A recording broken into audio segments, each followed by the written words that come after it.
what a day. How did you, do you reveal your sources as an insider, or it's just, nobody needs to know? Nobody needs to know. But I will say, to give him some credit, because he wants it, Bobby is the one that told me to tweet that. So, okay. So he is partly to blame for me breaking news yesterday because I wasn't going to. And then shout out to Annie Rogers for helping me frame the tweet in a better way. Oh, so she actually did some editing for you.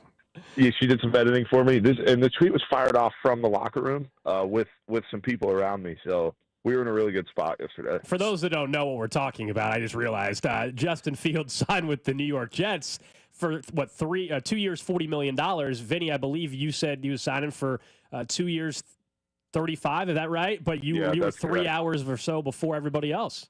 Yeah, I got some credit from you guys and from Adam Shine, and then Sports Illustrated decided to write a tiny little article about it. So, yeah, it was a good day. And I found out about the Justin Fields thing about an hour and 15 before our game yesterday, and I very badly wanted to tweet something out there, but I waited because my job is more important than Twitter. But, yeah, it was a great day yesterday. Can I say that the Sports Illustrated article I thought was somewhat dismissive because it said, apparently Vinny Pasquantino is an NFL insider, and as far as I knew, you've been doing that for years. It's just how you know that people don't pay attention to what they should be paying attention to, and that's okay. That's the world that we live in, and we're going to get better, and we're going to start moving in the right direction here soon. But, yeah, we've been doing this for years. Us, me, all of us, 96.5 The Fan. It's just what we do, so we're going to keep doing it. You should feel good because on the Sports Illustrated post that they sent out that you eventually quote tweeted, the first few replies are, he's been an insider on 96.5 in KC already. Those of us who listen know. If anybody's got my back, it's Kansas City. So, I was pumped. Yeah, it was a good day yesterday. Bobby screamed across the house at one point. He was like, yo, Sports Illustrated wrote something. That's phenomenal. So it sounds like in your own building, you're getting the credit you deserve. I mean, guys were very tired of me yesterday. I found out, this is TMI, I suppose, but I was just getting out of the shower, and my phone started lighting up. So then I walked into the locker room and screamed, Justin Fields to the Jets, 2 years, $40 million. The guys were pumped. So, and then I was going to call into the Rich Eisen show, but they had just gone off air, and my phone was on Do Not Disturb, so I did not see their call. But that's okay. You live and you learn. I guess last question, did you get Michael Massey's scouting update? He has also filled in for you as an NFL insider on the show and is very familiar with Justin Fields. Yeah, so I've talked a lot of crap about Justin Fields in my life, personally to Michael Massey. I used to call him Justin One Reed when he was coming out of college. But no more. No more. He is now a New York Jets quarterback, and I'm very excited to have him. One final thing, I'm pumped. and then we'll let you get to the cages. There was a survey from MLB.com among players that someone sent us today. Which player should host a post-career podcast or talk show? Have you seen this? No. Number one, this is a real survey from MLB.com of players. Number one, Mookie Betts. Number two, Brent Rooker. Number three, Vinny Pasquantino. Come on, dude. Let's go. We got to try to get up to number one. Maybe if you and Brent Rooker did one together, you could be number one. Maybe if we did one together, that could be pretty cool, huh? There you go. Vinny, we'll let you get back at it, man. Appreciate it. Congrats on the scoop yesterday. Yeah, thanks, guys. More to come. Sauce Gardner signing an extension. What? Oh, okay. All right. Oh, all right. There it is. Vinny Pasquantino, our NFL insider, joining us here on Cody and Gold. Okay, we'll keep an eye on that. Sauce Gardner signing an extension? Today, maybe? Okay. I'm going to have to get some numbers from Vinny. Mm-hmm. That way we know it. Man, if Sauce Gardner signs an extension today, woo! Trent McDuffie will be feeling even better than he did a couple days ago. McDuffie would like that to happen because it would obviously bump up his number. So thanks to Vinny. He got his props yesterday. He deserved it. He called it. Justin Fields is the starting quarterback now for the New York Jets. And he almost nailed the dollar amount and everything. So he had the scoop, man. He had the scoop figured out. I still think Rich Eisen's trying to steal our NFL insider and make him their NFL insider. You know what, though? I guess the best, we should have asked him if he's got any beef. Want to make sure he's not getting any fights in Starbucks. Him and a competing NFL insider. Or at odds somewhere, I don't want him to run into any kind of trouble. Because we've announced typically in media fights which side of the argument we're on. I think this we're show Team is Schultz. notably Team Schultz. Mm-hmm. And obviously, if Vinny gets in any kind of fight, we're probably Team Vinny. Barring Nobody's going to be trying to fight Vinny Pasquantino, though. That's Not the any other difference. NFL That's the difference. He's got to be a foot taller. That's than what I'm Ian saying. Rappaport. That's the same. Exactly. I just feel like he could punch him into the ground like in a cartoon. I did see when next time we have Vinny on with some more time, because that was not expected today, but he wanted to talk about his breaking news report from yesterday, an inside scoop. He was on a different podcast in the last couple of days, and he mentioned, because everybody on the text line once again is texting in Shane Gillis. He reminds me of Shane Gillis. Oh yeah. He was on a podcast, Vinny was, and he said that Bobby Witt knows Shane Gillis or something. You're like, how's this not happening? Let's make Bobby Witt is famous enough now. He probably knows. Bob knows probably everybody at this point. But yeah, why not? Yeah, put him in the same room and let's have them deliver the same line and see how similar it I think it would be incredible. Oh, I'd love it. I think it'd be I'd great. absolutely love it. All right, let's get back into the news yesterday that also is carried over in today around the Chiefs left tackle situation. So Jalen Moore signs a 2-year deal. You guys know that, $30 million, over $21 million guaranteed. He will be the left tackle in 2025. Then about an hour or so after we got off the air, there was a huge trade in the NFL involving a left tackle, which was this move available for the Chiefs as well? Were they interested? And I don't know if we'll ultimately ever get the real answer, but I'm talking about Laramie Tunsil, who has been one of the best left tackles in football since he was drafted. In the league, pretty much. After the Bong Mass video that dropped his draft stock. He fell at the end of the first round because of that, or middle of the first round, whatever it was. This is the second time he's been traded in his career, though. That's what's interesting, is that two teams now have chosen, for various reasons, to not give him an extension. Like, he's eventually gotten the extension. The Dolphins said, we're not going to do the extension. The Texans said, we'll gladly do it. Now he's due for another extension. The Texans said, no, we'll trade you. So it's kind of weird. The team that he was with, he's now on his third NFL team. Laramie Tunsil gets traded to the Commanders, who want to protect their young quarterback. They got a ton of cap space. I think it's a great move for the Commanders. They give up a third and a seventh round pick this year, plus a second and fourth in 2026. They get Tunsil, a 5-time Pro Bowl offensive lineman, and they get back a fourth-round pick this year. I always, as you and I have evaluated, like, anytime free agents are available in trades, like, okay, what are we missing here? Because on the surface, I think you're like, what the hell are the Texans doing? Why are they trading? Also have They've blown up their entire offensive line. You also have a young quarterback going into his third year. He got sacked, not the most, that was Caleb Williams, but he got sacked plenty this past season. And yeah, as you said, that their offensive line, they're restructuring. The only thing I can think of, and this is something we will not know the answer to for a couple years, they, of course, view that they're getting out at the right time. He'll be 31 in August. Are they worried that there's health issues coming up? Are they worried that play is going to start dropping off? Because an extension is going to need to happen as well. It's not just that Tunsil's making 20-something million. It's the fact that there will likely be an extension coming for Laramie Tunsil. So do they think something's happened? Is he getting a little too grabby now? He had 19 penalties last year. I believe he had more penalties than any other offensive lineman in football this past year. We all have talked about that with Jawan Taylor. Believe it or not, Laramie Tunsil had more. Now, on some other metrics, he still has graded out very well. As good as anybody in the it's league. not a bad trade. You could talk me into this. The question is, did you want the Chiefs to do this move? I would have done it. I didn't think so. Like yesterday, I told you someone was texting and be like, Tristan Wirfs for a third. This only further points out the fact that that's not even like borderline realistic for what you would have to offer the Bucs if they even wanted to give up on their left tackle. I didn't know Tunsil was available. So when we were talking about the available left tackle options for the Kansas City Chiefs, and you and I were trying to think about the possible guys they could trade for. Maybe it's Cross in Seattle because they're blowing things up. I just assumed when the Texans were blowing up their offensive line, that did not include their all-pro level left tackle. If you had told me, and the Chiefs maybe have to give up a little bit more than this, as we know, because their picks are valued at less. 2 of these picks are next year. One's a pick swap. Like, it's pretty fair, and I understand. And let's just say you don't want to extend him. Well, then I get the same 2 years at the same money I get Dan Moore. So, like, I get all-pro left tackle for the price of Dan Moore? Well, then, yeah, I'm interested. That I'd rather have than Jalen Moore if it's only for the 2 years. Realistically, he's going to want an extension. And it's like, yeah, okay. I wish they had a left tackle worth giving an extension to. Sure. I wish they had a guy that was worthy of paying that kind of money to.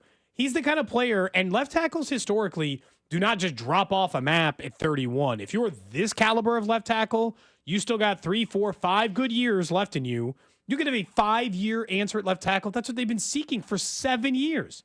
That's the whole thing of why I would have done it. I understand some of the age and metrics and the penalties that maybe become a problem. To me, it'd still be worth it. I also, the question we don't have the answer to. So you could talk me into it. I'm not like as gung-ho maybe as you are, like, oh, yeah, hell yeah, I would do it. You could talk me into it. I think it's a very good trade for the Commanders considering where they are at financially as a team. They got a quarterback on a rookie deal and all that. Did the Chiefs call? Will we ever get the answer? Did the Chiefs call? And I also think there's a real chance. Did the Texans call them if they were the one putting the feelers out? And I have a guess here would be that the Texans would have asked for more or not been willing to trade Tunsil to Kansas City. And that's something we have to consider. I mean, the Ravens did it with Orlando Brown Jr., so I don't want to say 0%. Yeah. It seems unlikely they would want to trade with Kansas City. I don't think they would, but yes, the Ravens, nobody thought they were willing to trade Orlando Brown, as you said, and they did. I don't know the Texans organization enough to know if that was their thought process. I don't know if we'll ever get the answer. I would love those. These are the kind of things that you would just love to know. Love to know if the Chiefs called. Love to know if they called the Chiefs. I get it. If let's say the Chiefs would have done this trade, I would be sitting here saying, all right, there's some risks there, but problem solved at left tackle, and ultimately that's probably all people would have wanted. The fact that I have to give an extension, and I always like, why are the Texans, who have a battle line now, why are they they don't have a backup left? It's not like they drafted a left tackle last year and like, oh, we're good to go. And it's not a good left tackle draft. We've already discussed this. So that's what I'm trying to figure out. Are we going to look back and say, wow, the Texans got out of that at the right time? A guy that's getting a little bit older, that's going to be paid a ton of money, and they got draft capital? Or are we going to be sitting here in 2 years and say, wow, he's still an all-pro? Why the heck did you get out of that? You haven't been able to figure out your left tackle spot to protect your young quarterback, C.J. Stroud. Those are the two options, really, for how this trade plays out. I was surprised to see this happen. Props to the Commanders. Nobody really had this linked or anything like that. I would be a little more concerned maybe than you on some of the other things, but they're probably going to get at least 1 or 2 more good years out of him. By the time the extension kicks in, I'm not so sure. And I think, I could borderline say, like, there's been 2 themes of free agency. Yesterday I mentioned one, which is a lot of these players are just choosing to go back to their other teams. The other one is that everyone obviously thinks that the salary cap is going to explode. Right. And there's no other explanation. There's no other explanation for why Turk Wharton is worth 3 for $54 in the free agency market. Props to him, man. Is that, and look, we can talk about it later in the show. I am really happy for Turk. That's an incredible deal for him. Yeah. Undrafted rookie out of Missouri S&T. Yeah, that's not exactly the guy you expect to go get a $54 million contract at some point in his NFL career. But everyone is getting grossly overpaid and more than normal. I know, like, normal free agency is overpaying. This is like a higher amount of that than I am accustomed to seeing. So, like, if you could have told me Tunsil was available, and if all the free agents are getting, like, way too much money anyway, I don't think an extension for Tunsil looks all that bad. These defensive line numbers have gotten so out of control in free agency so far that Chris Jones's numbers looking pretty good. And he was the highest paid non-quarterback in NFL history, highest paid defensive player in NFL history when he signed his deal. All of a sudden, his number is looking pretty comparable to some of these other guys in the league, and it's not looking so deep. And so, like, it's tough, and that's probably why I would have made the deal. But part of it is because this search has got to end. And in fairness, I think Brett Veach currently has an evaluation problem in his scouting department at left tackle. Some of it is that they're handcuffed by where they draft, and there's a limitation to that. But they've gone out in free agency. They traded for guys. They haven't found a guy they want to keep for 5 years, and that's a problem. Yeah, and I will say, through his tenure, though, what would have had to have happened, he would have had to do something he has not been willing to do. And that is, outside of the name Jones, Kelsey, or eventually Mahomes in another year or so, if you are over 30, mega extensions, which is what I think Tunsil will get eventually, it'll be a 5-year not deal. What they've done. There's been 3 players they've been willing to do it for, or 2 technically, Kelsey and Jones. Mahomes, 3 we just know future eventually. Hall of Famers. Yeah, right. And look, Tunsil's had a great career, but that would be the other part of it. Let's even assume the Texans were willing to trade him. The Chiefs were willing to match the draft comp or upgrade it. This regime has shown they're not willing to give an extension that's going to be required for a player of Tunsil's age. So that's why I wonder if were they actually really involved in this or not. Maybe one day we'll get the answer. I don't know. It'll probably have to be a while, or if eventually maybe it leaks out that we can at least find out from Nate Taylor. Did he hear that the Chiefs call at least? Yeah, or did the Texans just make a call with somebody they thought was a good partner, got an offer they thought was fair? You trade him out of the conference, so you're not worried about like quote unquote competing with them, that kind of thing. Not an in-division trade, all of that. I think could have been part of the thought process for the Texans. If I'm CJ Stroud, I'm saying, what the hell? That team is helping their young quarterback protect him. I just got my ass kicked this year, and you guys are making my O-line even worse. Now, they've signed some other guys that would hypothetically, and look, they should have cleaned house, right? Their offensive line was garbage. And so, not saying Tunsil, but that could also equate to the penalties. Well, maybe Tunsil's got to hold more if not a single other person on the offensive line can do their job. And the Texans' offensive line did fall into that specific category. So, it's not perfect, but at least comes in there. Speaking of mega contracts, Josh Allen did set the stage, I will say, for what we can expect for Patrick Mahomes' deal going forward. You and I have largely thought, I kind of always thought a couple years ago it was going to be this offseason. There hasn't been any rumbling yet, but because Josh Allen just became the highest paid quarterback again in the NFL with a new deal worth $330 million, we got to assume that this at least tells us minimum what Patrick Mahomes is going to make. $250 million guaranteed, $330 million total. He's only a year younger than Patrick Mahomes.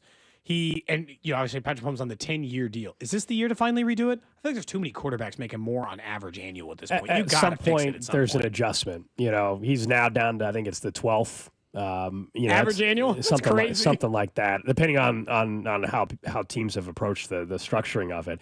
It's the largest guarantee ever given to an NFL player. That's what Josh Allen's making. He's coming off an MVP season. He's great. He obviously doesn't have the Super Bowl win or anything like that. Or finally beat out Deshaun Watson's guarantees? Yeah. The league probably is thrilled that no longer is Deshaun Watson the highest paid player based off of guaranteed money in the NFL in NFL history. But he had 4 years. I think what's interesting, he had, much like Mahomes having multiple years on his contract, Josh Allen still had 4 years on his deal. It's very similar to what the Chiefs did 2 or 3 years ago, where there was still plenty of years left, and they said, no, it's time to give him a raise. That's basically what the Bills did. 4 years were left on his deal, and they said, no, you got an MVP this year. We're going to reward you. We're going to take care of you. And, there will be a trickle-down effect for Mahomes and any of these other young quarterbacks. Hell, in a couple of years for someone like Jaden Daniels, who we just got done talking about there in D.C., or C.J. Stroud if he has a bounce-back season and things like that. Here's where the largest quarterback contracts in terms of just annual average sit. So Dak, $60 million. He's still the highest. Josh Allen, 55.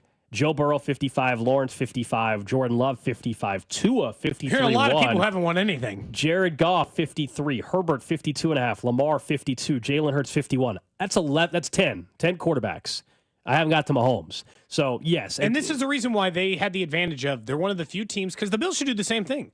The Bills should have just given Josh Allen 10 years, even if they're really willing to rework it, because it gives you more financial flexibility. How hasn't there been another team who signed their quarterback to the length of contract that they did? Because you can always make good. They had 4 years left on his deal, and they tore it to shreds and made it 6. Yeah, it's weird because Mahomes restructured. I'm trying to figure out the exact date. So September of 2013. So it's been almost 2 years now. He restructured. At that point, it meant he would get $210.6 million between 2023 and 2026. That, at the time, it still is, the most in NFL history over a 4-season span. Yeah. So they still had that going, but that was soon to be 2 years ago. So this September, if not definitely next September, they're going to have to do something again, yes. I guess to sign even one more free agent, some money has to move. And so before they dip their toe in the defensive line free agency, for instance, they either got to move some of Patrick Mahomes' money around or get that deal done with Trey Smith. And guards, by the way, that's not getting cheaper by the day. Not that anyone anticipated it, but the guards who are getting free agency contracts are certainly getting paid pretty handsomely. That's why Trey Smith's probably not in a hurry. Not more than the $23 million a year he's making as just a franchise tag player. He's still the highest average annual for a guard. But like Mahomes' numbers, this is where I was just looking at his cap hits, right? Yeah. His cap hits don't drop till 2028. So if you want to just keep eating the cap hit, this year $66 million, next year $68 million, the year after that $64 million, then is when his cap hit just drops like a rock, 32, 34, 45. So there's a lot of money to move around. No, those years are never going to be seen. Yeah, those years don't matter. Be seen, and they shouldn't. Yeah. Like, that's why I'm saying, like, you might have more money than you think, or more time than you think to rework it. Because if you rework it, you're not going to get him to a higher than $66 million cap hit this year. You can rework it to get him less. Right. But, like, he is making, in his opinion, $70 million a year over the next 3 years. He doesn't necessarily feel like his deal's got to get reworked yet. No, I went back to read the article from Adam Schefter in September of 2023. I'm sorry. And at that time in the article, it said the Chiefs and Mahomes plan to revisit the agreement again after the 2026 season. That was the initial plan. Things can change, but that's 2 full years away. Back then, that would not be until next September, not this September, next September. I don't think they have to rework it until then. Like, I'm looking at the percentage of the cap, and he's still only 23% of the cap, which for quarterback I don't think is all that bad. And that was at the current cap number. God knows what next year's cap number will end up being, and through on and through on. So, like, this deal still ends up being one of the better ones across the board. He'll get his money, the Chiefs will get theirs, and then they still get to do whatever the hell they want with the cash. Because let's just say you move it down the road and you say, well, it's a signing bonus in 2028. He's never going to see that year anyway. By the time you get to that, you're going to completely rework all of the structure of his entire deal. So, like, pushing the money down the road on Mahomes is not a bad thing. It actually serves you because what his cap hit is now. The real question, I think, is, are they going to spend 1 year eating the full cap hit before they start shuffling again? And I kind of thought maybe this year was going to be that, but I don't know, man. $15 million a year in an offensive lineman. You still haven't signed a corner, still haven't signed a defensive lineman.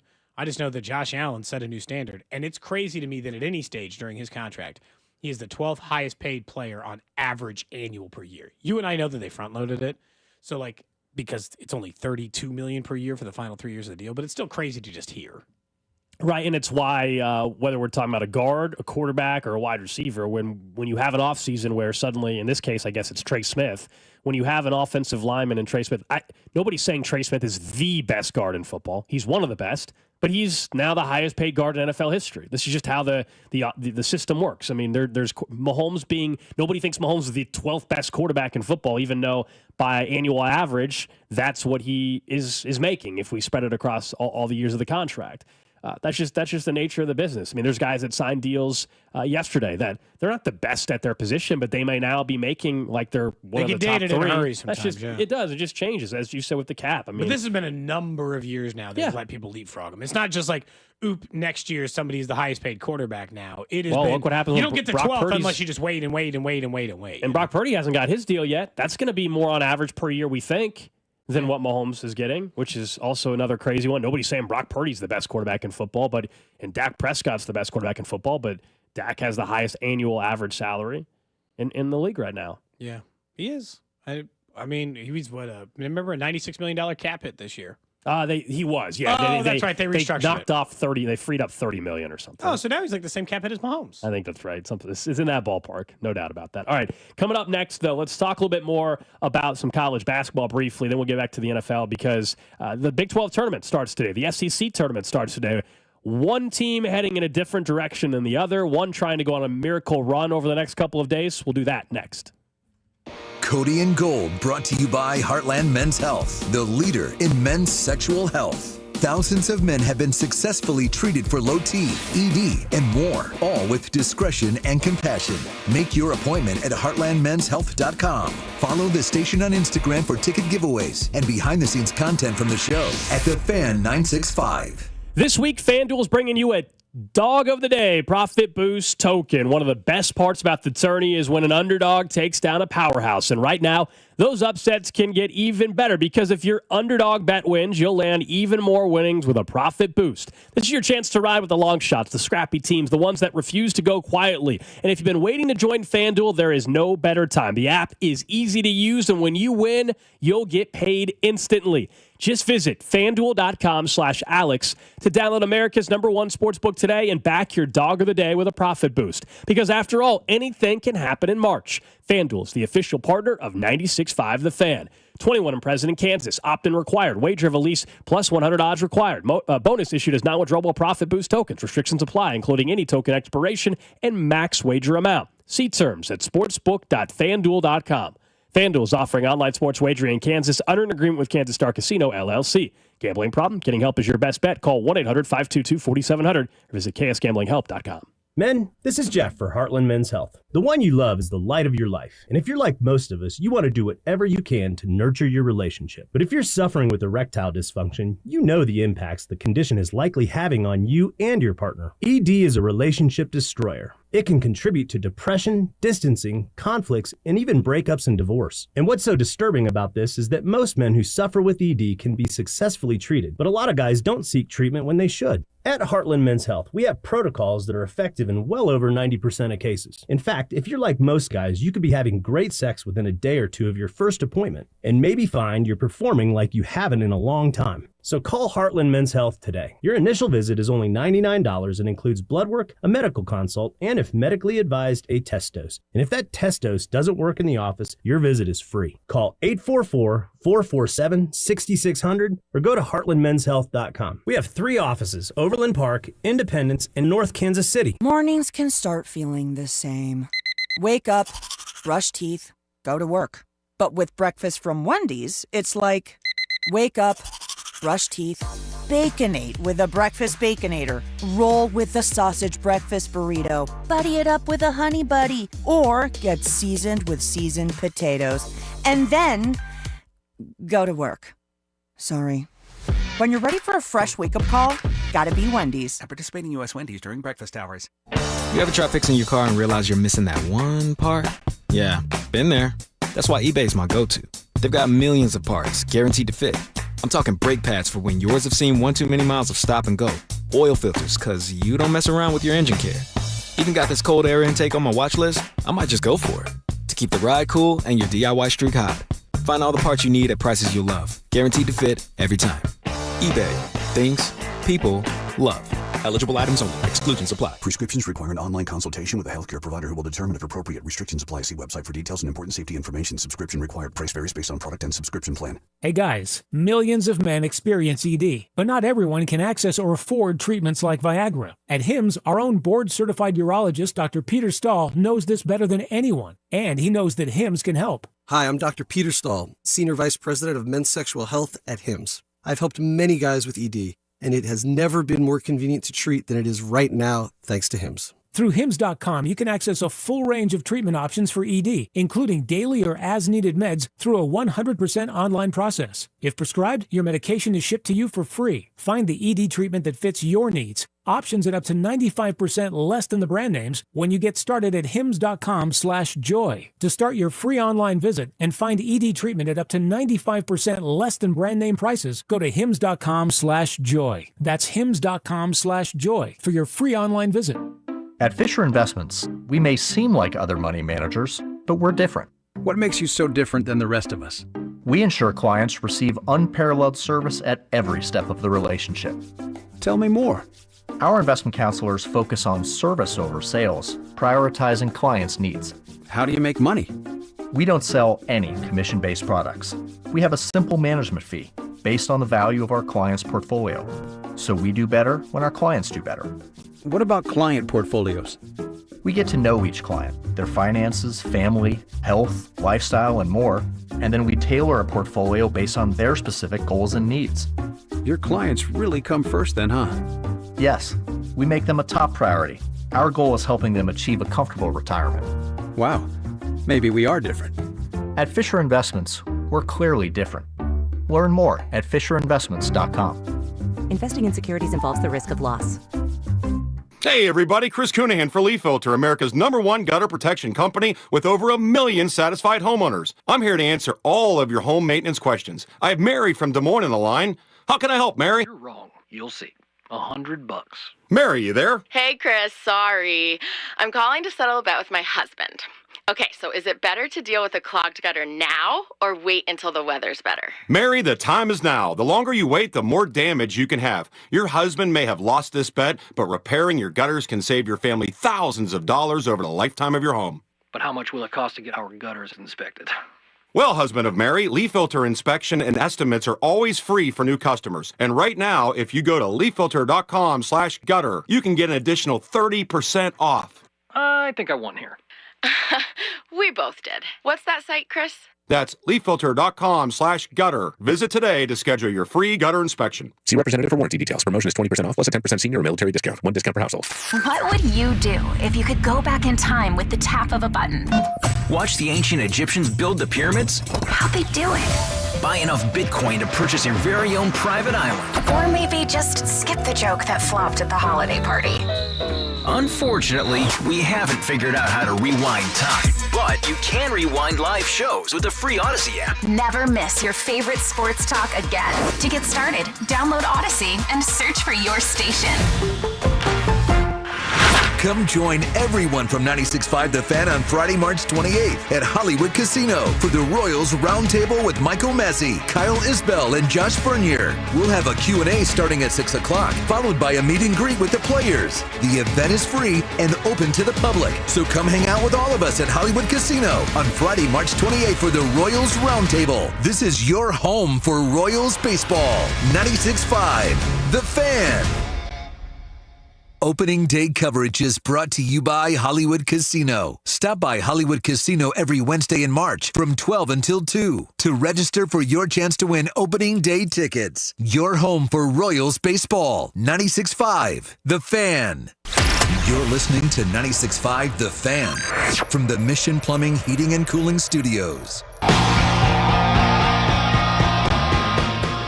Be sure to go to 965thefan.com for the Fiery Hot Sevens contest where you can win a $30 instant scratch ticket and one person will win the grand prize. That's a Bobby Witt Jr. autographed jersey and framing, all thanks to our friends at the Kansas Lottery. So it is tournament week, though. Not just in Kansas City, where the Big 12 tournament's taking place, all across the country. Some of these smaller conference tournaments last night were fun to watch, going down to the wire. Everything on the line for those schools. We got the SEC tournament beginning today in Nashville as well. Let's start with the tournament that's going on here in Kansas City, because one of the local schools will be playing later on tonight at T-Mobile Center. I'm talking about Kansas State, who are the 10 seed in the Big 12 tournament. They will take on 15 seed Arizona State. Tip-off 6 o'clock. Pre-game begins at 5 right here on 96.5 The Fan. The Wildcats 5.5 up to 6.5 point favorites. They, of course, would have to go on a run all the way through the Big 12 tournament to actually get an NCAA tournament. Win it, yep, right? Yep. NIT, if you got to the final and lost, maybe you could get an NIT berth or win a couple games, get an NIT berth. If you were just wondering what the odds say for some of these teams to win the Big 12, the favorite is Houston. No surprise.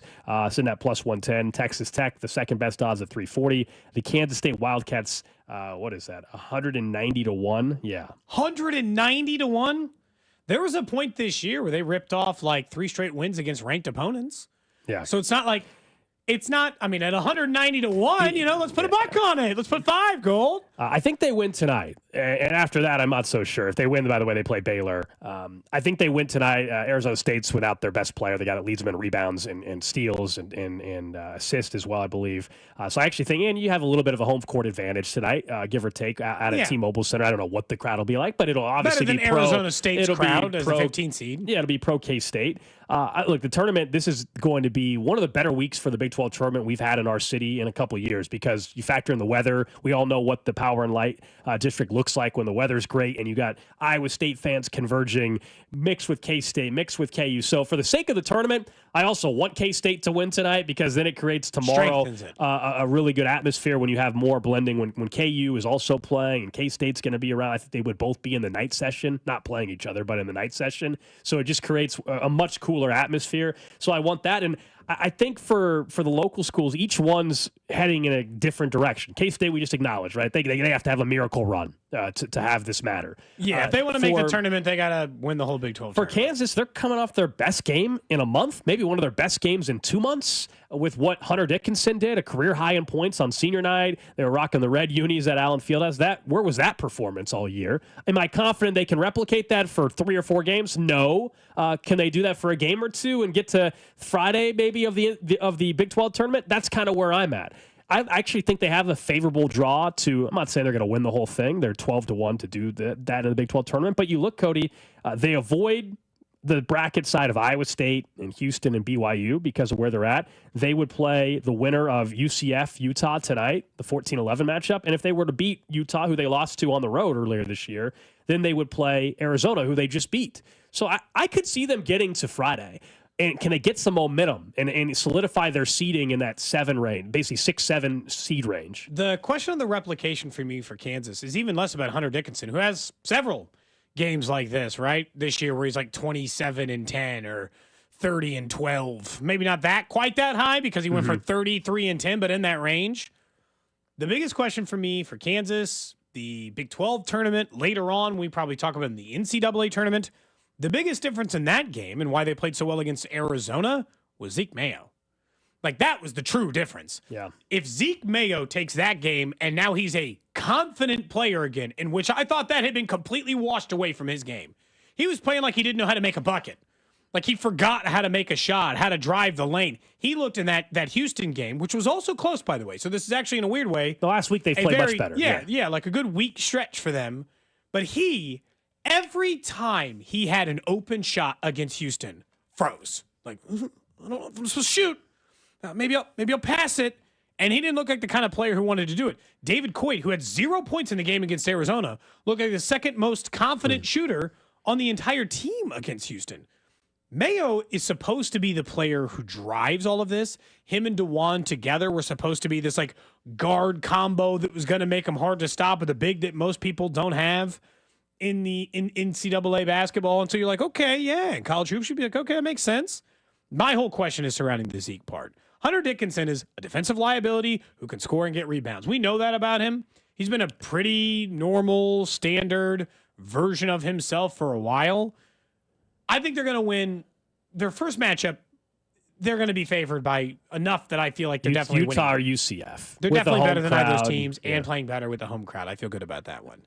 But to your point, it's like they just beat Arizona and they had some things to go right, but they didn't blow them out either. No. I mean, they still had to it was tooth and nail and they had to fight to the end against them. They obviously could lose to Arizona the way they play. They can lose to anybody, frankly. But I also think they can lose to UCF. I also think momentum can be a real thing come tournament time, and this is a different spot for a Big 12 tournament. Normally, we're sitting here and we're saying, we're having the debate like, is it a good thing if they lose early so they're fresh for the NCAA? Remember, these are real conversations we've had, like with any team.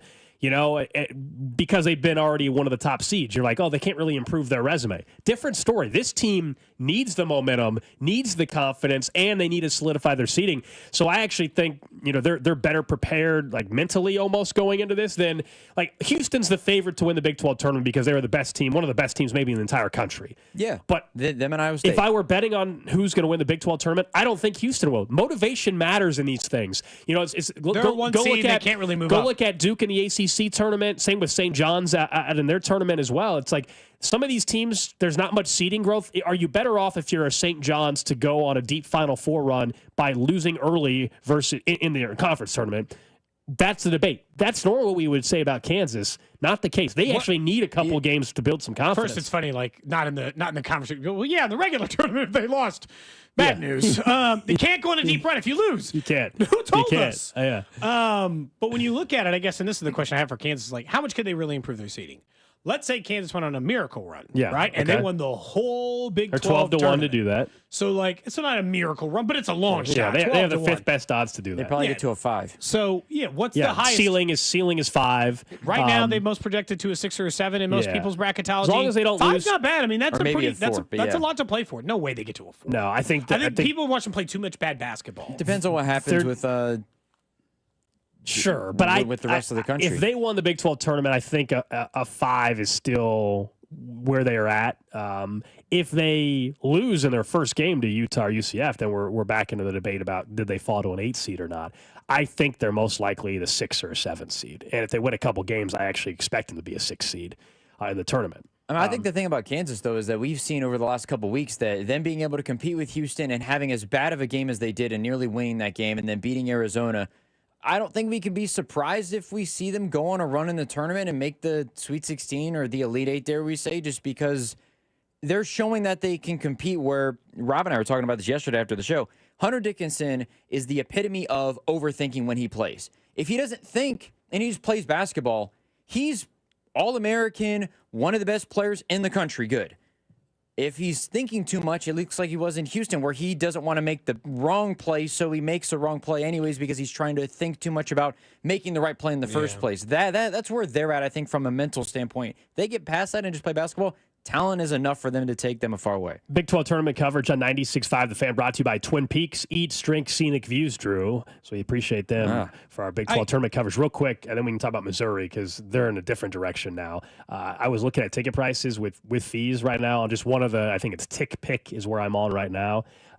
Right now, if you wanted to get to the 11:30 game and just say, let's just ditch the show for the rest of the day, guys, $3. $3, really, with fees. They Now might you just got let me to in. pay $20 for parking, probably, but $3 gets I'll you. use my wife's badge. She works downtown. Perfect. Let's make a few copies of that, please. I wish I could make copies of my credential. You guys should have gotten credentials because I can just show up. $3 for the morning session. That's the Colorado. I can go watch my Buffaloes, huh? Oklahoma State game. Then tonight, if you want to, they're not good. The session tonight, which has Kansas State in it, I understand it's been a disappointing year. Also, Utah, UCF, $6 for get in the door tomorrow morning. We don't know exactly the matchups yet, obviously. $11. Then the evening session when Kansas is playing, and maybe K-State as well, $33. But that's how cheap it is. If you got kids, you want them to experience the college basketball tournament and what that even conference tournaments are like. That's like $3, man. A lot of it is just like take a bow, Kansas City. Like I see, they're doing their press conference now. They expect $33.7 million in economic impact. I am not saying this just because we live in Kansas City. Other people, national people, will admit the same thing. The Big 12 tournament is the single most successful conference tournament in the country. That's why I'm excited. Like Drew gets to go down there and see it, right? Yep. It's the single best conference tournament in the country related to attendance and atmosphere and energy. It's the best one. It's great. There are a lot of other ones that end up in Vegas and like 17 people go watch their kid in the early session, fumble or even like the semifinals that they don't have sold out. And it's sad. This is a really good thing that Kansas City continues to do incredibly well. That's why we keep getting it. This is one of those signed things up through 2031, too. This is one of those things like growing up, because the Big Ten tourney was in Indy. Your parents, you know what? You can afford to skip a day. We're going to take you down, and we're just going to hang out and watch college basketball for $10 in both for combined with both sessions, please. So $3. $3 if you're thinking about doing something today and you're not working, you're off or whatever, or you're trying to figure out. Maybe you got a long sales meeting with a client, this afternoon. $3 gets you in the door. Long sales meeting.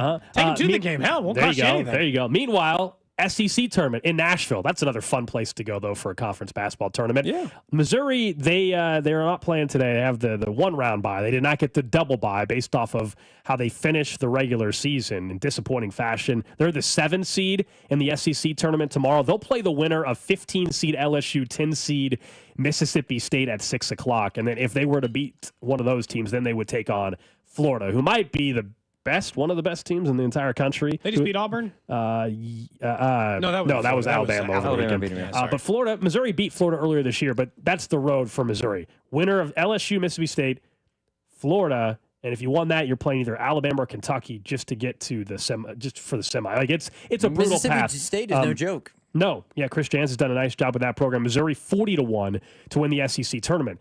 They've got a real chance to improve their seeding because they're in. You're going to run. Depending on the bracketologists, they could fall to a 6 seed after all of this. After all the discussions about being a 3, 4, or 5, so they got to win a game. If they can win 2, would mean they would beat Florida. So they would definitely solidify a 5 spot if they did that. I think so. They don't even have to do that much in order to secure it, like you said. That was a bad loss to Kentucky. I know Kentucky is going to be in the tournament and everything, but that loss to Kentucky. I mean, the way they're playing right now, we mentioned defense, but it wasn't just this past week. Wasn't just defense. No, what happened? Honestly, people were joking on social media, like the Monstars took their talent. Like, what the heck has happened to their team? Well, they've lost 3 in a row, or 3 out of 4, and they're just.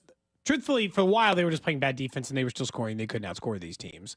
What you saw in the Kentucky game is what happens if you get cold and you still play better defense, but not good enough to just win an ugly basketball game. They have to win games like 80-70. Or 80-75, right? Play good enough defense like you did against Kentucky. Play your normal level of offense. That is truly the path to Missouri's way to win. But all they got to do is get 2 wins and they're a 5 seed. You and I talked about the difference between a 5 seed and a 7 seed as far as getting to the Sweet 16 is a drop in 20%. So you want a 20% better chance to make the Sweet 16 historically, win 2 games. One a team in which you'll be favored, and the other one in which you'll probably be a pick'em based on the way the SEC lines up, or you'll be an underdog and you're going to have to go out there and battle. But win those 2, and I think you'll be fine. Their problem is that they had just kept winning a couple of those games in the SEC against unranked teams. They would have had a chance at a double bye, and they wouldn't even had to win 2 games. Well, it's just one bracketologist, and as we looked at, Joe Lenardi's actually not that accurate when it comes to this, 112th out of whatever. He has Missouri falling right now all the way to a 7 seed. So they definitely need to win 1 game in this tournament, the SEC tournament. Right now they have Missouri playing 10 seed Baylor in Cleveland. If you're just wondering where they have Kansas, they have Kansas up to a 6 seed. Great. Right now he has Kansas as a better seed than Missouri in the tournament. After all that, now we'll see how this week goes. Drew, good question though. Will you force yourself onto the elevator? If Brett Veach is heading up to this time, you could have broken the Hollywood Brown news last year. We have an NFL insider. He was out here breaking Justin Fields news yesterday. Vinny Pasquantino joined the show earlier. You could have had the scoop, man. Are you going to get on that elevator with Brett Veach this time? I will try to be more forceful, I guess, in getting my way on. Don't let them box you out of the elevator. It was weird. It was really weird though, because I was like, they're not going to let us on Brett Veach. I was like, I guess that makes sense because he had some guys with him, but him being on the phone had to have been on the phone making the deal happen at that actual very moment, because the timing's too close. sure we would have been able to get on the elevator with him if it was just he was just going to the basketball games and it was no problem. Yes, you'll definitely keep an eye on that. It's a fun story, and let us know how that goes. You're going tomorrow, right? You're not going today. I'm not going today. Okay. Tomorrow night for sure. Hopefully, if K-State wins, I'll be able to go back to back with the locals. I saw the cheap tickets. I might. Might you go might tonight. head down to the games tonight. I might go tonight. I mean, for $6. Yeah. The parking is the only part that's annoying, but it is what it is, right? Someone said that they saw a parking spot is only doing 10. River Market. You're not coming. Unfortunately for you, you're not coming. You have to go past in a way. Well, not, yeah. I don't know. You don't. You can go to the River Market. Well, people are saying park in the River Market and then just take the streetcar. Could do that. Like park a little further away and take the streetcar. Hell, the streetcar expansion to UMKC is 95% Yeah, it's done. almost ready. You're getting closer and closer to like being Park in the plaza and just just roll. You're getting able to get further and further away. Well, eventually, it didn't happen yet, but eventually the streetcar will go right to the river, right where the Current are playing, and that's not ready yet, but that's the plan. Now just keep coming north or keep coming south, and then you and I will be right here in streetcar in no time. I'm good with that. My hope next is North Kansas City, but the problem is it's like a different city. It's a completely different city. You need a whole new municipality. It's a whole other thing. I love some decent public someone's transit. mad that says you're a Kansas homer. There's no way KU gets a higher seat. I'm not a Kansas homer. All I read, Cody's a Missouri guy, but no, all I'm reading is what Lenardi has. That wasn't me making that up. Go to Joe Lenardi's bracketology, and at this exact moment before the conference tournament starts, in the bracket that he has, I think Missouri has Missouri as a 7 and Kansas as a 6. That's all. I'm just reading you the information. We make a new rule next year. After our research into the rankings of brackets, we should not mention Joe Lenardi's name. We kind of said we were just going to go with that other one, but I forgot. Next year. Next year. We're going with you go. Or you go or you go. Hey, did you guys? Whoever. I don't know if you guys. For those that are worried, I will tell you what they have. The number one most accurate bracketologist over the last 5 years. Right. They have Missouri as a 6 and Kansas as a 7. Or is that make you flipped? Does that make is that okay? But make around the same happy? seat. So the Big 12 tournament and the SEC tournament are going to decide where they go. Mm-hmm. They better hope that Missouri wins the game if they want them to stay ahead based according to them. It'll be a fun week. Did you guys get an email today?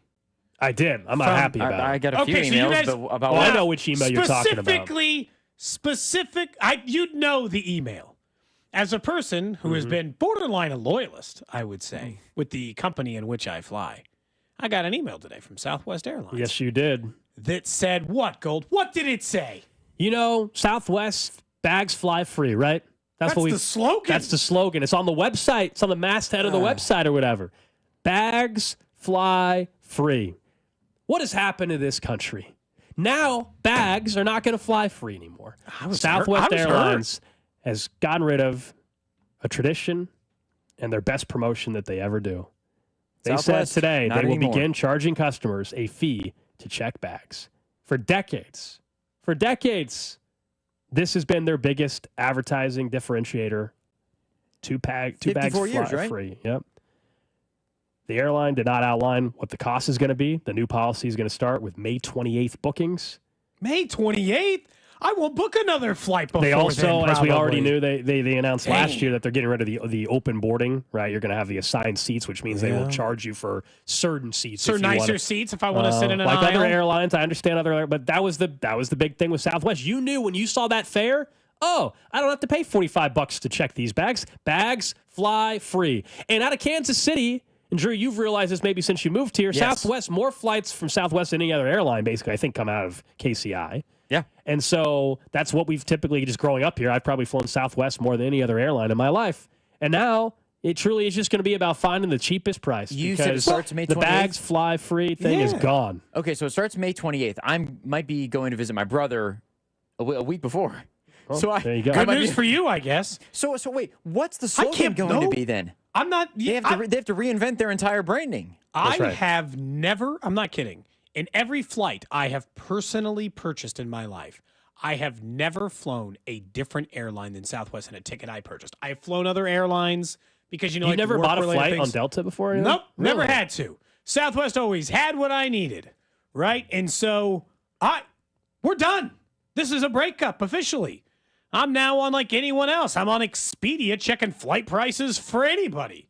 Like if I got to pay for my bag. The only way you can get free bags still, the Southwest said today, they will continue to offer 2 free check bags if you're a A-list preferred member. I'm not. Or Of you're course. traveling on business select fares. So, and 1 free check bag to A-list members and other select customers. Passengers with Rapid Rewards credit cards will receive a credit for 1 check bag. So a credit? So I just get a credit card statement? Like You that's get a all- credit on your statement. Yeah, they're not even like giving me the bag up front. I just get the credit later. I know exactly what they're going to do. They're going to pay for you're going to have to pay to check your bags, but the fee will be cheaper than any other airline where they'll say, don't know.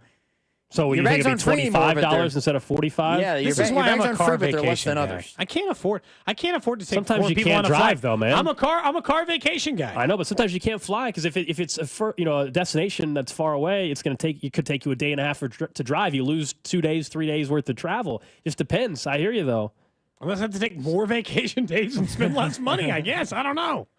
So yeah, changing the way we fly forever. Disappointing. Really disappointed. Weird, honestly. Wow, it's because obviously they're. Do you know how helpful that's been for work? They think it'll bring in about $1.5 billion a year. I'm sure they do. In charging bag fees, but they acknowledge it'll also cost the airline $1.8 billion in lost business from customers. So who they're choose. losing money. So it's a loss? They also so recently wait, what got. the hell's the point of this? That's Well, like their that own makes sense. estimates? They recently had That some makes new no investors. sense. They recently had some new investors in the company.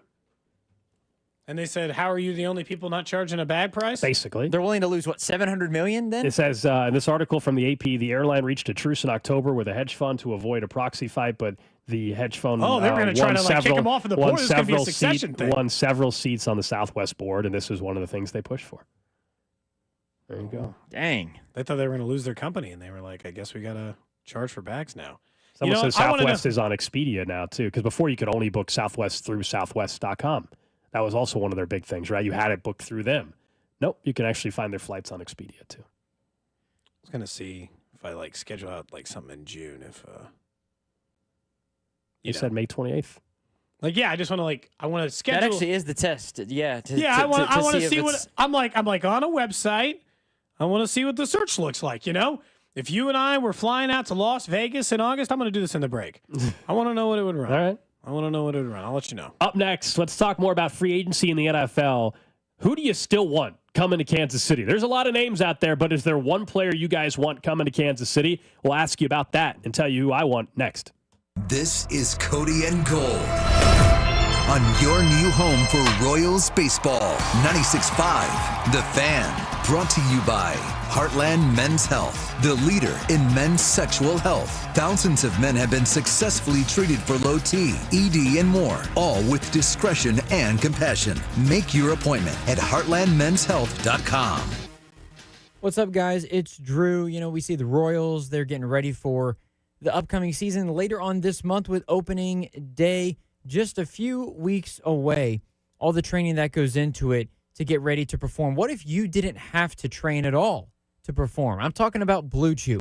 Your partner wants you to do whatever it takes to make your sex life better. Blue Chew is your secret weapon for the bedroom or wherever you decide to get it on. Turn oh no into oh yes with Blue Chew. Blue Chew is an online prescription service, so no visits to the doctor's office. You don't have those awkward conversations, and no waiting in line at the pharmacy. It ships right to your door in a discreet package. You can get with Blue Chew's licensed medical providers who will work with you to find the right ingredient and strength for your prescription. And if you don't like swallowing pills, that's no problem because Blue Chew's tablets are chewable. If you could benefit from extra confidence when it's time to perform, visit BlueChew.com. If you want a great offer, free is what you want. So go to BlueChew.com and get your first month free when you use our promo code KFNZ at checkout. Just pay $5 for shipping. That's BlueChew.com, promo code KFNZ to receive your first month free. Then you'll be able to chew it and do it. Hey, it's Cody and Gold once again telling you about our friends over at Centric, and we've all been dealing with this brutal weather in Kansas City. Maybe you work outside, and look, you've just had enough. Well, you can start a brand new career with our friends over at Centric because they allow you to advance your career on your time with their flexible schedules. You choose your curriculum, go with that new career path, and stop worrying about what the weather will do for you. Call our guy, Russ Mondry. He's been with Centric for 16 years and will be with you to guide you every step of the way. Go to Centric.com now. Honey, it's me, your wife. Spring is here, and our house desperately needs the experts at Powell Exteriors Casey for siding, windows, entry doors, beautiful decks, patio covers, roofs, and more. Get ready for summer at PowellCasey.com. This week, FanDuel is bringing you a Dog of the Day Profit Boost token. One of the best parts about the tourney is when an underdog takes down the powerhouse. And right now, those upsets can get even better. Because if your underdog bet wins, you'll land even more winnings with the profit boost. This is your chance to ride with the long shots, the scrappy teams, the ones that refuse to go quietly. So if you've been waiting to join FanDuel, then March is the perfect time to do so. The app is easy to use, and when you win, you'll get paid instantly. All you need to do is visit FanDuel, use my promo code KFNZ to download America's #1 sportsbook today and back your dog of the day with the profit boost. Because after all, anything can happen in March. FanDuel, an official partner of 96.5 The Fan. 21 and present in Kansas. Opt-in required. Wager of at least plus 100 odds required.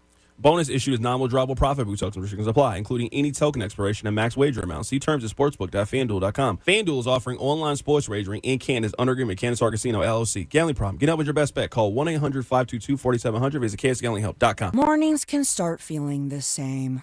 Wake up, brush teeth, go to work. But with breakfast from Wendy's, it's like...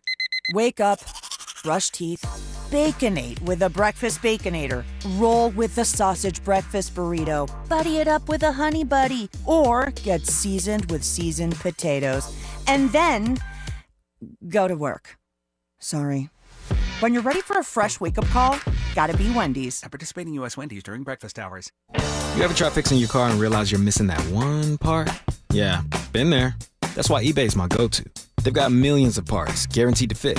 I'm talking brake pads for when yours have seen one too many miles of stop and go. Oil filters, cause you don't mess around with your engine care. Even got this cold air intake on my watch list. I might just go for it. To keep the ride cool and your DIY streak hot. Find all the parts you need at prices you'll love. Guaranteed to fit every time. eBay. Things people love. Eligible items only. Exclusions apply. This hour on 96.5 The Fan is presented by Awaken 180 Weight Loss. Results every week and then receive free support for life. Online at awaken180weightloss.com. Some things just go together, like peanut butter and jelly, or a Casey's spicy chicken sandwich and a 49-cent medium fountain drink, or a Casey's breakfast sandwich and a 49-cent fountain drink, or even Casey's limited time Italian deli sliders and a 49-cent fountain drink. You get the idea. It's not crazy. It's Casey's. See store for details. Drowning in IRS debt? If you can't afford to pay your IRS debt due to economic hardship, you can now be free of IRS collection efforts by taking advantage of a special IRS tax hardship program. This program allows Americans who owe the IRS to resolve their delinquent tax debt once and for all. In some cases, maybe even reducing what you owe significantly. An open phone line has been established by Community Tax for consumers to call and see if they qualify. Simply dial 800-485-7220. If you owe back taxes to the IRS and cannot afford to pay them back or have years of unfiled tax returns, help is standing by. Just call the Community Tax Helpline today at 800-485-7220 for the help that you need. Don't take on the IRS alone. They can attack your wages, savings, pension, home, and even your Social Security check. Call 800-485-7220 to see if you qualify. That's 800-485-7220. At Fisher Investments, we may seem like other money managers, but we're different. What makes you so different than the rest of us? We ensure clients receive unparalleled service at every step of the relationship. Tell me more. Our investment counselors focus on service over sales, prioritizing clients' needs. How do you make money? We don't sell any commission-based products. We have a simple management fee based on the value of our client's portfolio. So we do better when our clients do better. What about client portfolios? We get to know each client, their finances, family, health, lifestyle, and more, and then we tailor a portfolio based on their specific goals and needs. Your clients really come first then, huh? Yes, we make them a top priority. Our goal is helping them achieve a comfortable retirement. Wow, maybe we are different. At Fisher Investments, we're clearly different. Learn more at FisherInvestments.com. Investing in securities involves the risk of loss. It's here, Kansas City Northland, your new Academy Sports and Outdoor store. Now open at 9130 Northwest Skyview Avenue. Don't miss our grand opening celebration, Friday, March 14th through Sunday, March 16th. Plus, shop grand opening deals starting Thursday, March 13th at your new Kansas City Northland store and at your Liberty, Overland Park, Olathe, and Belton stores. The first 150 customers in line when the store opens this Friday, Saturday, and Sunday, 18 and over, get a free mystery gift card with over $15,000 in total weekend prizes. Go to 965thefan.com for the Fiery Hot Sevens contest, where you can win a $30 instant scratch ticket, and one person will win the grand prize, a Bobby Witt Jr. autographed jersey and framing, all thanks to our friends at the Kansas Lottery. Subscribe to our YouTube channel and watch all the shows from your phone, desktop, or tablet. Your home for Kansas City sports. 96.5 The Fan, KFNC FM and AM, HD1 and HD2 Kansas City, an Odyssey sports station. 11 o'clock hour here on Cody and Gold. Alex Gold, Cody Tapp, Drew Nixon with you on your home for KC Sports 96.5 The Fan. Coming up in the noon hour today, expected to have Hunter Harvey, Royals reliever, join us from Surprise, Arizona. We'll get to know him a little bit. Obviously, he was acquired midseason. Never was healthy, pretty clearly, right? Never got right, maybe overused by the Washington Nationals, but now a full offseason to get ready to roll. Could be a big part of why this bullpen is a strength this year versus what it was for a majority of last season. So we'll get to that a little bit later on in the show. We're keeping an eye on free agency, much quieter today. But if anything happens, we obviously will come in with some breaking news for you. But so far, quiet. We don't know where Aaron Rodgers is yet, although a lot of reports believe he will eventually sign with the Pittsburgh Steelers. Nothing new on the Chiefs front today, but there's a lot of names that are still out there. A lot of free agents, and everybody still probably has a name you wish the Chiefs would bring in or whatever. I'm curious where you guys are at in the text line as well, 913-586-7965. Is there a free agent that you know that's out there right now, and you're like, you know what, that's the next target that the Chiefs should go after? And for me, this one's not overly complicated. After seeing Turk Warden sign a great deal for him with Carolina for a ton of money, we can talk about him more, but 3 years, $54 million. Charles Omenihu is the guy I would bring back right now. Like, are you sure they can afford him? Well, I don't think Charles Omenihu's getting the identical deal. I think we know how the first wave and second wave work. Yeah. The numbers have just been inflated higher than I thought. Because of the age, he's going to get less than Turk Ward. I don't think he's getting 3 for 54. I would be stunned at this point. I don't think it's 2 for 20 anymore, or 2 for 30 or whatever. I thought it was at some point. The defensive line, while we all know it looks like a really good draft for that, and they should draft defensive line help, and I think they will. As far as a free agent that I actually want, I don't really need another wide receiver free agent on the top of the board. Like, I think Charles Omenihu would be the one player I would say go and sign right now if they had to make another move. I tend to believe they're kind of done, be honest with you. But for the sake of this conversation, a free agent I would want them to go sign. They need some help still on the defensive line. Why not bring back Charles Omenihu, who works in this system, who has had success? But we'll see. He hasn't signed yet, which is actually a good sign in terms of what the contract could be. The longer it goes, right? If he doesn't get signed today, the price just usually keeps going down and down and down. Look, I think typically when I look at those guys, he should and has talked about the fact that he hasn't been paid in the NFL. He wants his big check. He should want his big check, and I don't blame him for going out and getting it. I see over in the text line guys like Cooper Kupp is a player that they're interested in. He's not even available to be signed until after tomorrow, because he's now going to get cut by the Rams, which that won't be till tomorrow. Yeah, so there's a couple of guys out there, like wide receiver I've faded on a little bit. I think the two weakest areas are fairly obvious on this team. Right now, if the NFL draft had to take place tomorrow, I don't know why your first-round pick wouldn't be a defensive lineman or a corner. And so because of that, and you mentioned defensive line, I'm going to go way off board here and you're going to be like, why is this the guy you want them to sign so bad? What I want out of this free agency, knowing the limitations financially, and the fact that they might have to pony up a bunch of dough to a defensive lineman to strengthen that area before spending a first-round pick maybe on the line, is I want a cheap veteran corner who has some upside and can compete with Jalen Watson and Joshua Williams for playing time this year to kind of test that group and a guy who used to do it. And so the answer, and everyone's going to call me crazy because he's barely played, Jeff Okudah, former first-round pick from the Detroit Lions. He got hurt in week 1 last year. He did not play at all for them the entire season. He's been hurt 2 of the 3 seasons he's been in the NFL. He wasn't even like a star when he was a regular starter. But I know Brett Veach loves former first-rounders. I know that he's willing to take on former injury risks and hope that this is the year they stay healthy. And what I truly want is a corner who's been in this league long enough that he can offer competition for those 2 guys. I'd love to be able to afford maybe a starter, but if Carlton Davis is out here getting 3 for $60, I'm not interested at that price point. I don't want a corner at that price point. I'd rather spend a first or a second-round pick finding a guy to replace that if that's what we're looking at. But if I bring in somebody who can compete like Okudah, I think that I can kind of stopgap it a little bit while I continue to look at. You're not going to solve every problem on your roster this year. Those are the 2 weakest units.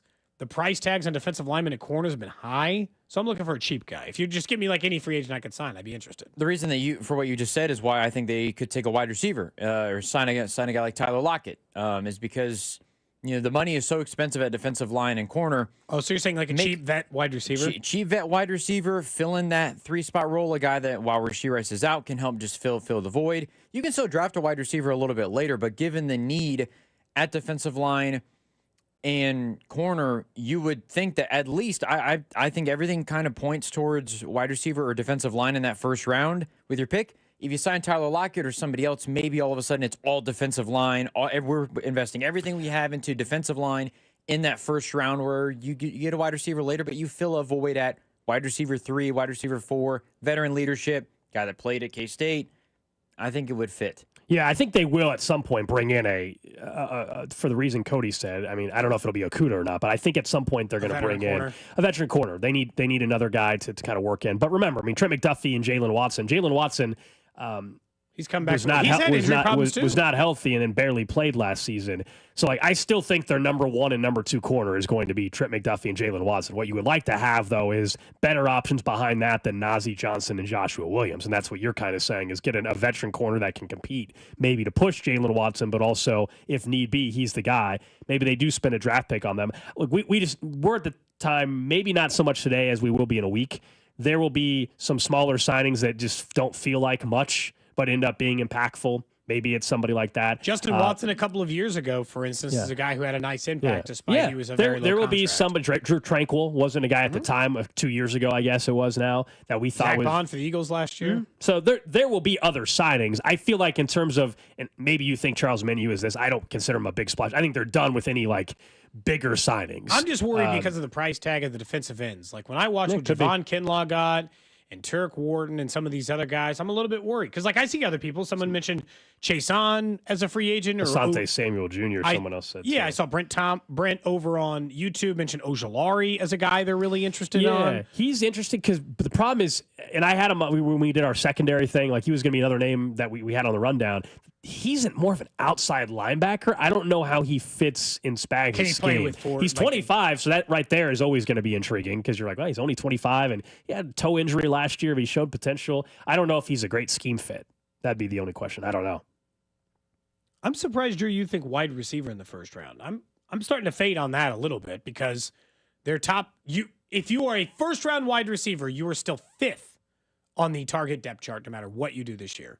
You were behind Rice, Worthy, Hollywood, and Kelsey. Almost no matter what. Instantly demoted, right? Doesn't it feel that way to you, Gold? Almost kind of instantly the 5th guy on the roster. And I don't, maybe Worthy was that, but now that we go back and look at the wide receivers, he was not that even from the beginning. the thing is still the Rice suspension pending. Yeah. And does that factor into your decision-making process? Chiefs just made a signing for a veteran corner, by the way. Did they? Who? Breaking news into Cody and Gold. Adam Schefter reporting that former Chargers cornerback Christian Fulton, a former first-round pick, has agreed to the terms with the Kansas City Chiefs. Great timing. On a 2-year, $20 million contract, including $15 million fully guaranteed. There it is. Okay.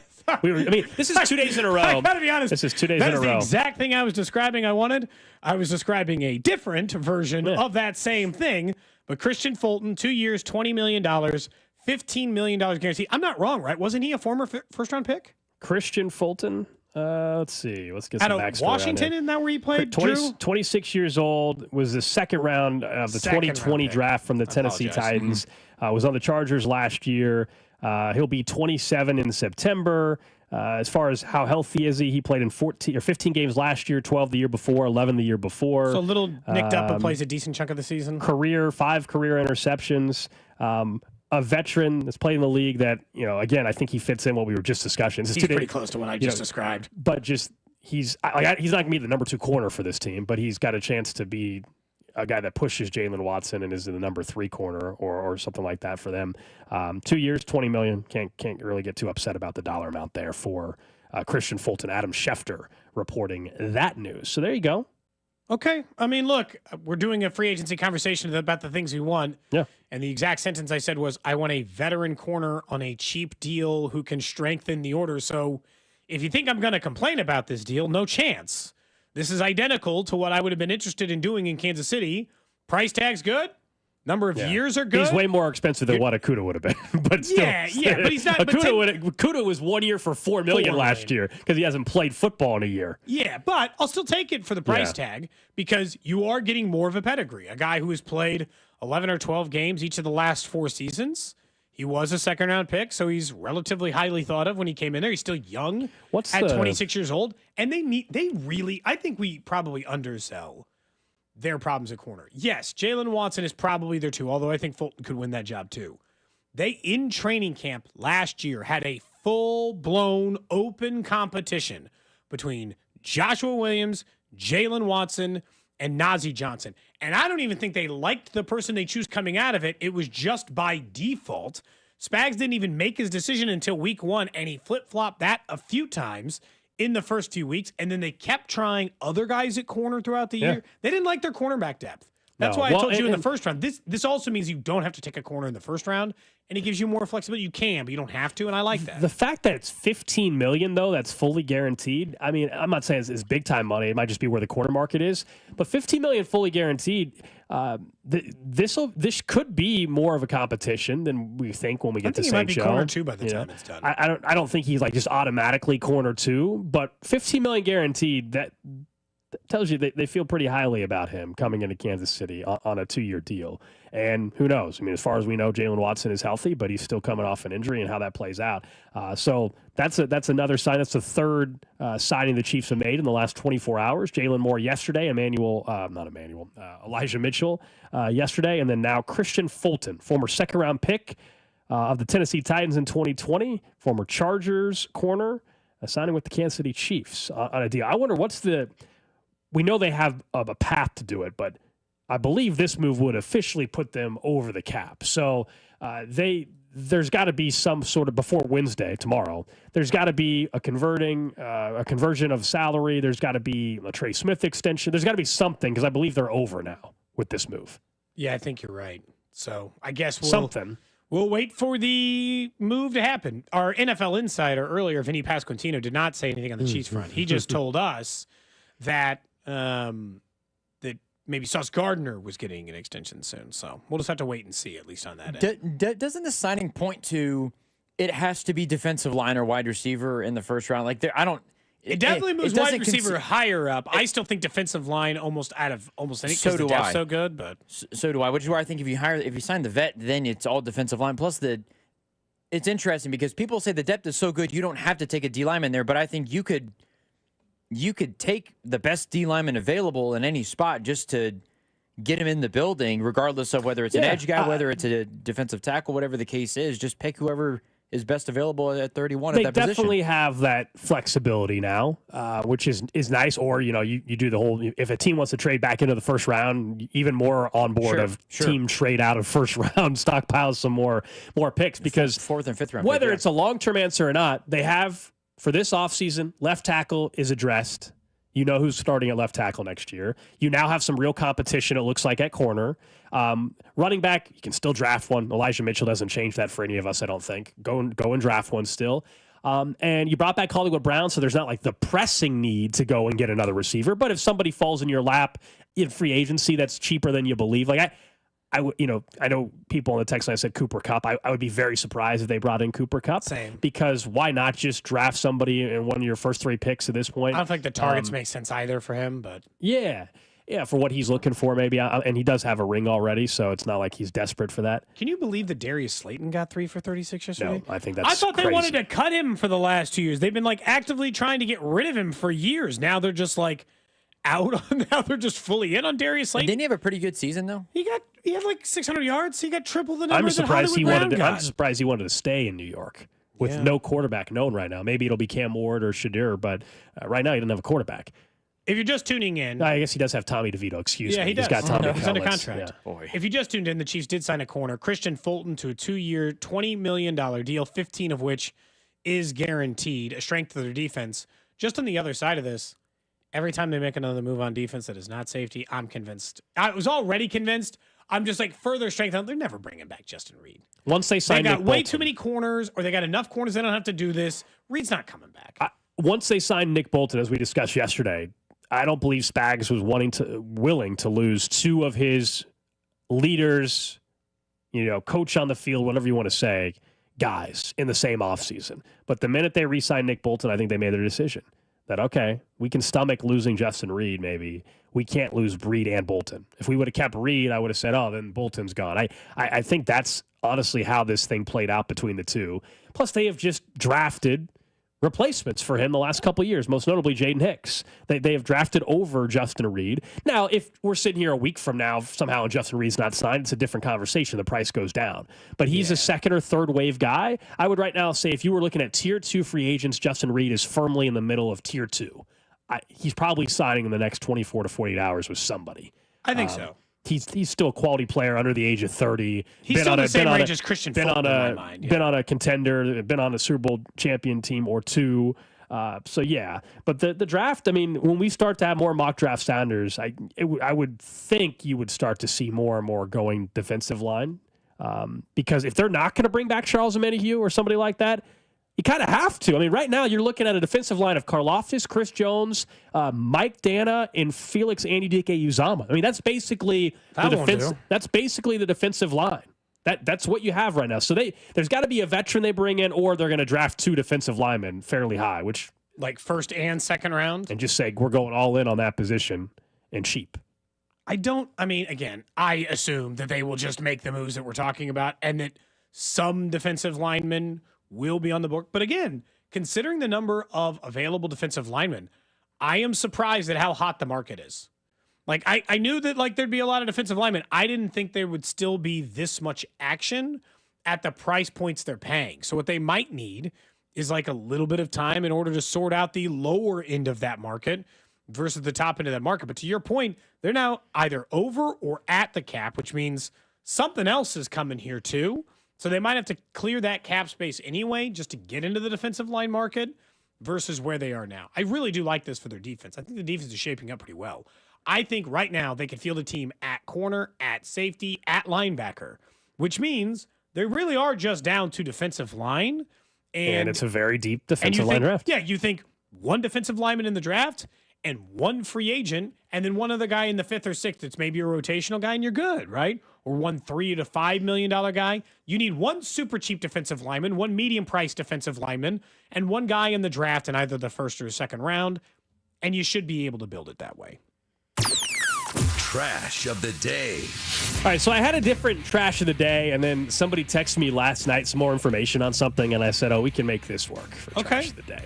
So I wasn't planning on doing this one, but you guys may have seen the unfortunate news involving a couple former Missouri Tigers basketball players, Marcus and Malik Denman. were charged with robbery with a dangerous weapon in connection with an alleged ambush robbery on January 17th. All right, this is news out of Oklahoma, and Marcus Denman and his brother are facing charges in Tulsa, Oklahoma, from January 17th. I'm like, why are you bringing this up? Well, it said the Denmans stole allegedly between $15,000 and $16,000 in cash from a woman while she was packing up to travel to a bachelorette party in Kansas City, Missouri. According to online court documents, they were both arrested in Kansas City and both were ordered to be transported back to Tulsa. The reason why I'm bringing this up has nothing to do with Missouri basketball or anything. Somebody texted me last night and they said, how bizarre is this? So they both were arrested, not for bank robbery, but armed robbery in Tulsa.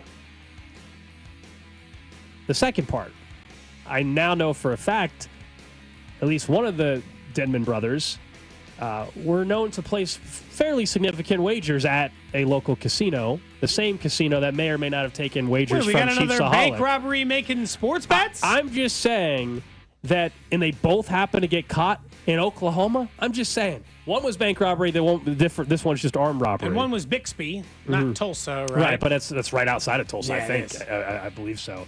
How weird is that? That doesn't make any sense. We're going to get a second story? Although he wasn't going to every It's Chief Saholic 2.0 minus the whole bank robbery part, just the armed robbery. Yeah. I mean, it does have a similar energy to it. I can't deny. Large sports bets, quote, all the time. Trying to turn money into more money, it turns out, is a dangerous game because if you lose your bet, then you need even more money. And then you have to commit more crime in order to get it. That's a whole nother portion of the problem, right? Man, I can't say. That seems awkward. That seems super, super, super awkward. And I can't believe that it's the same guy. Why, people keep placing large sports wagers. They got to watch out. Why is everybody picking Oklahoma for the crimes? Why is everyone picking Oklahoma? That's a great question.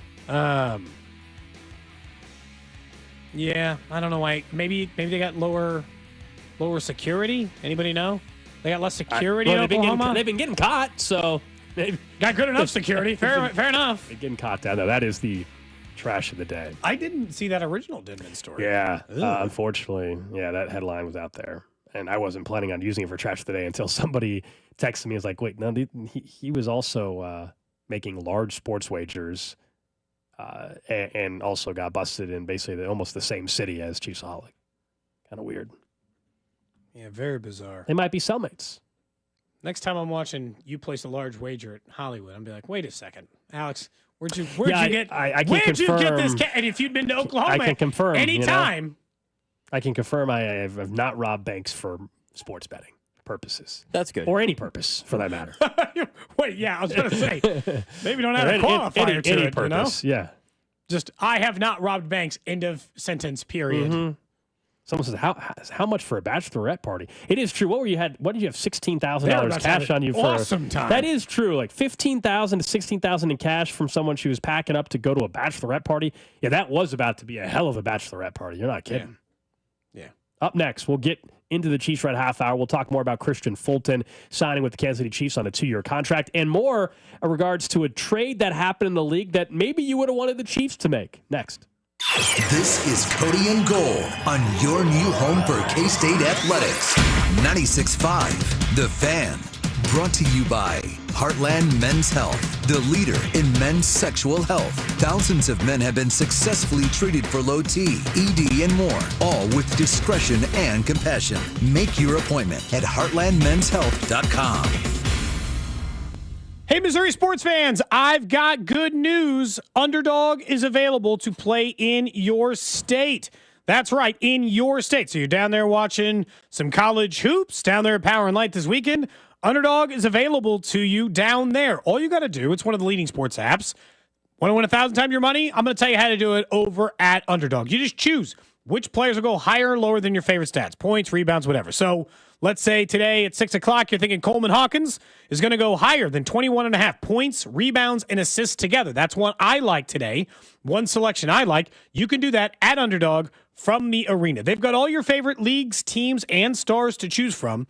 and all of your basketball selections, where you can turn $1 in up to $1,000 because you can bet with as little as $1 with your basketball knowledge. Download the Underdog app today. Sign up with that promo code TAPP, T-A-P-P, to unlock a special offer for up to $1,000 in bonus cash when you make that first deposit.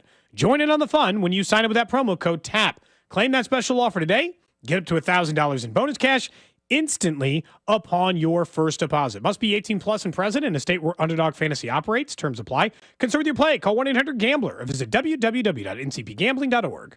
I love saving money, and Hy-Vee is always helping my family fight inflation. Not only has Hy-Vee lowered prices all over the store, they also help me save a ton of money on gas. In fact, multiple times in the last few months, I've saved over $1 per gallon with Hy-Vee Fuel Savers. I love seeing the price on the pump drop dramatically each time I fill up. This Saturday and Sunday, save 30 cents per gallon on gas with every $60 you spend on groceries. Stack up the savings. The more you spend, the more you'll save on your next fill-up, only at Hy-Vee. Hy-Vee's new fresh fried donuts are pure melt-in-your-mouth happiness with icing on top.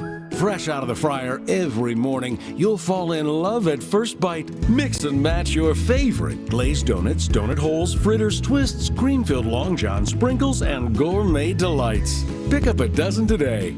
You'll be the hero of the morning meeting, queen of the book club, classroom parent of the year. Sweeten someone's day with decadent fresh fried donuts only from Hy-Vee.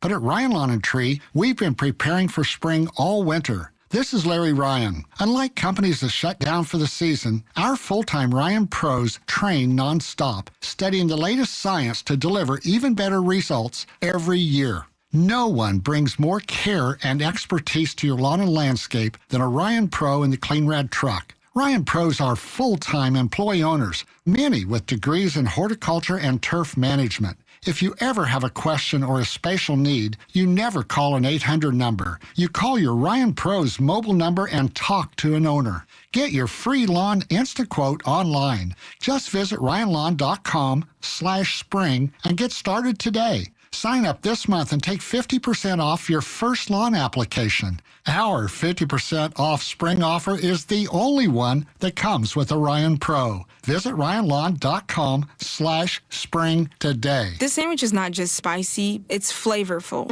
Hi, this is Matayo. And this is Elsa. And a little thing I love about the Chick-fil-A Grilled Spicy Deluxe Sandwich is that spicy kick. Because the spice comes in at just the right moment. Oh, no. A little thing I love is that cilantro lime sauce. It's a fun blend of zesty and bold. That's what really makes me happy. Are you going to eat all your fries? Order a Chick-fil-A Grilled Spicy Deluxe Sandwich and a Diet Dr. Pepper on the Chick-fil-A app for a limited time. Real guests paid for their testimonials. Febreze. As a rideshare driver, I love keeping my car smelling fresh and clean. So when I'm driving, I only trust Febreze car vent clips, featuring 3 distinct intensity settings. Because it's that little touch that sets me apart. I can turn the intensity down for subtle freshness, or I can turn it up for when I want lots of scent. So whether it's set to low, medium, or high, with Febreze car, I know my car's going to smell amazing. Which keeps my driver rating right where it belongs. Picking up Oscar! T-Mobile home internet is all about speed, value. What you doing, Zach? I'm rehearsing. There are so many benefits. You got to talk fast. T-Mobile home internet ranks #1 in customer satisfaction for home wireless internet by J.D. Power. Wow, you are good. Try singing it. T-Mobile has price lock. They won't raise your rate on internet. Hulu and Paramount Plus on them. Get T-Mobile home internet all in for just $55 a month with auto pay and any postpaid voice line. Additional terms apply. For J.D. Power 2024 award information, visit jdpower.com/awards. I was looking for a long-term solution for weight loss, so I looked to Awaken 180 Weight Loss. You can give them a call, 844-346-1800, or online at awaken180weightloss.com. Tuesdays are weigh-in day. After 2 weeks, I'm down 12 pounds total. Lost 8 in the first week, another 4 this week. No medication, no gyms, no calorie counting, just following the program. They give me support every week, so I'll meet with my nutritionist later today, make me tweaks, make sure I'm still on track and everything's kind of going great. If you want to drop weight and then lose it forever, Awaken 180 can do that for you. After you reach your goal, whatever your goal is, you can receive free support for life as well, which is important to me and helps me stay on track as well. So if you're looking to make a change, Look, my weight loss goal was 30 pounds. Maybe yours is 40, maybe yours is 10. Whatever it may be, Awaken 180 can help you get there, and they're at-home program. Call 844-346-1800 or go online at awaken180weightloss.com. When you're hiring, have you ever felt like you're missing out on meeting truly great candidates for your roles? It seems impossible to find them, but they have to be out there somewhere, right? Well, they're not hard to find when you know where to go, and that place is ZipRecruiter. And right now, you can try ZipRecruiter for free at ZipRecruiter.com/free. ZipRecruiter helps 10 million people with their job search every day. And because these people are actively looking for jobs just like yours, it's easy to find the right person right away. In fact, 4 out of 5 employers who post on ZipRecruiter get a quality candidate within the first day. But if you're not using ZipRecruiter, you're missing out. So see what it's like when the impossible is easy. When you go to ZipRecruiter.com/free right now to try ZipRecruiter for free. Once again, that's ZipRecruiter.com/free. ZipRecruiter.com/free. Never miss out on great candidates with ZipRecruiter. The technicians you can trust with your house keys. Anthony Plumbing, Heating, Cooling, and Electric. Opening day coverage is brought to you by Hollywood Casino. Stop by Hollywood Casino every Wednesday in March from 12 until 2 to register for your chance to win opening day tickets. Your home for Royals baseball. 96.5 The Fan. You're listening to 96.5 The Fan from the Mission Plumbing, Heating, and Cooling Studios. Welcome in to the Chiefs Red Half Hour. Every day at 11:30 with Cody and Gold on your new home for Chiefs football. 96.5 The Fan. Back here on Cody and Gold, Alex Gold, Cody Tapp, Drew Nixon with you. Continuing to talk about the latest free agent signing for the Kansas City Chiefs. Adam Schefter was the first to report it. Veteran corner, be 27 in August. Christian Fulton, former Charger, originally drafted in the second round by the Tennessee Titans. Christian Fulton, now a member of the Kansas City Chiefs on a 2-year deal worth around $20 million, $15 million of which is guaranteed. Thinking more about it during the break, I was looking up at Jalen Watson. The more I look at it, too, this is the final year of his contract. So you get Christian Fulton, who's under contract for 2, now $15 million guaranteed. I don't know the structure in year 1, if it's majority in year 1 or how they're going to break that down. But there's a chance Jalen Watson's only here 1 more year as well. So it gives you some protection if, in fact, you walk on Watson. It's why they probably will still draft a corner at some point in the draft as well. But that's the other part of this that I guess makes some sense as well. And as we mentioned with McDuffie this season, and what a difference it made when he had Watson next to him in terms of where they can play him on the field. Yeah. This gives them some more options if you believe Trent McDuffie has a chance to play more inside versus outside. Christian Fulton can play outside. So they just get some more flexibility with this signing. And if they walk on Watson next It's year. Watson's last year. It's Williams' last deal, too.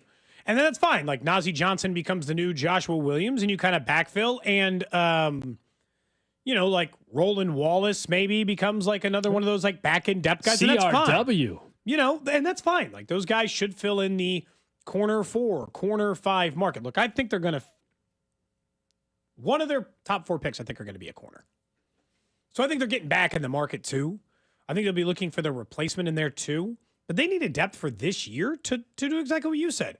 Offer them flexibility in the way they're doing it. So far, the offseason, in my opinion, is going exactly the way it should. They had needs at corner, at wide receiver, at offensive tackle, and at defensive line.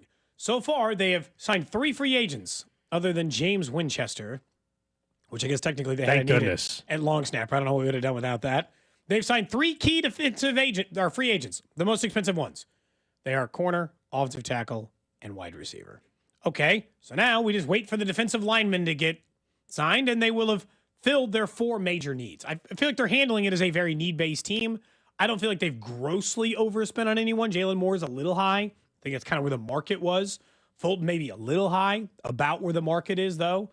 I don't think they've overpaid. I don't look at any of their deals, and I look at it like I've mentioned the Kinlaw or Turk or some of the other guys who I'm happy got checks, but I'm like blown away by the price. And so, yeah, I feel good about the decisions they've made, and yeah, it just offers them flexibility.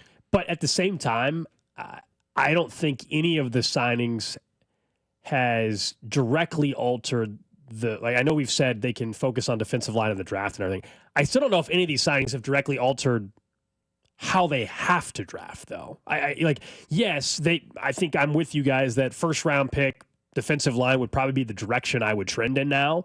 But while they've addressed left tackle for at least the short term, while they've gone out and helped out in the cornerback room for this year and maybe next year because Jalen Watson and Brian Cook and these other guys are all unrestricted free agents in a year or so, and they bring back Hollywood Brown, that's still also a 1-year fix. To bring him in. I don't know if any of the signings are like, oh man, they're good for a couple years, don't need to address the position. So they have addressed what they had. It's made it to where they got to go to the draft. They can field the team. Yes, they don't have to definitively take this position in this round. So that's the flexibility they've given them. But it hasn't alleviated the need to, in my opinion, still go use one of your picks at left tackle at some point. Use one of your picks at corner. Use one of your picks at wide receiver. In addition, defensive line. Like, it just has made it to where it's not as pressing in the first round, I guess. Otherwise, the needs are still there over the next 2 years, just not for tomorrow. Yeah, they still need a long-term answer at corner, long-term answers at the defensive line, all of those. But also, yeah, you're right. They can field a team. I mean, legitimately, we were having a conversation about team needs. You were mentioning a defensive lineman, so they don't necessarily have to do it. I was mentioning a veteran corner, so they didn't have to do it. And they signed a veteran corner. I wouldn't be surprised if an hour from now, Gold, we're resetting that topic. And my answer is now defensive line, by the way. My answer is no longer Jeff Okudah. They just signed Christian Fulton. My answer changes now based on that. And we're getting into like different players and people who might be available. Maybe it is an Ojulari or it is a Charles Omenihu or it's one of these other guys that could kind of fit. It's been an interesting free agency because when they signed Jalen Moore yesterday, and then I watched the Tunsil deal, my initial instinct is everyone else is like, oh, God damn. Why didn't you do that, right? Why didn't you just get Tunsil? He's available, a number one corner or number one left tackle, please. I'm begging. I still would have done it. I'm not panicked about doing it for the same reasons that I want a young left tackle that exists for a good reason. But if you had laid out those trade terms exactly to me and said, the Chiefs can do this, and they can have Laramie Tunsil at 31, and they're going to have to pay him an extension, and so what? I'd sign up for 5 years of Laramie Tunsil because then I don't have to solve left tackle. In my opinion, I don't have to solve left guard for a few years because I think they'll give Kingsley a shot. I don't have to solve center or right guard for years. My only goal is to get a right tackle in the draft or get another guard just to keep competing with Kingsley so I can let him go down the road. I would want the stability. I wouldn't have hated the trade. I would not have been here and say, "Oh my gosh, I can't believe they did this." I'm not as, "Oh my gosh, how do they not do it?" as some other people are. If you're wondering the details, again, we're talking about Laramie Tunsil, the Texans left tackle that got traded to the Commanders yesterday. The Commanders gave up a third, a seventh, plus a second and a fourth in the 2026 draft.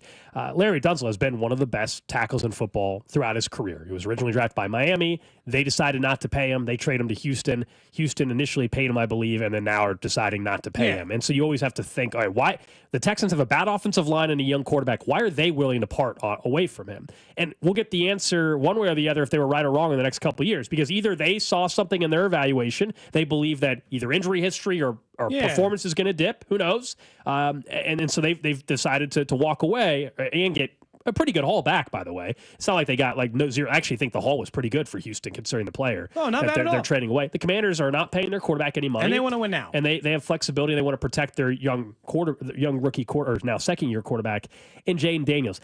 I get it. We also just don't know, and I don't know if we'll ever get the answer. Did the Chiefs call?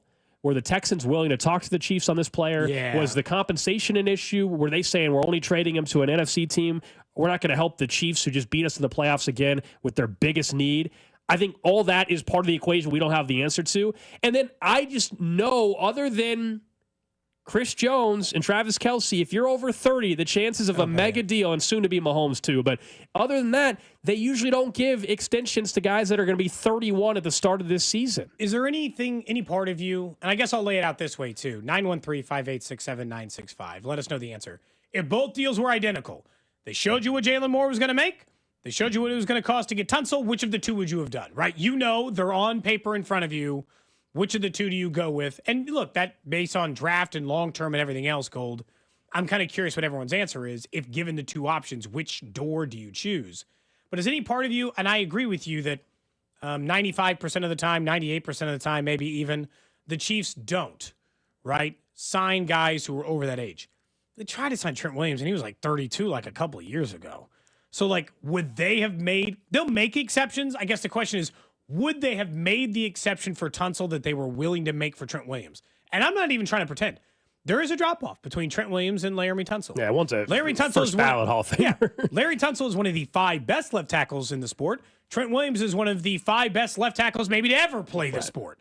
So there are a difference between maybe I was willing to make an exception at a 31-year-old all-time great, who, by the way, can't even stay on the field now, so maybe you would have regretted that initial contract, and now you'd be looking for a left tackle again, although you wouldn't have been searching for all those other years, and you wouldn't have given him a first-round pick for Orlando Brown Jr., and a million other things would have changed in the butterfly effect. I just want to, like, for you, if both those things were laid out and they just said, all right, pre-free agency, Gold, we're asking you. We got 2 tables in front of us. This trade for Laremy Tunsil, Jalen Moore in a 2-year, $30 million deal, and likely draft a guy in the first to third round. Which are you choosing? I will choose not trading away assets and giving a mega extension to a guy that'll be 33, 34, 35 during it. That's just how I would approach it. I think. But if they had done it, you wouldn't have been like, how dare you? I don't think it's a terrible trade. I just don't. I don't believe that would have been the smartest option. And I understand that this team has had major left tackle problems, but this is also as much trouble as they've gotten into by not having a left tackle. Oh no, they've won 2 Super Bowls during the stretch. I would say you can also get yourself into trouble by saying we're going to give up multiple draft picks and we're going to also pay him. And so there's some, I think, in the Madden fantasy world, it's like, I don't care about the draft picks in 3 years because I'll go ahead and cut off my franchise mode before I play in 3 years anyway, because I won't make it to that. Well, that Brett Veach can't play that game. 2030 is a real year. 2029 is a real year they have to worry about. In a video game, it's cool. Like most people don't play past year 1 or 2 of their franchise mode is my guess. But about 4 years into it, your roster doesn't look the same except for 3 people. 4 years ago, there's like 3 members of this team, 4 members of this team that were on this team 4 years ago. Patrick Mahomes, Travis Kelce, Chris Jones, James Winchester. I just always wonder why no one else in a lot of ways. And the Texans will either be proven correct or wrong, but like, why are they willing to also part? It's not like they have a young tackle they drafted last year that they're in love with, and it's like, oh yeah, just let him walk. Hell, it would have made more sense in some ways for Trent Williams to be let go in San Francisco and them to keep Jalen Moore, because at least you could say, you could talk yourself into, they have their option already. The Texans are going to have to spend a premium draft pick on left tackle now.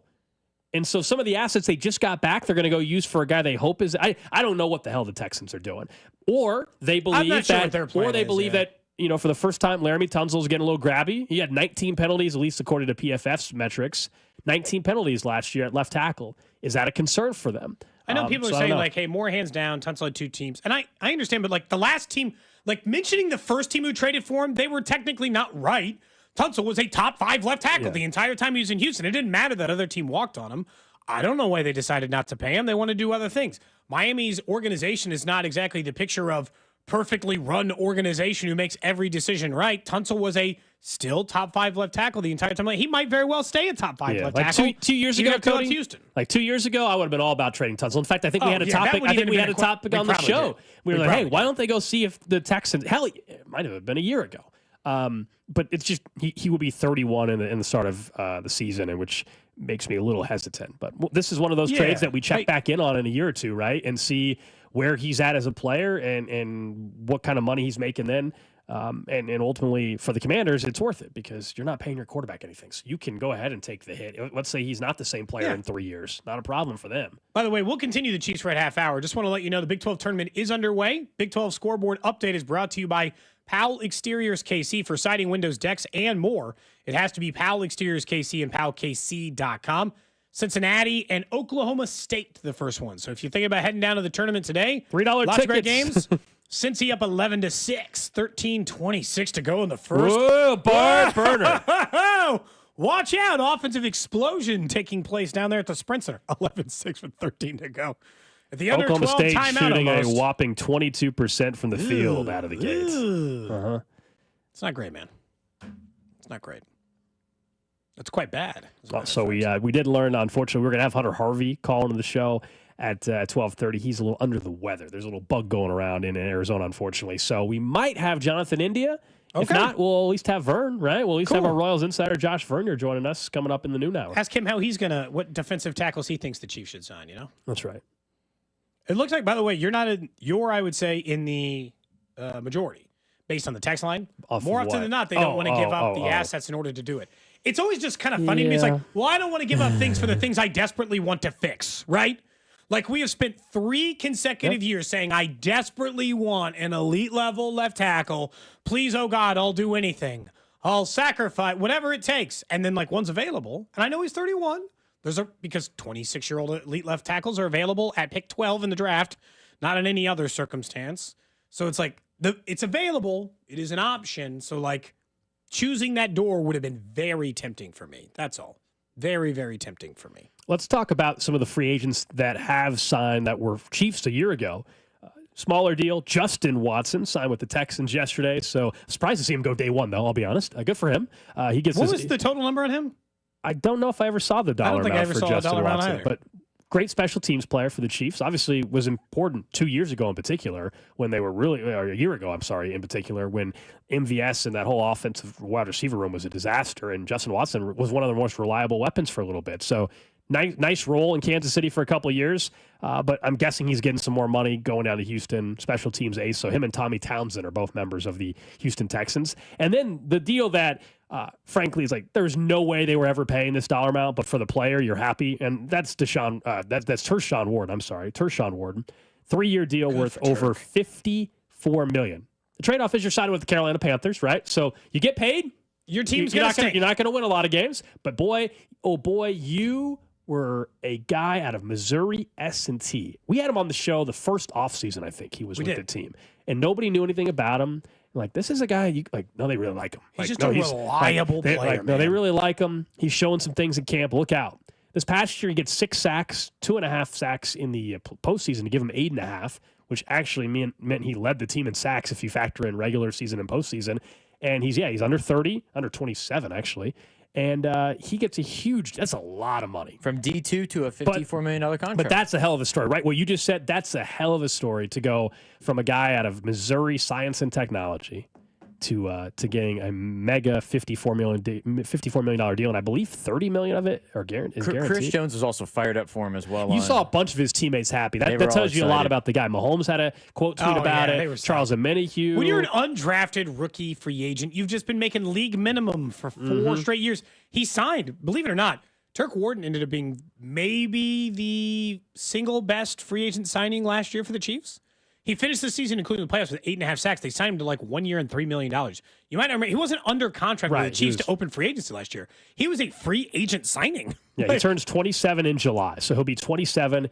I mean, that's a great deal for him. I'm not even like, it's a lot of money. Like that, there's no way the Chiefs were ever paying him that kind of money, and that's not a shot at all. There was just $30 million guaranteed. There's no way they were going to be able to do that. He now will rank, if you compare it to prior to this offseason, his current deal would have put him top 14 for defensive tackles. Good for him. Is there a single remaining, like you had asked that question, right, as it relates to that? It's like, are there any Chiefs free agents you want back now?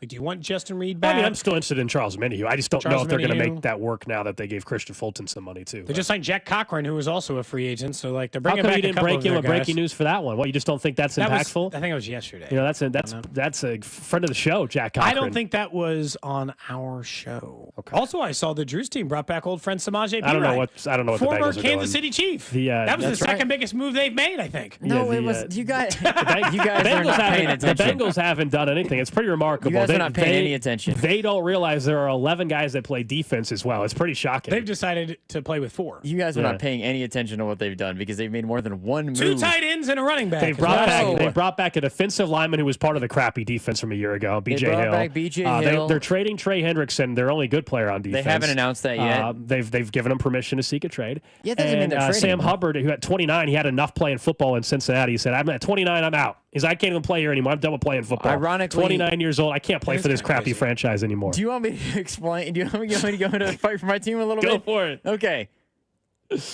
Sam Hubbard retiring actually opens up opportunity for Joseph Osai, who finished. Oh, the guy that had the penalty that allowed the Chiefs to win a football game. Correct. That guy. He's been in the league for like 4 years. He hasn't gotten on the field. Now he's going to be good. He's been in the league for 4 years. This is his opportunity to essentially. They brought him back on a 1-year deal to basically prove it. He had 5 sacks in his last 7 games. He actually was really good down the stretch for them, but it's a chance for him to get more playing time with Sam Hubbard gone. They also brought in Ty Slayton from the Packers, who is just a nose tackle. Dude's 340 pounds, big dude. They desperately need a run stopper. He led the league last year in rush win rate and run defense win rate. And so, I mean, statistically, he's not anything special, but they need to stop the run, and they did that. I mean, and they brought in Oren Burks from the Eagles. I don't know who any of these people are. Oren Burks was I don't think he picked off Mahomes, and I don't know if he picked off Mahomes in one of those plays, but he was very instrumental in their Super Bowl victory over the Kansas City Chiefs. I've heard nothing to suggest that defense has gotten better. And they still haven't signed T. Higgins or Jamar Chase. So I don't know what they've been doing. They're sleeping over there in Cincy. They're, again, just like the Chiefs in terms of what they could take advantage of in the draft, they're not paying for a really good defensive lineman when they can take one in the first round and immediately upgrade the position and pay rookie money compared to Javon Kinlaw money or Turk Wharton money or whatever. But you told me they have unlimited funds to spend on whatever they want. They do. Oren Burks, who you just mentioned, signed this is a linebacker. 2-year, $5 million. I mean, that's not even a player worth mentioning almost. Again, your owner's cheap. Again, he doesn't want to spend cash. Again, He's it's not like Oren Burks said, screw you, I only got offered $5 million. He signed the 2-year, $5 million contract. I'm just saying that means he's not a good player. He played in the Super Bowl and was a part of them winning the game. I don't understand why. I don't think Sky Moore's played in Super Bowls too, and he's caught a touchdown pass. He was a part of them winning the game too. I wouldn't give him $5 million. He was probably making more than $5 million over the course of his time. This guy's a second-round pick. He hasn't made more than $5 million a year. You think he made $2.5 million last year? He might have. I don't want to say for sure. Point being is they haven't done anything that suggests they've actually solved their defensive being the worst problem, worst defense in the league. We're not going to. I'm not going to give you that answer until May, until after the draft's over with, because that's going to be where they have to answer it. I just feel like they've been relatively inactive compared to some other teams with a lot of cap space. We're giving you a hard time because you said that their defense, they can just address it in the draft, and that is banking on 4 picks all hitting and all having success immediately. And can you at least promise me one thing? I don't want to hear it. And this includes the national media. We're going to be sitting here in November, and I can promise you Joe Burrow is going to put up insane numbers again because he's great. He'll throw to Chase and Higgins again. Jamar Chase is going to be going for another triple crown. Going to be great. And we're going to say should be an MVP, but they're going to be sitting there on pace to win 9 to 10 games, and they're going to be a fringe playoff team again. And we're going to say, man, if poor Joe Burrow, they just don't build a defense around him. You know what? I don't feel bad anymore. The dude said, pay my guys on offense. I need weapons. Screw the defense is basically what he has said. And the owner has said, thank you. I don't have to put cash forward to make deals happen, even though I have a ton of cap space.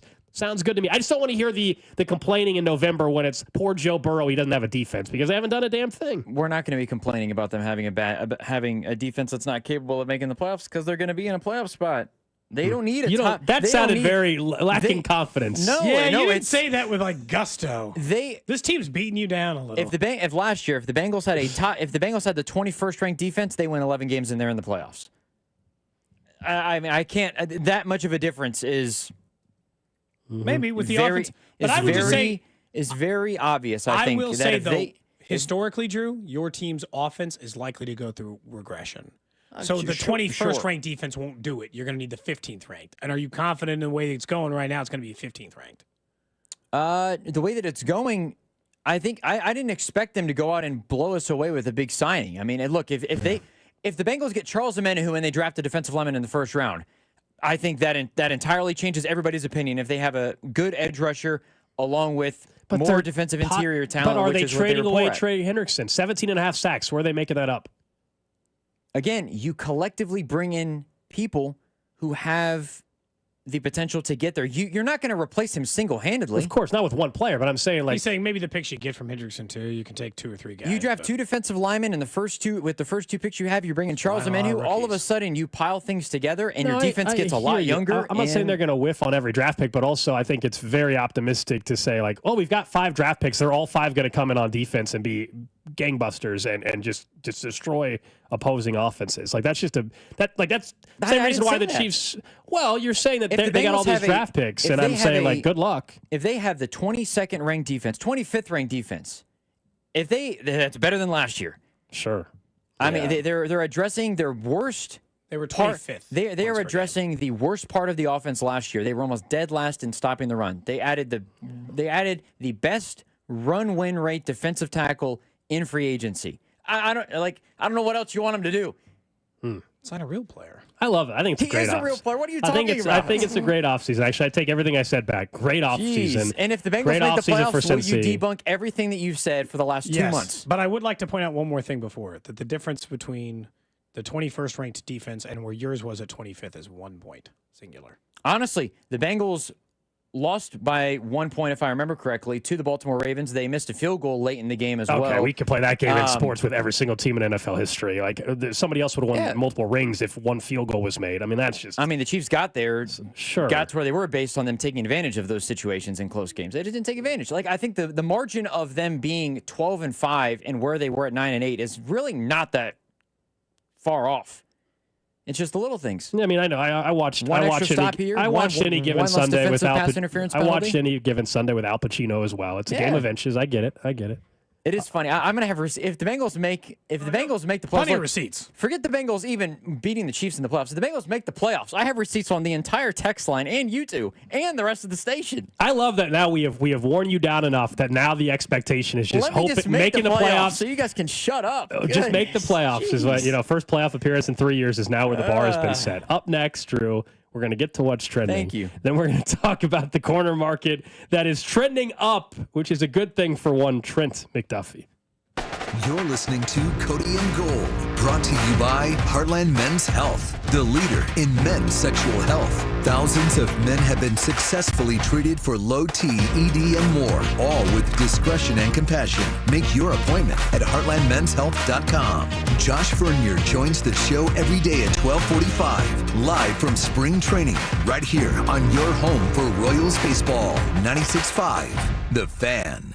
Men, this is Jeff for Heartland Men's Health. And though I generally talk about medicine and effective treatments for erectile dysfunction and other men's sexual health issues, today I want to talk about love. Because love is the best reason to get treated for your ED. You see, ED can cause major relationship issues. In fact, men often push their partners away when ED becomes a problem. The condition can cause depression, arguments, breakups, and even contribute to divorce. But the good news is that if you're like most men suffering with ED, you can be successfully treated at Heartland Men's Health and put a stop to the relationship stresses that ED can cause. I say this with all confidence because we have treatments that are effective in well over 90% of cases. Surely, it's likely you'll find you're performing like you haven't in years. So make an appointment and get the love back in your life. Your initial visit is just $99 and includes blood work, a medical consult, and if medically advised, a test dose. And if that test dose doesn't work in the office, your visit is free. Call 844-447-6600 or go to heartlandmenshealth.com. We have 3 offices: Overland Park, Independence, and North Kansas City. Call Aspen Lawn and Pest Control. Our iconic blue trucks and expert team get it right the first time. Award-winning full-service lawn care and pest control since 1985. Call today for a free estimate. Visit aspenlawn.com. This is the story of the one. He's responsible for keeping a leading healthcare facility clean and safe. And he trusts Grainger's high-quality HVAC cleaning and safety products, combined with their world-class supply chain, to consistently deliver, ensuring he's covered inside and out, so he can focus on keeping his facility clean to help protect the health of everyone inside. Call 1-800-GRAINGER, click Grainger.com, or just stop by. Grainger, for the ones who get it done. Hey, it's Cody and Gold once again, telling you about our friends over at Centric, and we've all been dealing with this brutal weather in Kansas City. Maybe you work outside, and look, you've just had enough. Well, you can start a brand new career with our friends over at Centric, because they allow you to advance your career on your time with their flexible schedules. You choose your curriculum, go with that new career path, and stop worrying about what the weather will do for you. Call our guy, Russ Mondry. He's been with Centric for 16 years and will be with you to guide you every step of the way. Go to Centric.com now. This hour on 96.5 The Fan is presented by Awaken 180 Weight Loss. Results every week and then receive free support for life. Online at awaken180weightloss.com. A body in motion stays in motion until you feel that muscle tighten. KRT helps you get back in action with all natural pain relief in just minutes. Learn more at krtrelief.com. I'm Brian Tedesco, CEO of Blaupunk Americas, the pioneers of the car stereo. Today, we're not just about sound systems. We are revolutionizing the e-bike scene with Blue Dot Bike. Thanks to AmericanEagle.com, our online presence now features a dynamic e-commerce website that showcases the quality and affordability of our foldable e-bikes. And our collegiate e-bikes, just perfect for the college fanatic. These e-bikes offer a new way to experience freedom on two wheels, no matter your age. When we needed a top-notch website to match our cutting-edge e-bikes, we turned to AmericanEagle.com. They made the impossible seem easy, tackling digital challenges like pros. Check out the Blue Dot Bike website to see AmericanEagle.com's amazing work in action. Need the best in website and digital marketing solutions? AmericanEagle.com is your go-to. They've been a game changer for us, and they can be for you too. Visit AmericanEagle.com or call 877-WEB-NOW-1. That's 877-WEB-NOW-1. When you're hiring, have you ever felt like you're missing out on meeting truly great candidates for your roles? It seems impossible to find them, but they have to be out there somewhere, right? Well, they're not hard to find when you know where to go, and that place is ZipRecruiter. And right now, you can try ZipRecruiter for free at ZipRecruiter.com/free. ZipRecruiter helps 10 million people with their job search every day. And because these people are actively looking for jobs just like yours, it's easy to find the right person right away. In fact, 4 out of 5 employers who post on ZipRecruiter get a quality candidate within the first day. But if you're not using ZipRecruiter, you're missing out. So see what it's like when the impossible is easy. When you go to ZipRecruiter.com/free right now to try ZipRecruiter for free. Once again, that's ZipRecruiter.com/free. ZipRecruiter.com/free. Never miss out on great candidates with ZipRecruiter. If you've been thinking about a brand new vehicle, well, Max Motors is the spot you should be checking out. Hey, it's Alex Gold for Max Motors, telling you once again why Max Motors is the place to go this spring if you're thinking about getting that new vehicle. Like a new 2025 Ram 1500. Right now, it's up to 15% off MSRP, plus 1.9% for 72 months. Stock number S250016. Or maybe you're looking for a little bit different vehicle for the family. A new 2024 Chrysler Pacifica Touring L starting at $37,000. Stock number S240379. The weather's starting to get nicer. You're going to be out and about more. Maybe you're thinking about those road trips for the summertime already. Why not get a new vehicle, and why not go to the best in the Midwest at Max Motors, where they're going to walk you through the entire buying process. They're going to explain to you the total cost of ownership, not just what your monthly payment will be. And they've got the best financing options available with the max trade-in values in the Midwest. See dealer for details. Max Motors, the easiest place to buy a car, maxmotors.com. Go to 965thefan.com for the Fiery Hot Sevens contest, where you can win a $30 instant scratch ticket, and one person will win the grand prize, a Bobby Witt Jr. autographed jersey and framing, all thanks to our friends at the Kansas Lottery. Come join us for the Royals Roundtable, plus meet and greet with Michael Massey and Kyle Isbell at Hollywood Casino Friday, March 28th, starting at 6. Your home for Royals baseball. 96.5 The Fan, KFNC FM and AM, HD1 and HD2, Kansas City, an Odyssey sports station. What's trending? What's Trending is presented by Baker University, where graduates earn higher salaries and land jobs faster than any other university in Kansas. Apply today at bakeru.edu. Chiefs made another signing today. Christian Fulton, veteran corner, joins the Chiefs after spending the last year in L.A. Was originally a draft pick of the Tennessee Titans in the second round back in 2020. It's a 2-year, $20 million deal. Adam Schefter says $15 million of which are guaranteed. He will likely compete with Jalen Watson. Also could give them some flexibility to have Trent McDuffie play inside a little bit more while he plays outside.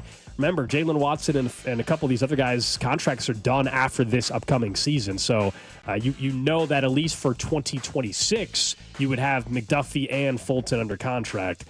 So nice signing for the Chiefs. Yeah, they needed a veteran corner who could help them do that thing. He can now compete for that starting job. Obviously big for the Chiefs overall. Next up on What's Trending, the Eagles are trading C.J. Gardner-Johnson to the Texans in what has been a roster unloading, I would say, over there in Philadelphia. They are going to get back a little bit of draft pick compensation, obviously, in return for that. The Texans seem like they're just making moves to make moves right now. I'm not totally sure exactly what they're doing. It's a pick swap, a 2026 fifth-round pick. Texans getting a 2026 sixth, and C.J. Gardner-Johnson. Obviously, he's been good at getting interceptions, 6 interceptions in 24 and 22. He signed a pretty good deal here recently. They've now lost 3 corners. So for any Chiefs fans trying to tell you, like, well, how come the Eagles can just pay for every player they want? Go ahead and look at their attrition rate this year. Look at how many players who were on their roster no longer are. Big 12 tournament begins today in Kansas City. We already got games going on right now, as a matter of fact. We were looking at ticket prices. You can get into these morning session and even tonight's session for $3 to $6. Currently, Cincinnati in the first round action, first half, about 7 minutes to go, up 21-16. Cincinnati Bearcats on Oklahoma State. This is the first game of the tourney. A little bit later on this evening, Kansas State's going to take on Arizona State in the 10-15 matchup. The Kansas State Wildcats up to now 6.5-point favorites. They were 5.5-point favorites earlier on in the day. I do think Kansas State covers. Hell, they probably cover the 6.5 too, but I definitely liked it at 5.5. We put out a video on our social media channels. I'll be doing picks of the day. And when I recorded it, and before it was edited by our video department, it was 5.5. Now it's 6.5. Well, if you liked it at 5.5, I don't know. If you like them heavily over the team, I mean, obviously you'd rather have the better number, but you're still probably feeling okay. Next up on What's Trending, Colts expect to have quarterback competition between Anthony Richardson and Daniel Jones, who they signed to a one-year, $14 million deal today. That's not surprising. They seem kind of written off on the Anthony Richardson thing. These are two former first-round picks, both of which were considered super athletes who needed polishing.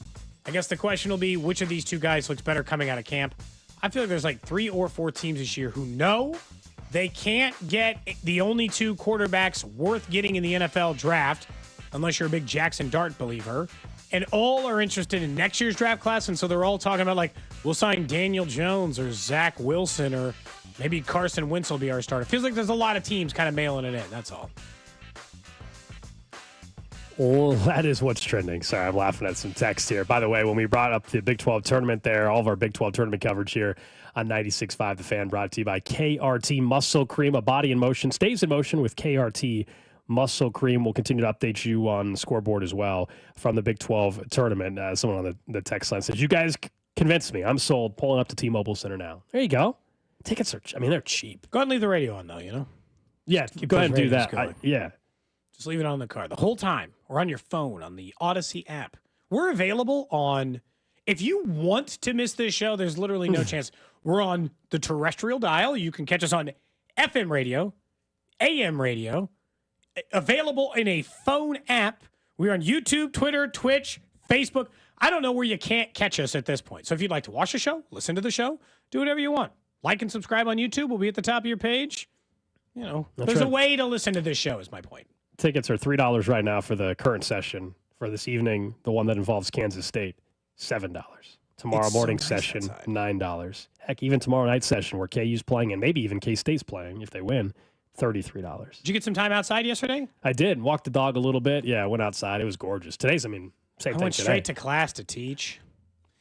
And that's inside, I'm sure your obviously. class was thrilled. So, in fairness, I helped them out a little. We were working on partner-based podcasts, so they had to pair up for the first time in class, discuss, kind of find common ground, decide what their podcast was going to be on, et cetera, et cetera. Mm-hmm. And I let them do that outside. I said, look, you got to figure out this out. So what were you doing while they were outside? Standing in the classroom, making sure nobody stole their stuff. So you were just on Twitter or something? I was letting them be outside. Mm-hmm. I wasn't on Twitter. I was just hanging out. So really, you talked for a half hour, and then you just sat there for the rest of the class? No, I talked for a half hour. They went outside for half an hour, and then I taught the rest of the class for the remaining class period. Because they had to come back, explain their ideas. We workshopped them, all this other stuff. I only took a half hour. Did any students ditch? Did they come back? No, they all came back. They all came back. They all came back. That's good. That's Every nice. student came back. Is the morale low on campus after the UMKC loss? No one seemed to notice. Okay. I will say the one athlete who plays on the team was not. He was not. Season's over, pal. Why is he not in class? Well, he was. Season's over, man. Get to class. Things happen, you know. The season's over, right? It's over. It's completely done. Yeah, ended quick. Has he been in one class? Yeah, he's been in several. He's been in most of them. Oh, just not this one. Yeah, just not this one. Okay. People miss class sometimes, you know. It's college; they pay for it. Their choice. That's right. They can miss class all they want. He's not even paying for his, probably. He might be. I don't know. I don't think you have full rides for that program or not. They don't tell me that. I don't know how that works. I'm not privy to that information. Gotcha. All right, let's talk about the corner market a little bit, and then we can get into some Royals baseball. Later on this hour, we were going to have Hunter Harvey join us, but it looks like we might have Jonathan India instead coming up in about 20 minutes or so here on Cody and Gold. So Trent McDuffie is potentially due for an extension. Now, he's got years and everything left on the contract, but we just know how the game is played. He's likely in play for an extension if he would want one this offseason. The Chiefs, I think, should be very interested in getting one done for a financial reason. Not only is he a hell of a player, but you take a look at where the corner market is going. Yesterday we brought up the J.C. Horn contract in Carolina, 4 years for $100 million. You brought up a couple other mid-market deals, and that just tells you, even for a Carlton Davis, what he's getting. Trent McDuffie, it's not whether or not you want to have the debate about is he the best corner in football.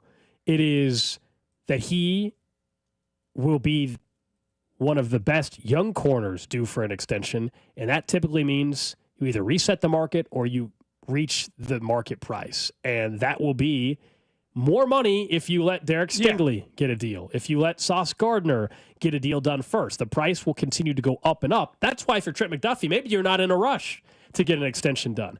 But if I'm the Chiefs, it's something I would like to do this offseason. It's getting kind of scary high, to the point that I'm not saying you should do this. I'm not even saying they will do this. But I do think that you can officially entertain the idea of, what if we replace him and found cheaper options? As in, like, well, what could you get for him on the open market? And I'm not suggesting that yet. I don't know that I'm fully there yet, because it seems like everyone's willing to pay this price, which to me indicates it's probably affordable under the market. But it's starting to feel like that price has gotten so high. Can you afford McDuffie and Karlaftis? And if you can't afford both, we already told you how many times tag and trades happen so rarely. You'd be more likely to trade someone before their contract is up than not. Now, they both have fifth-year options available to them, both of which I expect to be picked up. But I am shocked at how high. A corner was expected to go up because it's due for a market adjustment, Gold. But you got to admit, it's getting kind of out of control. Somebody yesterday got really mad because I had said Trent McDuffie might make $27 million a year. I just want to tell you that that's not out of the question. The guys below him are making 4 for 100. That's $25 million a year. All he needs to do is make 4 for 110, and he's make $27.5 million a year. So if Stingley or somebody else gets signed before him, that's the number. Carlton Davis got 20. J.C. Horn is the highest paid defensive back in NFL history with the extension yesterday. 4 years, and as you said, $70 million guaranteed. It averages to $25 million a season, and with incentives, it could end up being $108 million. Now, he was the 8th pick overall in the 2021 draft. He just got his first Pro Bowl selection. He had a career high in tackles, 2 sacks, 1 interception. So this is not J.C. Horn, also not a guy that gets a ton of interceptions. We know that's been the story about Trent McDuffie. So yeah, it's not whether or not you think Trent McDuffie is better than Stingley or better than Sauce Gardner. Some of you do, some of you don't think that's the case. Financially, though, if he gets his deal done after them, he will get the same money, if not more. It's always like, even if it's just like $1 million more, he'll get more. That's exactly how it works. Sometimes it's a small amount, to your point, Gold. Like, I don't think that whatever Derek Stingley or Sauce Gardner gets paid is going to dramatically change the number for Trent McDuffie unless you wait a whole nother year, because technically they have this year and his 5th-year option next year, and they could tag him. This is where I'm talking about where, Gold, if the number's going to be this high, it is actually, I know that this is risky because he could hold out. It is actually far cheaper to just do the things I'm saying to keep Trent McDuffie for the next 3 years than it is to pay him. You keep him for this year, he makes nothing. You keep him for next year because he was never named a Pro Bowler. He makes $14 million. That's $12 million less a year. Now, I don't think in year 1 of the contract that's what he'd make. You franchise tag him the next year, and the average of the top 5 would probably be $24 million a year. For the next 3 years, it's borderline cheaper to just play him under his contract and franchise him and hold him hostage. I'm not saying they're definitely going to do that. They might still sign him to an extension this offseason.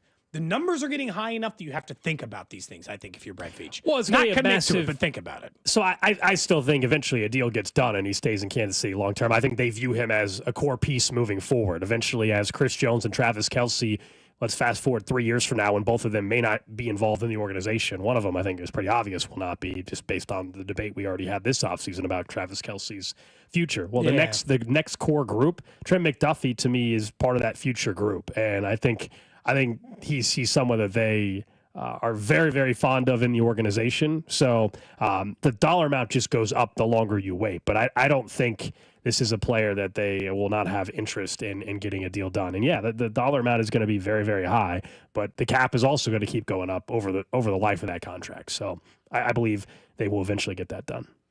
That's what it really comes down to. And yeah, you're probably right. Maybe it cost them Karlaftis or something instead. Oh, it'll sure. cost him someone You probably know? because the price has gotten high enough. But yeah, maybe to your point, it doesn't cost them the number one. And look, they've traditionally, going back to the things we mentioned on the show before, Gold, which is what are the traditional markers of a Brett Veach-led regime?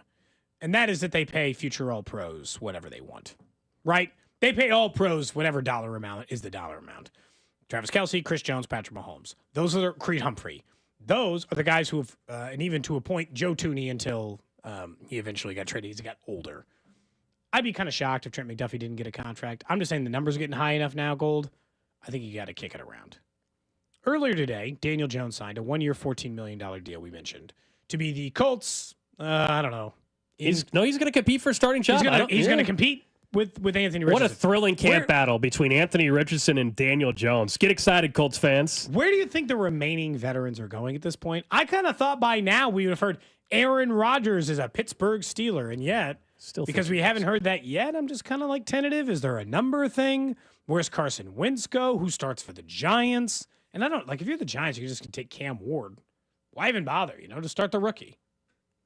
So I think everything points to Aaron Rodgers now signing in Pittsburgh, based off of Justin Fields signing with the Jets yesterday. So if we're guessing the veterans, you have an Aaron Rodgers, a Russell Wilson, really, and then Kirk Cousins is not even on the open market. But let's just stick with Rodgers and Russell Wilson. There's two quarterbacks and maybe only one spot because of what you said with the Giants. It seems like perhaps they would draft one, although let's not forget, just a week ago, the reporting was that the Giants were targeting Aaron Rodgers. So I don't know what's happened there. I think what's happened is Justin Fields is in New York, and if you're the Steelers, now you're starting to look and say, man, Aaron Rodgers with DK Metcalf in this group, can we do something special? If I'm Aaron Rodgers, I, of course, would choose Pittsburgh. I mean, that would have been my first choice the entire offseason if I was Aaron Rodgers, knowing where I'm at in my career. Pittsburgh or Las Vegas. Pittsburgh or the New York Giants. I don't think it's close. I think you obviously would take the Pittsburgh Steelers situation, given a team that does make the playoffs every year, even if they don't go anywhere. They're still a playoff team, and you think you're the guy that can make them an actual contender. I don't think Aaron Rodgers is better than just a middle-of-the-road to below-average quarterback. That's what he was last year, by the way. I still think there's maybe some upside there. But I think he's signing there. 40. And then what's Russell Wilson? He's just a backup? Is that where we're at now? He's just a backup in the league? He just wait till someone gets hurt? Like, if you're him, is it better to just, sit on the sidelines and wait till some team that had some optimism this year doesn't have their guy? Would the Giants draft a quarterback, sign Russell Wilson, and it's Russ for the first 6 weeks, and he gets benched mid-season kind of thing? The Browns chose to give up a fifth-round pick for Kenny Pickett rather than just bring in Russell Wilson. Kenny Pickett's they can't the start starting Deshaun Watson, so they could have just started Russell Wilson on a 1-year deal.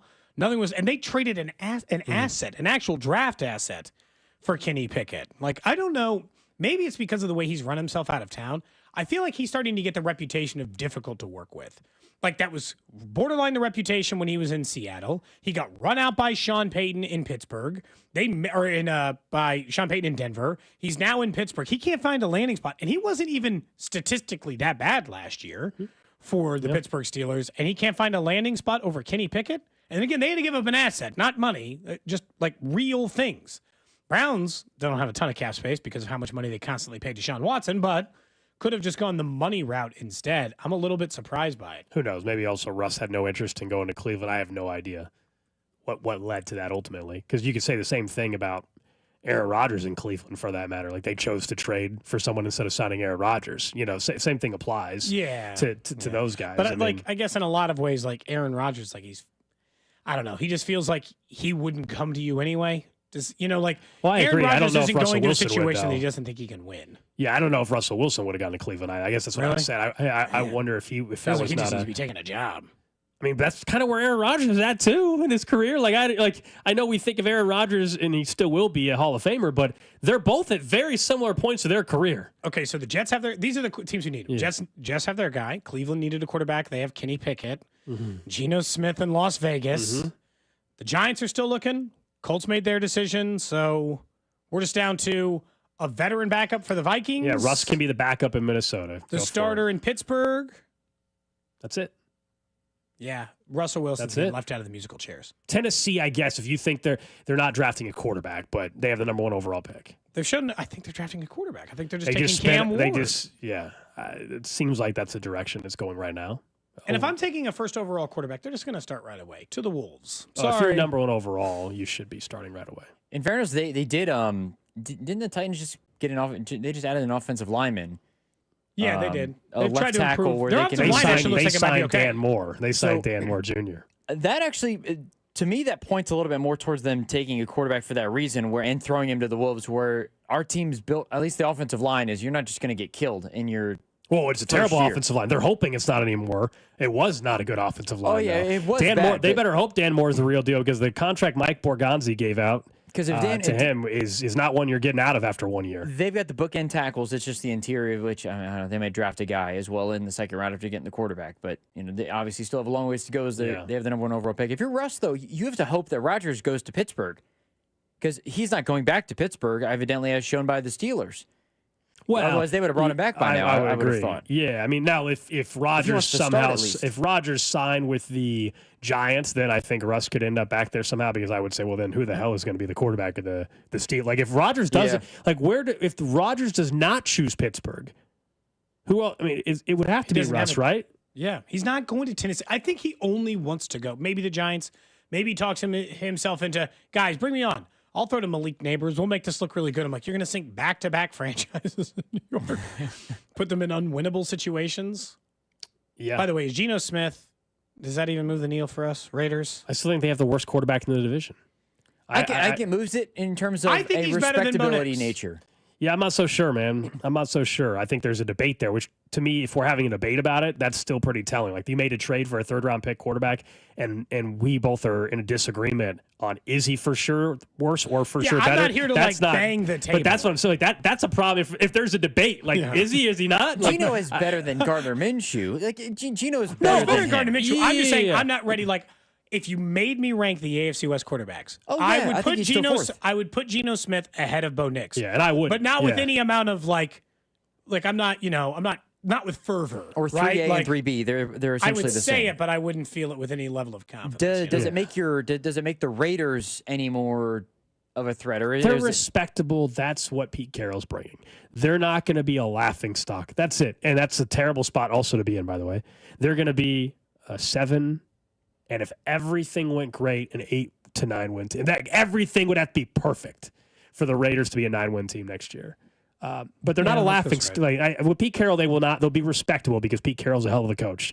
They will not be a joke. You will not watch them play and say, poorly coached football team. They haven't been able to draft well, it seems like, in a number of years. Brock Bowers is their best pick recently. Than him, of course. That's it, though. You're right. That one took care of itself. They've taken 2 stars, Max Crosby and Brock Bowers, over the last 5 to 6 years. They've just taken a lot of bad players. It's just weird. I mean, Pete Carroll, he's probably only there for 3 or 4 years because of his age. Geno's only there probably for 3 years. And none of it is actually long-term sustained success. It's just get us out of being a laughingstock, please, Pete. And then hopefully we can get a better head coach in 4 or 5 years when you retire. I feel like it's almost like a college program. Just be a steward of the program for a few years, please. He's a bridge coach and a bridge quarterback, essentially, is what that's what I think. But I still believe that there's a case that they have the worst quarterback in the division. And definitely the debate is only between him and Bo Nix. It's weird, though, too, because if you think about just how things have kind of unfolded, where the Chargers were, where the Broncos were, let's say if they had the previous regimes in Denver and L.A., the Raiders might be the second best team in the division with the addition of Pete Carroll and Geno Smith. But given how things have gone over the last year, essentially with Sean Payton and Bo Nix coming in and working out, and of course Herbert with a good head coach in Jim Harbaugh now, it makes the division. It might be going into the season. It might be the toughest division in football. I think there's a fair case to say this is maybe the toughest division in football. On paper, it appears that no one is a laughingstock, which usually is what ends up making for the toughest division of football is no one is a total pushover. That usually is what we usually equate it to, except for the NFC South, in which everyone's 8-8. That's different. We don't, not them. It's a competitive, it's a competitive division in the NFC South. That's not a good division. They're the only division we don't actually qualify into those. That's terms. exactly right. All right, up next, we'll get back into Christian Fulton, the newest member of the Kansas City Chiefs. He's going to join the cornerback room for the next couple of years, and we are expected to head out to surprise Arizona and potentially have a Royals guest, as in Jonathan India, join us here on Cody and Gold. This is Cody and Gold on your home for Kansas City sports.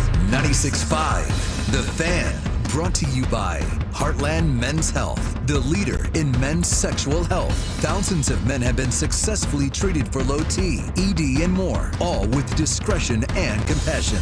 Make your appointment at heartlandmenshealth.com.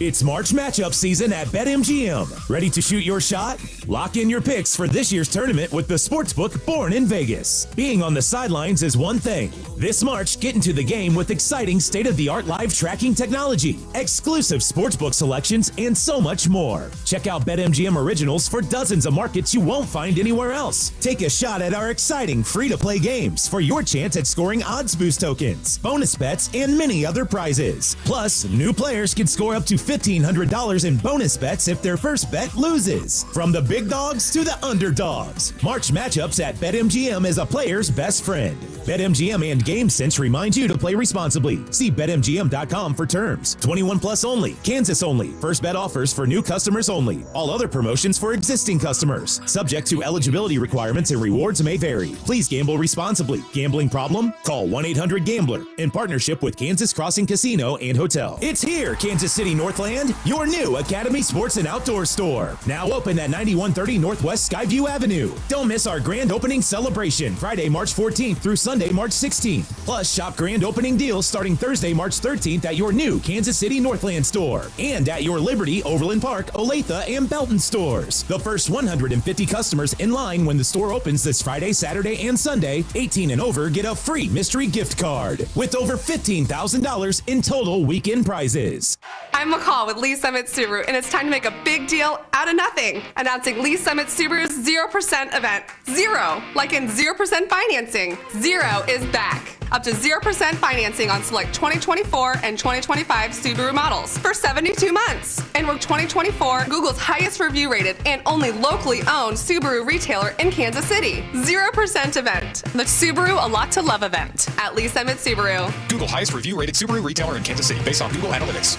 Hey, it's Dick Ray. Why do they call us the heating, AC, and plumbing magician? We show up on time, diagnose and fix the problem quickly without breaking the bank. And now we have our own madness going on in March with our Dick Ray BOGO deal. Schedule a $99 AC tune-up by March 31st and receive your furnace tune-up next fall for free. Come on, sing it with me. Call Dick Ray, he's your cooling magician.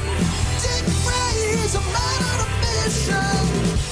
This is an important notice to all U.S. taxpayers. The IRS is giving away billions of dollars in tax savings through a federal program called the Fresh Start Initiative to aid delinquent taxpayers. This initiative was established for anyone facing financial hardship and unable to pay their back taxes. Qualifying and enrolling in this program will stop all collections, settle your delinquent tax problem, and even reduce what you owe by thousands of dollars. Call the hotline at People's Tax Relief to see if you qualify and get this free information by dialing 800-285-2521. If you have unfiled tax returns or cannot afford to pay your personal or business back taxes, you can now get the help you need. One simple phone call can resolve your tax problem and save you thousands of dollars. To see if you qualify and to get this important free information, call 800-285-2521. 800-285-2521. 800-285-2521. All power, zero compromise. Ego cordless outdoor power equipment features advanced lithium battery technology that exceeds the power and performance of gas without the noise, fuss, or fumes. From blowers and trimmers to mowers and pressure washers, one battery powers over 90 tools. No wonder it is the #1 rated brand in cordless outdoor power. Power beyond belief. Visit egopowerplus.com to learn more or to find an Ego retailer near you. That's egopowerplus.com. All right, when it comes to getting life insurance for your family, a lot of excuses can get in the way. But ask yourself this. If something were to happen to me, who would pay the mortgage, the kids' education, and the other bills? Then forget the excuses and check out Ethos Life, the online, easy way to get life insurance in 10 minutes. Ethos has rates that you can afford, like a $500,000 policy for a 40-year-old male starting at $1 a day or $30 a month with a few health questions and no medical exam. Get your free quote right now at checkethos.com. That's checkethos.com. Not available in all states. Rates do vary. Hi, it's me, your USPS Ground Advantage shipment. Just left the warehouse and hitting the road. I know. Just got the notification. Great. Smooth sailing so far. I'm almost there. Yes, I know. I get all the updates. Made it. Safe and sound. I know. Well, did you know I was with USPS the whole time? Oh, yeah. I know. Keep your business in the know with the USPS Ground Advantage service. Visit USPS.com/in-the-know.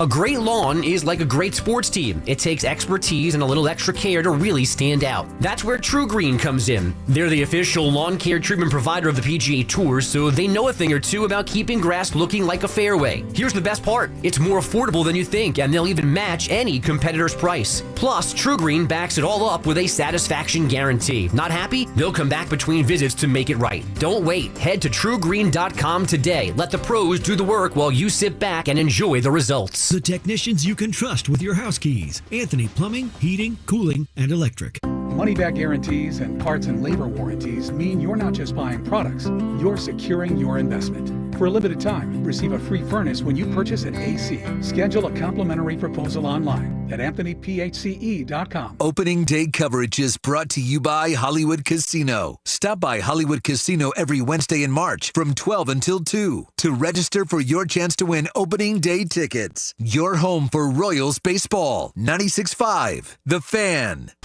You're listening to 96.5 The Fan from the Mission Plumbing, Heating, and Cooling Studios. Basketball madness comes to KC for the NAIA Men's College Basketball Championship March 20th through the 25th at Municipal Auditorium. 16 teams, 15 games, one national champion. Bring the family for nonstop action and affordable tickets. Get yours today at NAIAHoops.com. Coming up in about 20 minutes or so, we're expected to have Jonathan India join us. A lot to get into with him. One of the newcomers, of course, to the Royals here in 2025. Their big offseason acquisition, that trade with the Cincinnati Reds, where Brady Singer was sent to Cincinnati. Jonathan India, the leadoff hitter for this team.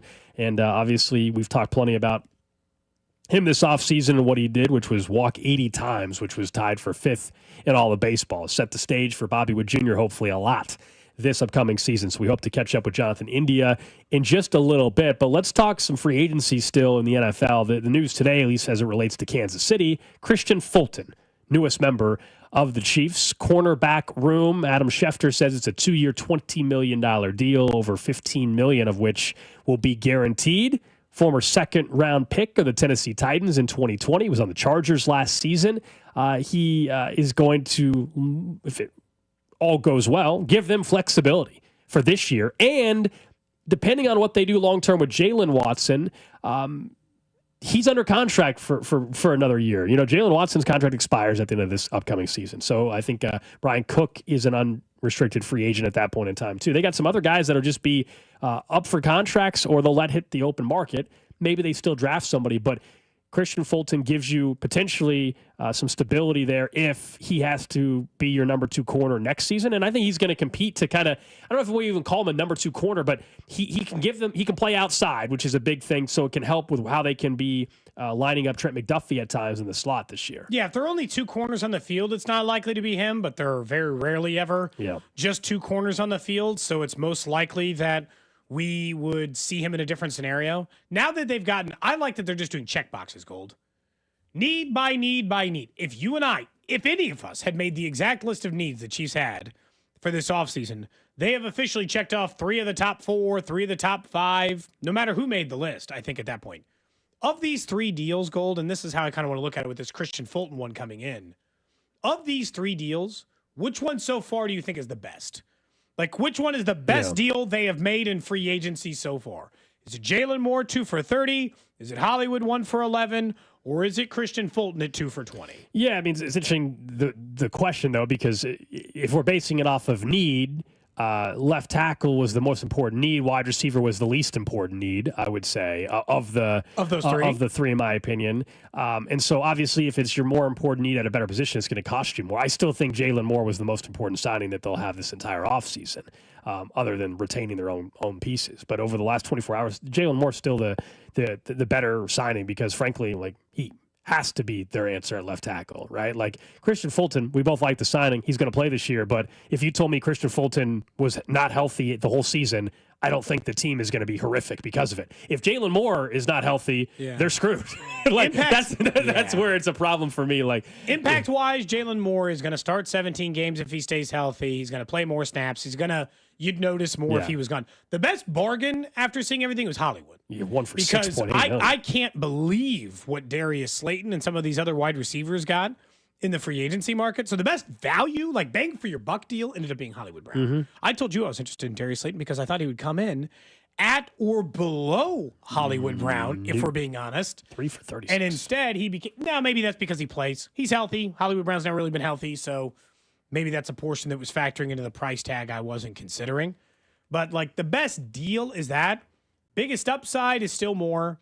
So like it just depends on which you rank it. Moore's got the biggest upside. He's only a part-time starter. People really liked him in San Francisco. He's got a chance to do that. Those kind of things make sense.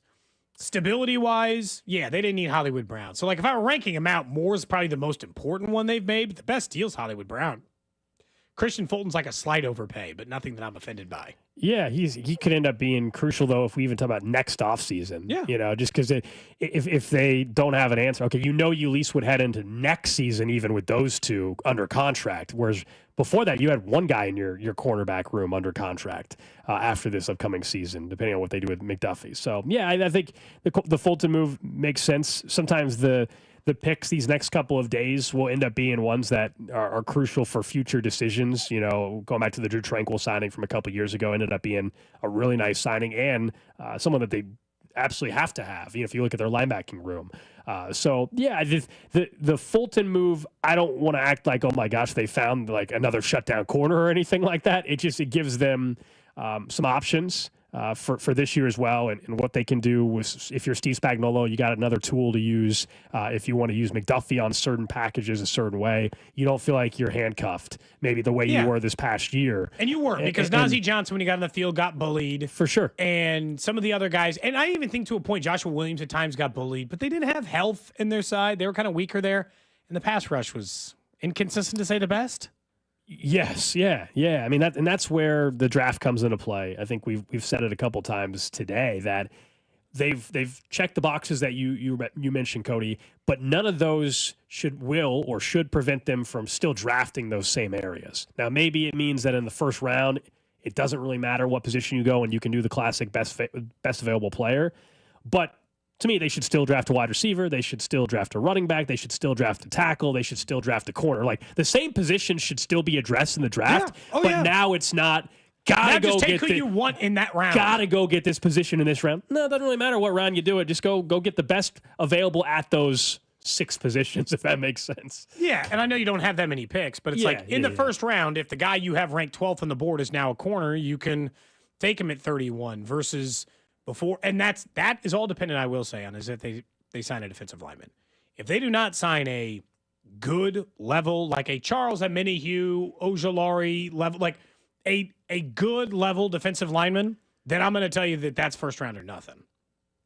Find the best defensive lineman in the draft that you can find and take it at 31, and you're probably taking multiple in this draft at defensive line anyway, depending on the case, because you and I said the same thing. If you pay McDuffie, can you pay Karlaftis?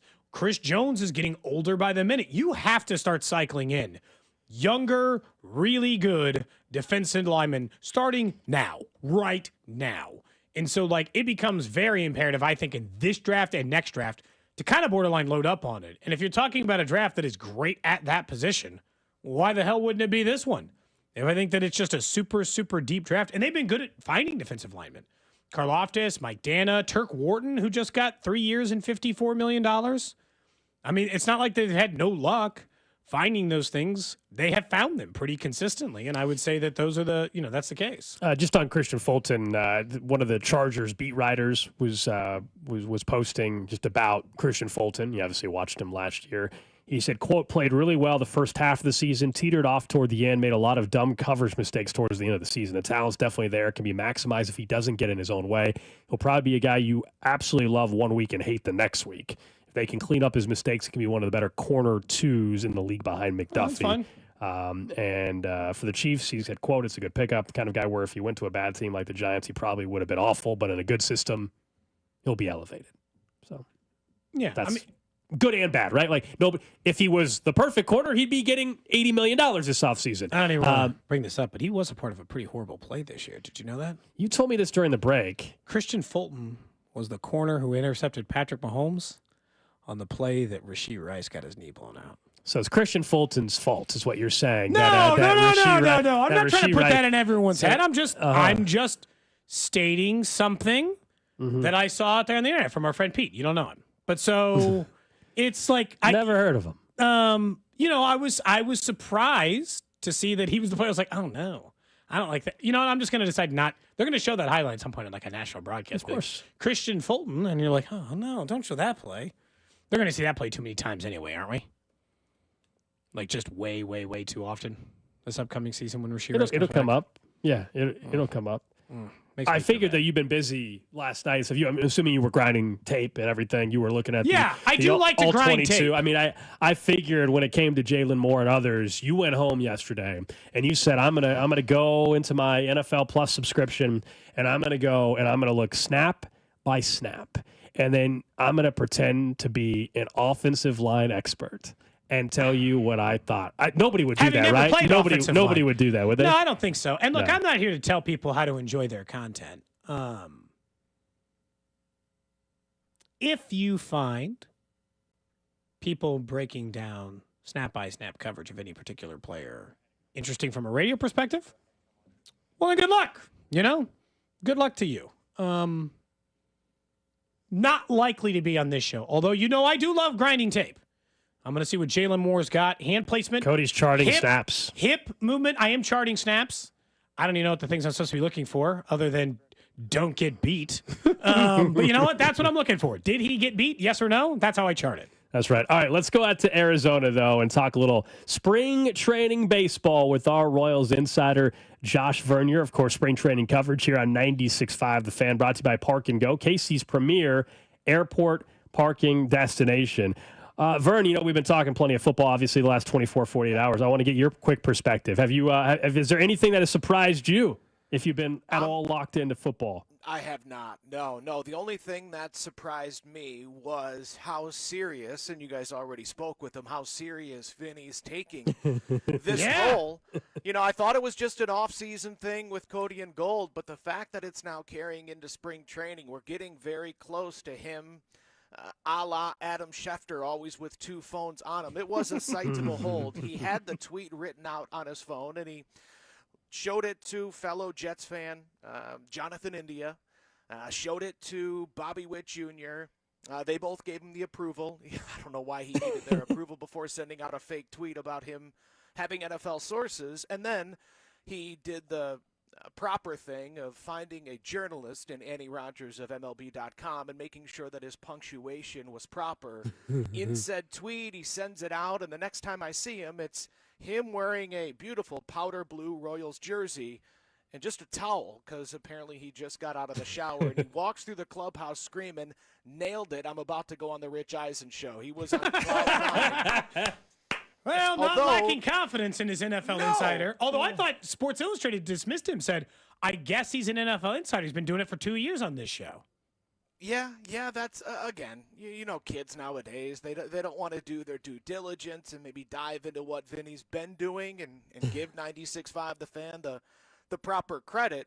So, yeah, I mean, that to me, it gave me a chuckle, and then, Vinny went out and gave the team some solid at-bats. I know I said it last year, but just prime for If he can stay right, prime for that breakout season, prime to hit 300, run into 20 plus, drive in 100 plus. The guy is, and now you would think better protected in the lineup, not only with Salvador Perez, but a confident Michael Massey. MJ Melendez with Jonathan India at the top should lengthen that lineup, which only will make Vinny Pasquantino better. He did finally challenge a pitch yesterday, challenged it correctly. To me, he's the guy that I can't wait to see with the ABS in the big leagues, because who has a better idea of the strike zone on this team more so than Vinny Pasquantino? So he's 1 for 1, while hitters are below 50%. Vinny's hitting a perfect 100 in the challenge system. I think what's funny about that too is that he doesn't get the superstar treatment where he gets the benefit of knowing the strike zone. Vern, you know how this works. Unless you're in the league long enough to prove everyone agrees you know the strike zone, they don't give you the benefit of the doubt there for a while.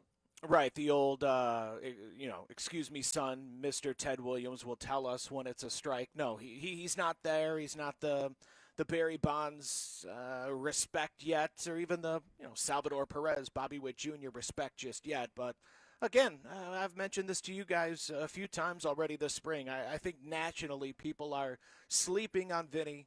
I still think they acknowledge a terrific hitter, but a great personality. I think this is the year where those things kind of flip, where, man, he for as great as his personality is, for as great as he is on the mic, I think what he does on the diamond this year will overshadow it, top to bottom. We're talking to our Royals insider, Josh Vern. I know we've talked to you about the bullpen as a whole, but just individually, Lucas Erceg, we know how important he was, to say the least, and how dominant he was when he got traded over to Kansas City. Just how has he looked? Any reason to not think that they're getting the same type of player that they saw in the back half of the season? Honestly, I think he's going to be better. I think he understands his body. Again, this is a guy that came up as a position player and is still relatively, grand scheme of things, relatively new to pitching. Last year was the longest year of his professional career, going into October. That's the plan again this season. So he was able to adjust his off-season routine to, peak in August and September, or at least plateau in August, September, and October, where last year he said, come the end of September and into October, he felt like he was declining. He was getting worse. So he's planning on changing that. And as far as his stuff out here, it looks amazing. His mentality has really impressed me, the way that he doesn't want to have any say of when he pitches. When you're as good as he is, when you're a lock on the team, the coaching staff will come to you and go, hey, do you want to make this trip? Do you want to drive out to Tempe? Do you want the hour drive to Scottsdale today? And Erceg's response is, it's up to you guys. You guys tell me where to throw, who I'm facing, and what time, and I'll be there. And that's, to me, that's very Greg Holland-esque, man. Just give me the ball and let me blow it by dudes standing in the box.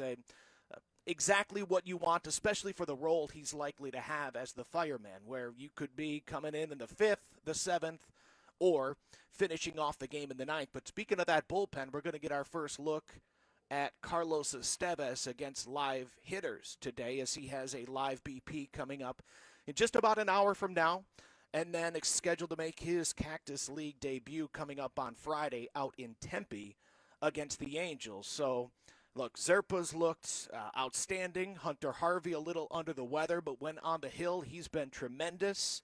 John Schreiber had a nice showing yesterday. Again, for as great as the Cleveland bullpen has been and likely will be again this year, you want to say they're the class of the division? Fine. Royals bullpen likely the surprise bullpen in this division. Vern, on the outfield perspective, we've continued to see rumors, right? It was Duvall a couple of weeks ago. Last week it was Starling Marte. Maybe they had some interest in. Do you think that there's still a chance that there's some random outfielder that ends up on this roster, depending on how the experiment of Michael Massey and India goes in the outfield? Well, the Marte, the Duvall things, those date back to even before spring training started. And a lot of it is, will you accept a minor league deal? And a lot of these guys, no, I want the guaranteed money. I want the guaranteed spot on the 26-man roster. And the Royals just, they're out of that business. This isn't the evaluation season. This isn't even last year where, hey, what you did in the tail end of the evaluation season gives you an opportunity to cement your spot on the team to start off 2024. No, you're earning it. Watching these guys work, especially those infielders that are moonlighting in the outfield, it's impressive. Watching Michael Garcia go from third, get some time in at shortstop, work his tail off in center field, and then wants to become a better bunter, which I think could be huge for his game. Watching him work. Jonathan India today, starting off at third base, working in at second, get a lot of work in there, a lot of creative drills from Jose Aguasil, the infield coach, Damon Hollins, the outfield coach, and then, Michael Massey, you guys know him as well as anybody in the city. The dude just oozes baseball. The thing that I fell in love with Massey, back in 2021, whenever his first minor league spring training was, maybe it was 2020. He's just always struck me as a guy that, when he was 5 or 6, he went to bed in his baseball pants, just loved the game. So watching him work is always a treat, whether it's at second base or left field. As far as adding to it, sure, and Cody, you can never go wrong with a one-year deal. You can never go wrong with a minor league deal. The question is will these quality outfielders acknowledge that there's not a major league deal to be had? You're gonna and shoot, man, we're now getting too late into camp to where we're not promising anybody a spot on the roster unless you're a bona fide star, and bona fide stars aren't necessarily available with 2 weeks left to go in camp. So sure, if someone the Duvall type, if they're willing to accept a minor league deal, sure, that could happen. But honestly, I'm encouraged with what I've seen from Mike Cal, the work from Massey and India, and again, depending on the pitcher, the ability to maneuver these guys, they're all malleable now defensively, right? Like opening day, Cole Reagan's likely on the hill. That means you're going to get a lot of work likely in right field, so I wouldn't be surprised to see MJ in right, Massey at second, maybe India gets that start in left field with Mike Hell at third and Hunter Renfroe as your designated hitter. We all know Q has no issue, and these guys have no issue with bouncing around the diamond, and I think we're going to see a lot of that. Now, it might be the same 9 guys in the lineup most days, but they'll be playing different position most days as well. Before we let you go, what about on the base pass with Bobby Wood Jr.? He had, 31 steals a season ago, and I think going into last year, while every other number was ridiculous, that was one number where people thought it should have been even higher. Is that, with the new contract, do you believe they're allowing him to run as much? Does he just need to get better on the base pass in terms of being able to evaluate the movement of the pitcher? How do you see that playing out this year? Yeah, I think his confidence, certainly not shook, but I think he was thinking a little bit too much last season. And a lot of that is going to be dependent on the rest of the lineup, right? If along with Vinny and Salvi, but if the Massey and Melendez, Izzy, Mike Hall, if the offense is cooking, how much do you really need? Bobby Rippon second. I know there's been a lot of emphasis on stealing third base. There were plenty of opportunities last year that the coaching staff thought the base runners, Izzy, Mike Hall, Massey, Bobby, left out there. So I think you'll see that more this season. Andy Rogers wrote a great piece about it. Bobby's been talking about it throughout spring training about can't get thrown out as often as it happened last season. You're too fast, you're too good, you're too instinctual. So I don't know what his total is this year for stolen bases, but yeah, I don't think they're worried about injury, right? I don't think this is something that I thought it might turn into, the Mike Trout, where, all right, now that you're getting paid, now that you've been dinged up a few times, how about you cool your jets on the base pass? I think the only way that happens to Bobby is if the offense is rolling and we're sitting back waiting for 3-run home runs. To record 40 or more stolen bases, looks like Bobby Wood Jr. plus 172 at FanDuel right now, and the to lead the big leagues. Yeah, to lead the big leagues in stolen bases. No surprise who the favorite is: Ellie De La Cruz, then Corbin Carroll, Bobby Witt with the third best odds, actually tied for the second best odds to have the most stolen bases. It would need to be 41. Oh boy, yeah, because the 40-40 is certainly within his sights, or at least the 35-70, some of the goofy numbers that Acuna and Ohtani have been putting up of late. There's that fire inside of Bobby. Doesn't let you see it all that often, but he wants to be the best. Understand, you don't become as great as he is without a desire to be the best, and there's no doubt about it. Those numbers are present in his head. They're not the driving factor, but they're certainly there, and certainly a goal. Josh Vern, our Royals insider. Appreciate it, man. Hot Stove Show coming up on Thursday night right here on 96.5 The Fan. Always good to check in with Josh Vern. Give us a perspective on what we're seeing out there. Couple weeks away, man. Couple weeks away from 2 weeks from day. Thursday? I think you're right. Yeah. I guess that would be 2 weeks. Holy cow. I know. Let's go. Guardians sneak up fast. Yeah, we'll be out there, we presume, outside Gate D, broadcasting live. Safe to assume. Usually where we're at on opening day, and we'll have more information around that. Of course, Vern's got his roundtable with Michael Massey and Kyle Isbell, plus maybe one other surprise player heading into that event at Hollywood Casino on the 28th of this month. That's a Friday night, 6 o'clock, Q&A, plus a meet and greet with some members of the Royals. And all of us from 96.5 The Fan will be there as well. And that'll be a good time, man. Looking forward to that as well. Coming up next, though, we'll, of course, sneak in a little random question of the day. We'll also talk some more about what Josh Allen's latest contract means for Patrick Mahomes moving forward. Cody and Gold. I didn't sleep well. I was drunk. Brought to you by Heartland Men's Health, the leader in men's sexual health. Thousands of men have been successfully treated for low T, ED, and more, all with discretion and compassion. Make your appointment at heartlandmenshealth.com. 96.5 The Fan.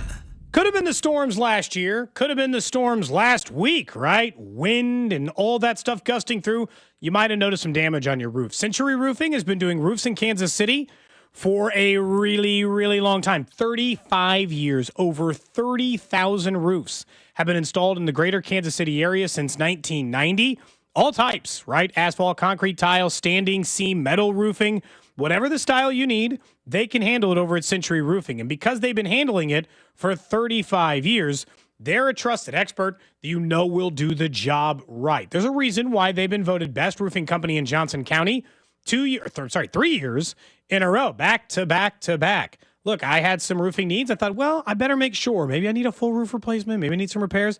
They just gave me some repair estimates so I can get a few $100s worth of repairs done and then continue to extend the life of my roof until I'm ready to replace it. And when I am, it will be Century Roofing that I call for all the reasons I just listed and more. I love working with them. They're great people over there, and they work locally and want to work with you. So if you have roofing needs, schedule your estimate today from KC-based and female-owned Century Roofing. Trust the pillars of strength. Go to centuryroofingkc.com and tell them that Cody sent you. Hi, it's me, your USPS Ground Advantage shipment. Just left the warehouse and hitting the road.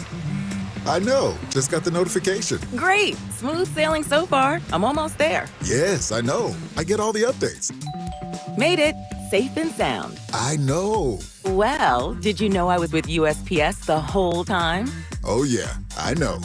Keep your business in the know with the USPS Ground Advantage service. Visit usps.com/in-the-know. 98 years. That's how long Overhead Door Company of Kansas City has been repairing and replacing garage doors. Locally owned and operated since 1927. Headquartered in Olathe. Always look for the iconic red ribbon of the genuine, the original Overhead Door Company of Kansas City. For same-day repair service 24/7, call Overhead Door Company of Kansas City, 816-221-0072, or schedule online at ohdkc.com. This week, FanDuel is bringing you a Dog of the Day Profit Boost token. One of the best parts about the tourney is when an underdog takes down a powerhouse. And right now, those upsets can get even better because if your underdog bet wins, you'll land even more winnings with a profit boost. This is your chance to ride with the long shots, the scrappy teams, the ones that refuse to go quietly. If you've been waiting to join FanDuel, there's no better time. The app's easy to use, and when you win, you'll get paid instantly. Just visit FanDuel.com/Alex to download America's #1 sportsbook today and back your dog of the day with a profit boost. Because after all, anything can happen in March. FanDuel is the official partner of 96.5 The Fan. 21 and present in Kansas. Opt-in required. Wager of at least plus 100 odds required. Bonus issued as non-withdrawable profit boost tokens. Restrictions apply, including any token expiration and max wager amount. See terms at sportsbook.fanduel.com. FanDuel is offering online sports wagering in Kansas under an agreement with Kansas Star Casino, LLC. Gambling problem? Getting help is your best bet. Call 1-800-522-4700 or visit ksgamblinghelp.com. A body in motion stays in motion until you feel that muscle tighten. KRT helps you get back in action with all natural pain relief in just minutes. Learn more at krtrelief.com. This hour on 96.5 The Fan is presented by Awaken 180 Weight Loss. Results every week and then receive free support for life. Online at awaken180weightloss.com. Having unexpected car trouble or just in a car accident? Call J Southland Tow Service, 816-779-4869 or southlandtow.com. Use the tow service trusted by most local police departments. They can do it all. Be in the know and call Jay's Southland Tow. Oh, honey, it's our favorite leaf filter trusted pro, Matt. Matt, come in, come in. Hi, Mrs. Sparks. You wanted me to stop by? Is everything okay with your leaf filter gutter protection system? Okay, of course, silly. We wanted you to stop by for dinner as our way of thanking you. Yes, to thank you for that free gutter inspection, the free estimate, and what was the other thing? That lifetime guarantee. Well, Mr. and Mrs. Sparks, those are just Leaf Filter's policies. Everyone who calls Leaf Filter gets a trusted pro to come out for a free gutter inspection and estimate. And every Leaf Filter installation comes with a lifetime guarantee. So it's not just us? No, sir. We don't want anyone to worry about clogged gutters ever again. You mean everyone gets this level of service? Everyone. They just need to visit leaffilter.com/deal to schedule their free inspection. Okay, but you must be starving. You work so hard. Ready to love your gutter protection as much as we do? Visit leaffilter.com/deal and get up to 30% off today. See representative for warranty details. Promotion is 20% off plus a 10% senior or military discount. One discount per household. All power, zero compromise. Ego cordless outdoor power equipment features advanced lithium battery technology that exceeds the power and performance of gas without the noise, fuss, or fumes. From blowers and trimmers to mowers and pressure washers, one battery powers over 90 tools. No wonder it is the #1 rated brand in cordless outdoor power. Power beyond belief. Visit egopowerplus.com to learn more or to find an Ego retailer near you. That's egopowerplus.com. All right, when it comes to getting life insurance for your family, a lot of excuses can get in the way. But ask yourself this. If something were to happen to me, who would pay the mortgage, the kids' education, and the other bills? Then forget the excuses and check out Ethos Life, the online, easy way to get life insurance in 10 minutes. Ethos has rates that you can afford, like a $500,000 policy for a 40-year-old male starting at $1 a day or $30 a month, with a few health questions and no medical exam. Get your free quote right now at checkethos.com. That's checkethos.com. Not available in all states. Rates do vary. Hey, man, are you feeling tired? Kind of beat down? You're just like, oh, boy, it's gain a little weight. Maybe you've lost some muscle mass. All of those things can be signs of low testosterone. I don't know why you're waiting. You can just find out at the Low T Center. It's easy to get your levels checked. It's a simple test, on-site lab. You get your results back right there. And it's not a regular doctor's office. Their physicians are specifically designed to treat low T, so TRT for each individual patient, and they personalize those treatment plans so that each patient gets what they need, not just like you walk in and any Joe Schmo gets the same thing. No, it's individualized for you. If you've been feeling kind of beat up, you're just like, I don't know, maybe it is a sign of testosterone, I'm not sure. The Low T Center can have those answers for you. If you're a current patient, let people know how good it's been for you over at the Low T Center. And they'll offer you a $150 referral credit for each new patient that you refer. And at the Low T Center, you can get your health evaluated for treatment prescription GLP-1 weight loss medications. Get back to your best. Go to lowtcenter.com. Book your appointment today. That's lowtcenter.com. Low T Center, reinventing men's healthcare. Go to 965thefan.com for the Fiery Hot Sevens contest, where you can win a $30 instant scratch ticket, and one person will win the grand prize, a Bobby Witt Jr. autographed jersey and framing, all thanks to our friends at the Kansas Lottery. Hey, Royals fans, it's Vern. The Hot Stove Show is back every Thursday night at 6 o'clock from spring training all the way up until opening day. This is your home for Royals baseball, 96.5 The Fan, KFNZ FM and AM, HD1 and HD2 Kansas City, in Odyssey Sports Station. 1 o'clock hour here on Cody and Gold. Alex Gold, Cody Tapp, Drew Nixon with you. We'll get another Big 12 tournament scoreboard update momentarily. Big 12 tournament here in KC, first round action underway. First game of the day, Cincinnati and Oklahoma State. We'll get an update in just a bit, but let's go right back out to Arizona and welcome in one of the newest members of the Royals, one of the biggest acquisitions of the offseason. We're talking with Jonathan India. All our player conversations brought to you by Park and Go. Planning your spring getaway?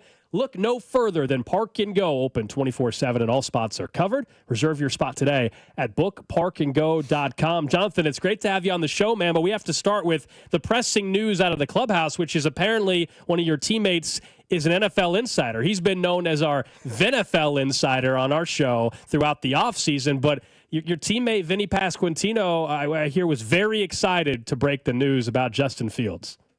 Yeah, that was pretty cool, man. I'm also a diehard Jet fan, so we talk a lot about the Jets, and it was pretty funny. He actually told me early in the morning around 8:30, and he was like, "Hey, I think I'm calling it now. The Jets are going to get Justin Fields for 2 years."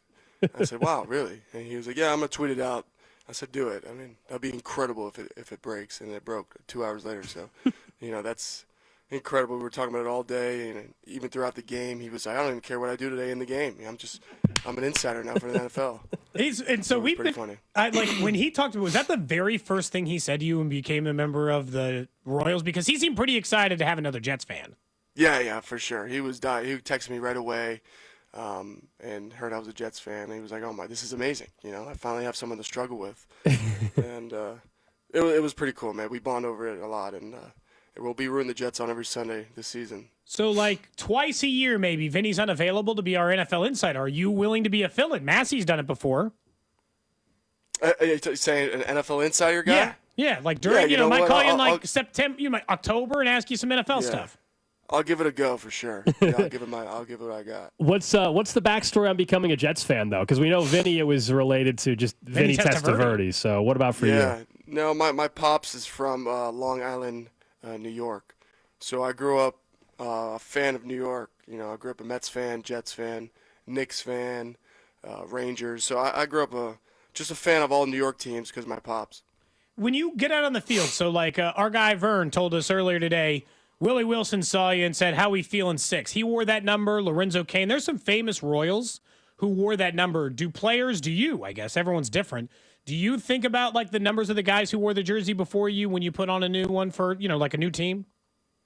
You know what? I didn't know that. I knew Locaine wore it, but yeah, I guess it's pretty cool to wear that number and have some legends in the Royals organization wear that number. I'm honored to carry that on and give it all I got.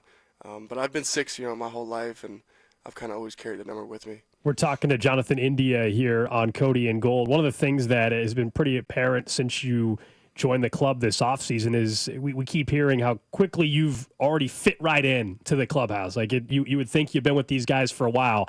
How has the acclimation been for you? It's been great, man. It's been very easy, comfortable. Everyone in this clubhouse is amazing people, and you could tell there's a good structure here of what they want to do and how they go about their business. So, I'm excited for that. I'm excited, to win some games this year, and make a playoff run. So that's my goal. Was it a little weird to be traded for your college teammate? I don't know how often that happens, but you guys played together at Florida. That's where Caglione played too. So you've got a lot of Gators this time around, but you got traded directly for a college teammate that you played for during that College World Series. Did you guys talk about that? How kind of awkward or weird is that, I guess? It was definitely pretty funny. We were pretty surprised it was for each other. Brady's been pushing, I guess he told me that he was pushing the Royals to try to get me for a couple years now. And, they finally did it, and it was for him, and he couldn't believe it was for him. But, Gator for Gator. But we're both competitors, and, it was a good trade, and the Reds got a good one in him for sure. Do you guys share tips about the city? Did he tell you some places to eat or live or stay and vice versa about Cincinnati? For sure, yeah. I've given him some pointers about where to stay, and he gave me some pointers of where to live as well. And yeah, so I said nothing but good things. You know, he's gonna really love it there. And he told me great things about Kansas City. So it's kind of a similar vibe. You know, it's both Midwest cities, very comfortable, quieter cities, and yeah, he'll fit right in. He'll be just fine. You obviously, in Cincy, had a couple of unbelievable athletes playing there in the infield with you and Ellie De La Cruz as well. What about so far just having the opportunity to play with Bobby Wood Jr.? Just what stood out? I'm sure you from afar it was pretty evident as well, but just since you've been out there in spring training. Yeah, Bobby is a very special talent, man. He is not only just talented, but he's very, structured in his game. He's a hard worker. He understands what he has to do to get ready for a game. He's always prepared. He understands his swing and, everything about his game he's really tuned in with, which is really impressive at his age. And it's been fun to watch him work. And, our lockers are right next to each other in spring training, so we talk every day about our routines and our games and our bats, everything about the game. So yeah, he's well beyond his years, and he'll be a star forever in this game. I think when you were in Cincinnati, maybe back in 2022, if I have the years right, that was when you hit your first career grand slam. I'm sure you probably remember the picture and everything. But there was a fan, I guess, that you were trying to make a trade with. Did you ever get the ball from the first grand slam? I did get that ball. What was the yeah, trade? It was pretty funny. It was I think I gave him a bat, a couple signed bats for the ball. Yeah, I do remember that. That was yeah, wow, that was 3 years ago. Are you in the grouping of other major league players? We see it's really common now how many guys are into like cards and hobbies, and for the people who don't know in Kansas City, it's always interesting to know the kind of things you're into. We know a lot of those guys have been trying to like trade for their big cards, or like moving forward for guys, it's trading for that card that's got like their jersey from their rookie debut or whatever. Are you into that kind of stuff? What are the hobbies? No, you know what? I'm not a collector. No one on the Reds were collectors, so I kind of really never got into it.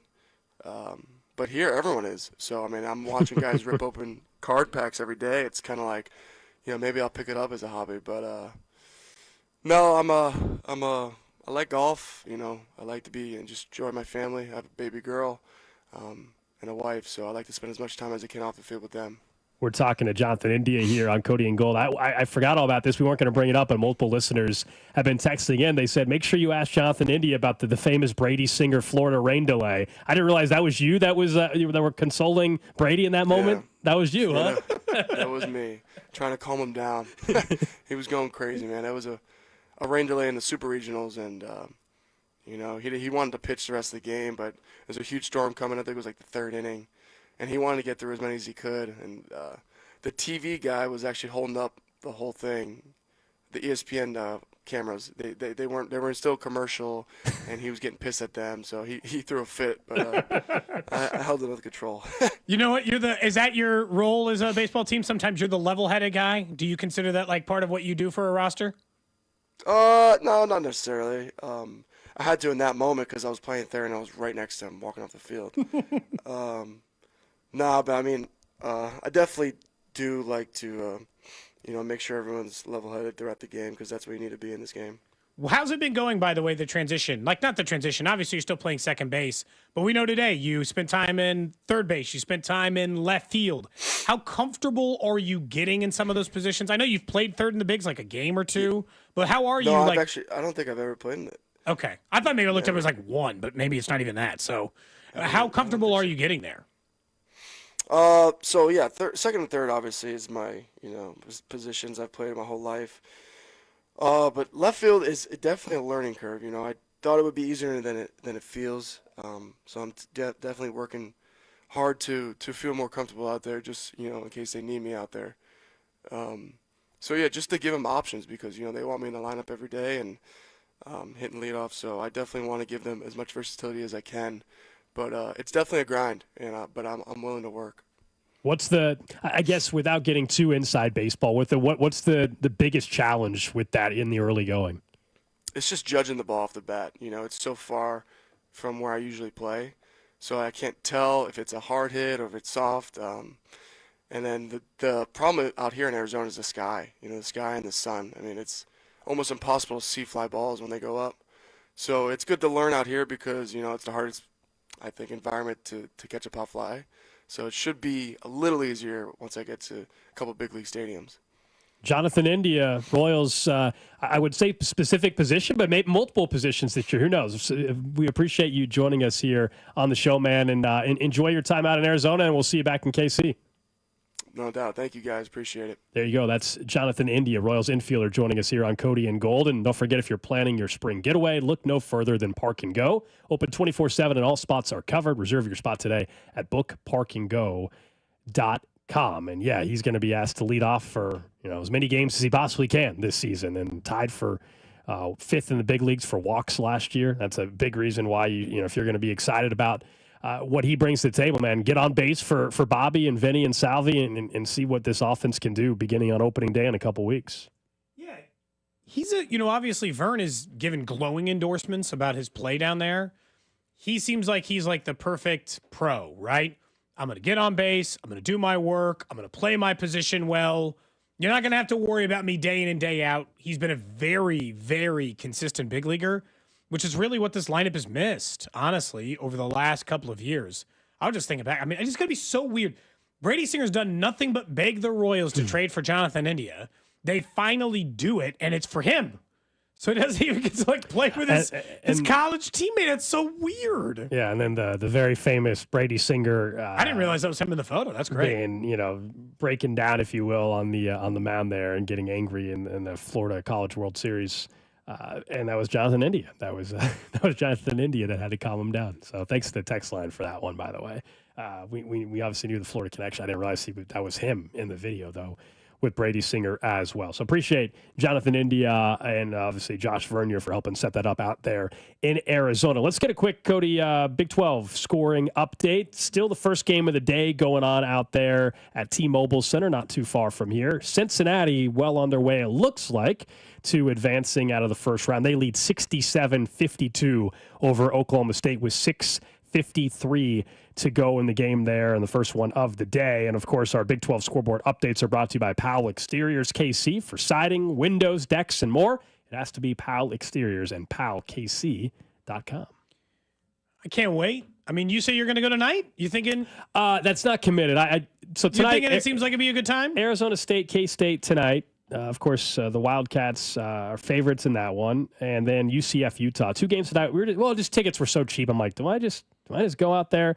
I didn't get a press time in Power and Light. I didn't get a press pass this year. I didn't put in a request. I'm looking at tickets, and still with fees on one of the ticket broker sites, $7 can get you in the building, and then you can move. Heck, downstairs, $12 with fees. Let's talk a little local college hoops. Our Big 12 tournament coverage on 96.5 The Fan is brought to you by Twin Peaks Eats, Drinks, Scenic Views.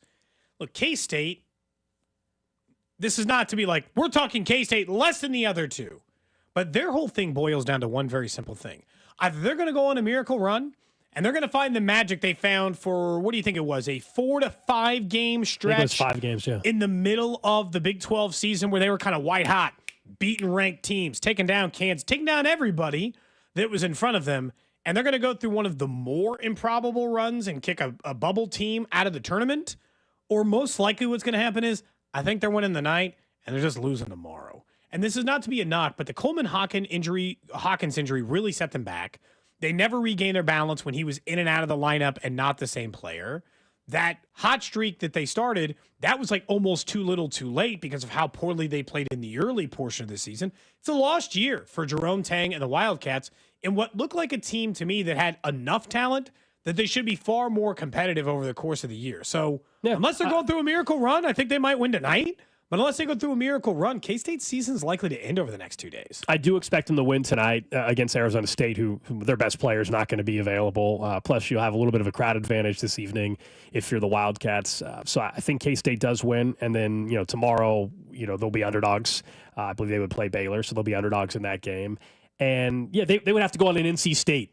Crazy yeah. NC State, like, if for those who remember, that was the team that went through the ACC tournament. They were not going to make the tournament at all. They go on the run. Heck, they ended up going to the Final Four. And then fast forward to this year, and their head coach got fired. So it's amazing 12-month stretch for that program, from being eliminated and their coach getting fired before the tournament last year to then actually going to a Final Four and now firing their head coach. So just wild. So that's the kind of run. You're talking about 5 wins in 5 days. Let's be real. It's not happening. Can they win a game or two? That'd be fun. We'll see what happens. Tonight is an opportunity to obviously at least give yourself some hope and talk yourself into it. Meanwhile, Kansas got maybe the best possible draw they could get in the Big 12. They got a nice draw. They've played some of their best basketball in the last week. Certainly the game on Saturday against Arizona, the win, was their best game in over a month, easily. Inconsistent, all that, but Hunter Dickinson was great. Career high, I think it was, 33 points. He was stellar. And unlike normal Big 12 tournaments for them, this is one where like you can talk yourself into like, hey, no, string together a couple wins. Don't worry about being worn out for next week. Like solidify your seeding and all of that. In the past, I think we've talked about Kansas in Big 12 tournament week, and we said, the balance of, is it better if they just, if they only play a game or two so they're fresh for the NCAA tournament? No. It's the opposite this year. You need some momentum, some confidence heading into the NCAA tournament. The latest bracketology has them, depending on where you look, one has them as a 7 seed, and the other one has them as a 6 seed. And reversed, with Missouri as well. They're flip-flop, depending on the bracketologist. But they have an opportunity to improve their seeding and just build some more confidence. Show that what they did against Arizona on Saturday wasn't a fluke, because they're going to get the winner of tonight's Utah-UCF game. And if they beat them, and they did lose to Utah on the road earlier this year, then they would play Arizona, who they just beat in a very close game. So I don't think it's insane to talk yourself into a Friday night semifinal appearance against most likely a Texas Tech, who I actually think probably wins the whole thing, Texas Tech. It's hard to imagine like the Big 12 is just going to be a great conference tournament. That's why it'll be fun down at the Big 12 tournament this weekend. I hope everyone loves it. I always say this every time this time of year. Kansas City should really take pride in how well we do our conference tournament. The Big 12 tournament is the single best one in the country, and I love the atmosphere down there. Plus, it's going to be incredible weather. So there's even less reason for people not to just be down there the entire time. Kansas is the only team, I think, out of the... Actually, in fairness, Kansas and Missouri can both do the same thing. Essentially, in my opinion, in the conference tournament. They both have a chance to convince me that they can win 2 games. Because right now, based on the way they both played the last, let's say, 3 weeks of the regular season, even though Kansas had a better week, Missouri's on a slide. They've lost 3 of their last 4 games. They don't look the same. Last month, if I rank it all, Kansas doesn't look like a good basketball team. Last 2 games maybe okay, but last month not good. The way I view both these teams is like, put up a fight. Put up a fight in your conference tournament. Then I'm not likely to pick you to lose in the first round, and I'll give you a good fight, right? The 50-50 probability in round 2. Go out in like a dust, just like lose to Utah. Well then, okay. First round exit, here we come. If Missouri can't get past their first round match, which by the way is not easy, as Drew pointed out, like Ole Miss is not a team they could face. It's not like some pushover. Mississippi State. Or Mississippi State, they play the winner of LSU and Mississippi State. Okay, so like not total pushovers, and the SEC's been tough, but like, you lose there and you just go out with a whimper. Think about how you're going to feel about the season. You were a top 15 team, seemed like you were inching towards top 10. You were beating top 3 teams in the country. You were riding high. Then what? You go out with a whimper in the SEC tournament? I'm not going to think you have any kind of confidence going into the NCAA tournament. You definitely want momentum. Now, so much next Sunday, or this Sunday. I can't even say next Sunday. This coming Sunday when the brackets are unveiled. That's nice to say, by the way. Selection Sunday. Love it. The matchups are everything. Everything. Like, what's the draw? And you're also trying to avoid, if you're any of these teams, avoid the region that has Auburn and Duke in it.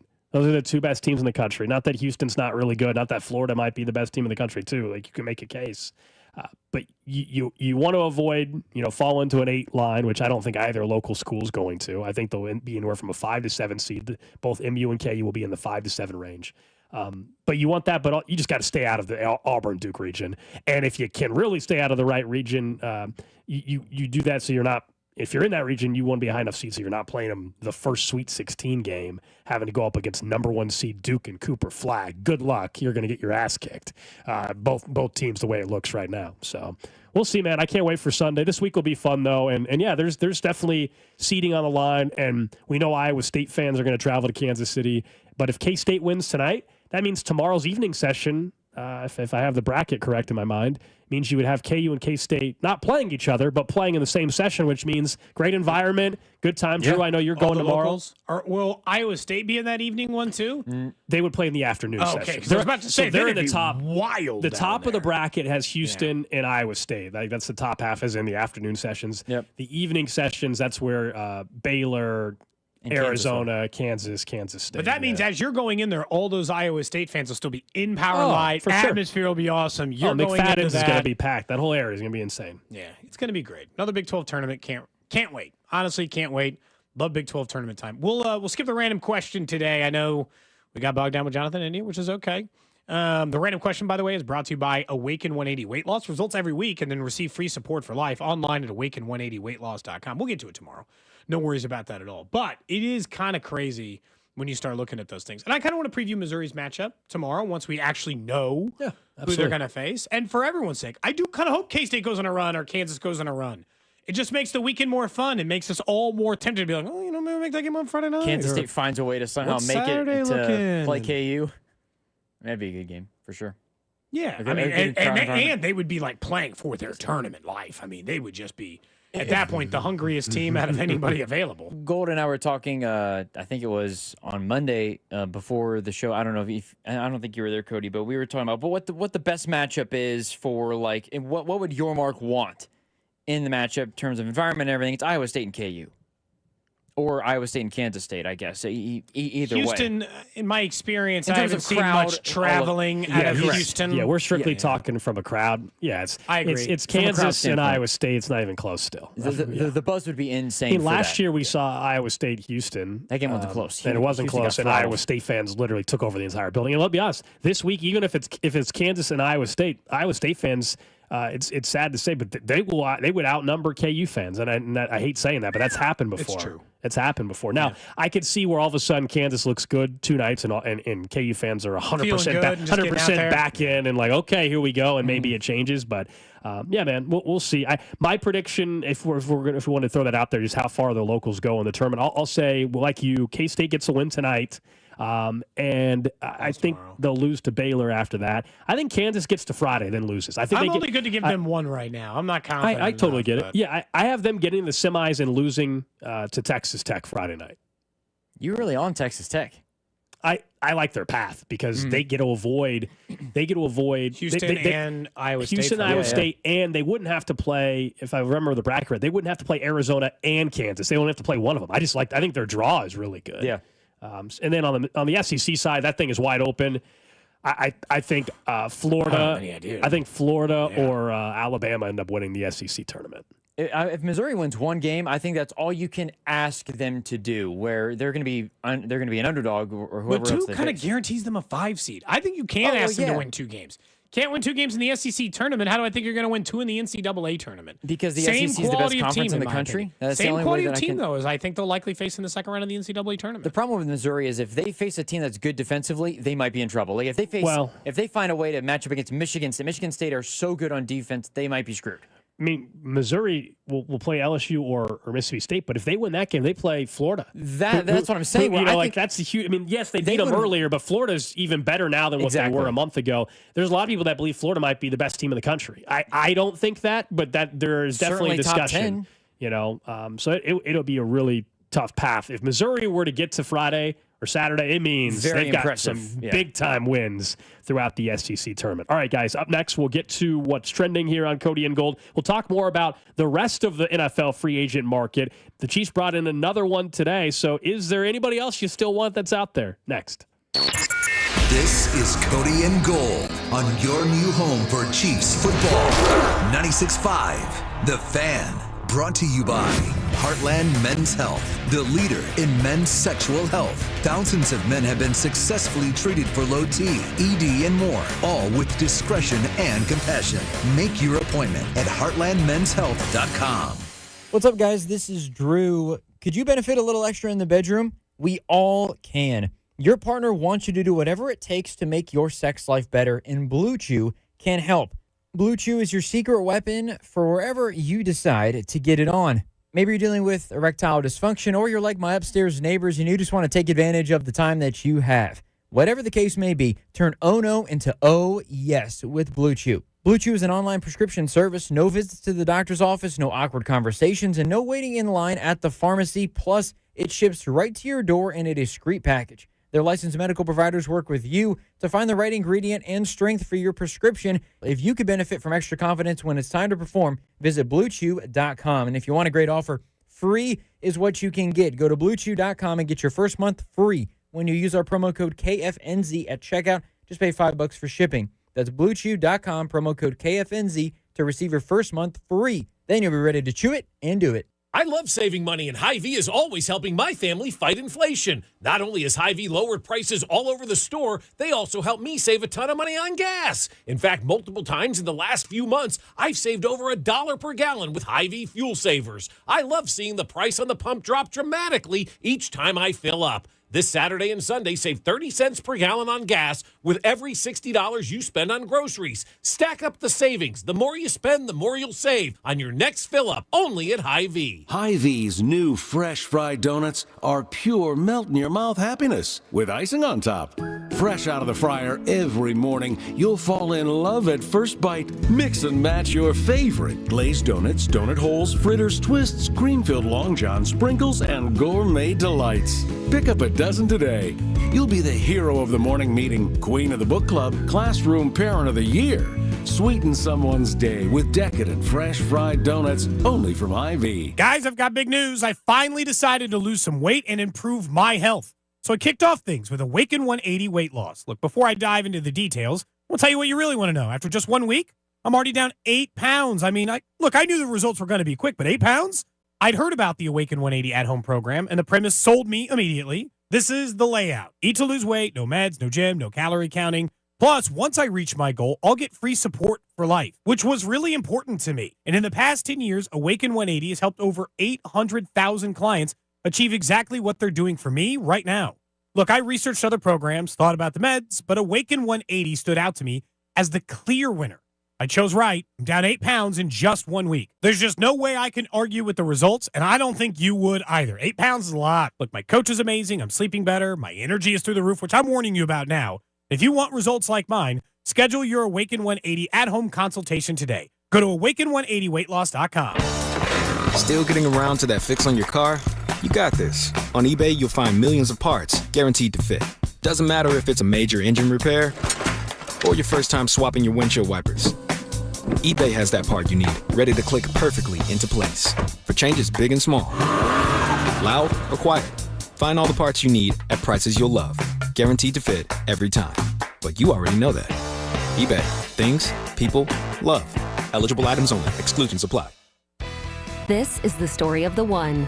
As a quality technician in a food processing center, she knows that making the right call is the best way to avoid a recall.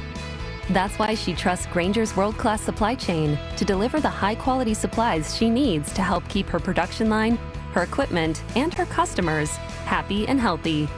Call 1-800-GRAINGER, click Grainger.com, or just stop by. Grainger, for the ones who get it done.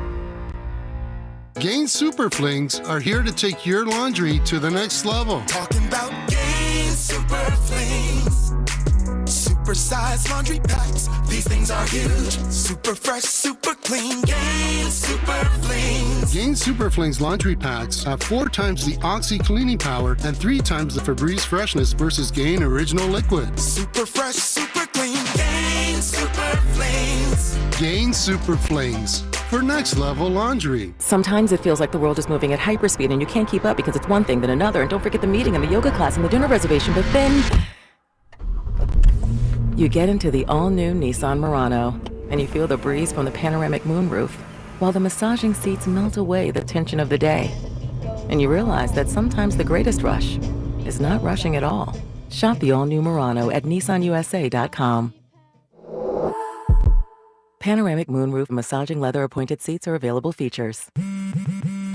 Spring forward with real unlimited data from Straight Talk this tax season and get a free Samsung Galaxy A16 5G or Moto G Power 5G 2024 with select plans. So you can stream games during Mad March hours, check the weather for April showers, and watch gardening videos about May flowers. Straight Talk, real unlimited data. Available at Walmart and straighttalk.com. Offer valid through 4/15/25. Taxes and fees apply. Requires purchase of single line Gold Unlimited plan or higher. For network management practices, visit straighttalk.com. Thank you for making Total Wine & More America's #1 online source for spirits, beer, and wine. Better than all those delivery apps. Total Wine's prices are up to 30% lower with super fast delivery and no hidden fees. Order direct at TotalWine.com and pay less today. Drink responsibly, B21. You ever try fixing your car and realize you're missing that one part? Yeah, been there. That's why eBay's my go-to. They've got millions of parts, guaranteed to fit. I'm talking brake pads for when yours have seen one too many miles of stop and go. Oil filters, cause you don't mess around with your engine care. Even got this cold air intake on my watch list. I might just go for it. To keep the ride cool and your DIY streak hot. Find all the parts you need at prices you'll love. Guaranteed to fit every time. eBay. Things. People. Love. Eligible items only. Exclusions apply. It's Power Torque Tools DIY days at O'Reilly Auto Parts. Lifetime guaranteed Power Torque professional hand tools only at O'Reilly Auto Parts. O'Reilly Auto Parts. The technicians you can trust with your house keys. Anthony Plumbing, Heating, Cooling, and Electric. Money-back guarantees and parts and labor warranties mean you're not just buying products, you're securing your investment. For a limited time, receive a free furnace when you purchase an AC. Schedule a complimentary proposal online at anthonyphce.com. Opening day coverage is brought to you by Hollywood Casino. Stop by Hollywood Casino every Wednesday in March from 12 until 2 to register for your chance to win opening day tickets. Your home for Royals baseball. 96.5 The Fan. You're listening to 96.5 The Fan from the Mission Plumbing, Heating, and Cooling Studios. What's trending?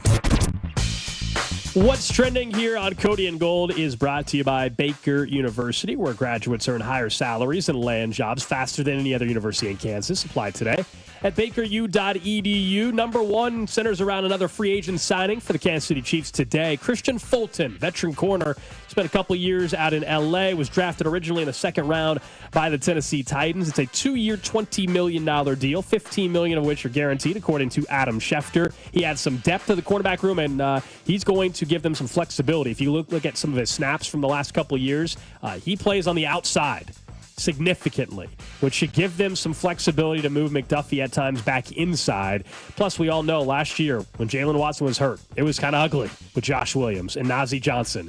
And some of the guys I just mentioned, including Jalen Watson, their contracts are up at the end of this upcoming year. So at least it gives you, no matter what, heading into 2026, you would know you have McDuffie and Fulton locked up. Next up on What's Trending in other NFL news, just give you a couple of the highlights that are taking place. The Saints have reworked the 78th consecutive contract, reworking Tyrann Mathieu' deal to keep him in New Orleans for the time being. The San Francisco 49ers are releasing Leonard Floyd. That's another guy we might be able to mention here, 32-year-old defensive end. 8.5 sacks last season, played in all 17 games. And I think the biggest quarterback one was that Daniel Jones signed a 1-year, $14 million deal to be in a quarterback competition with the Colts.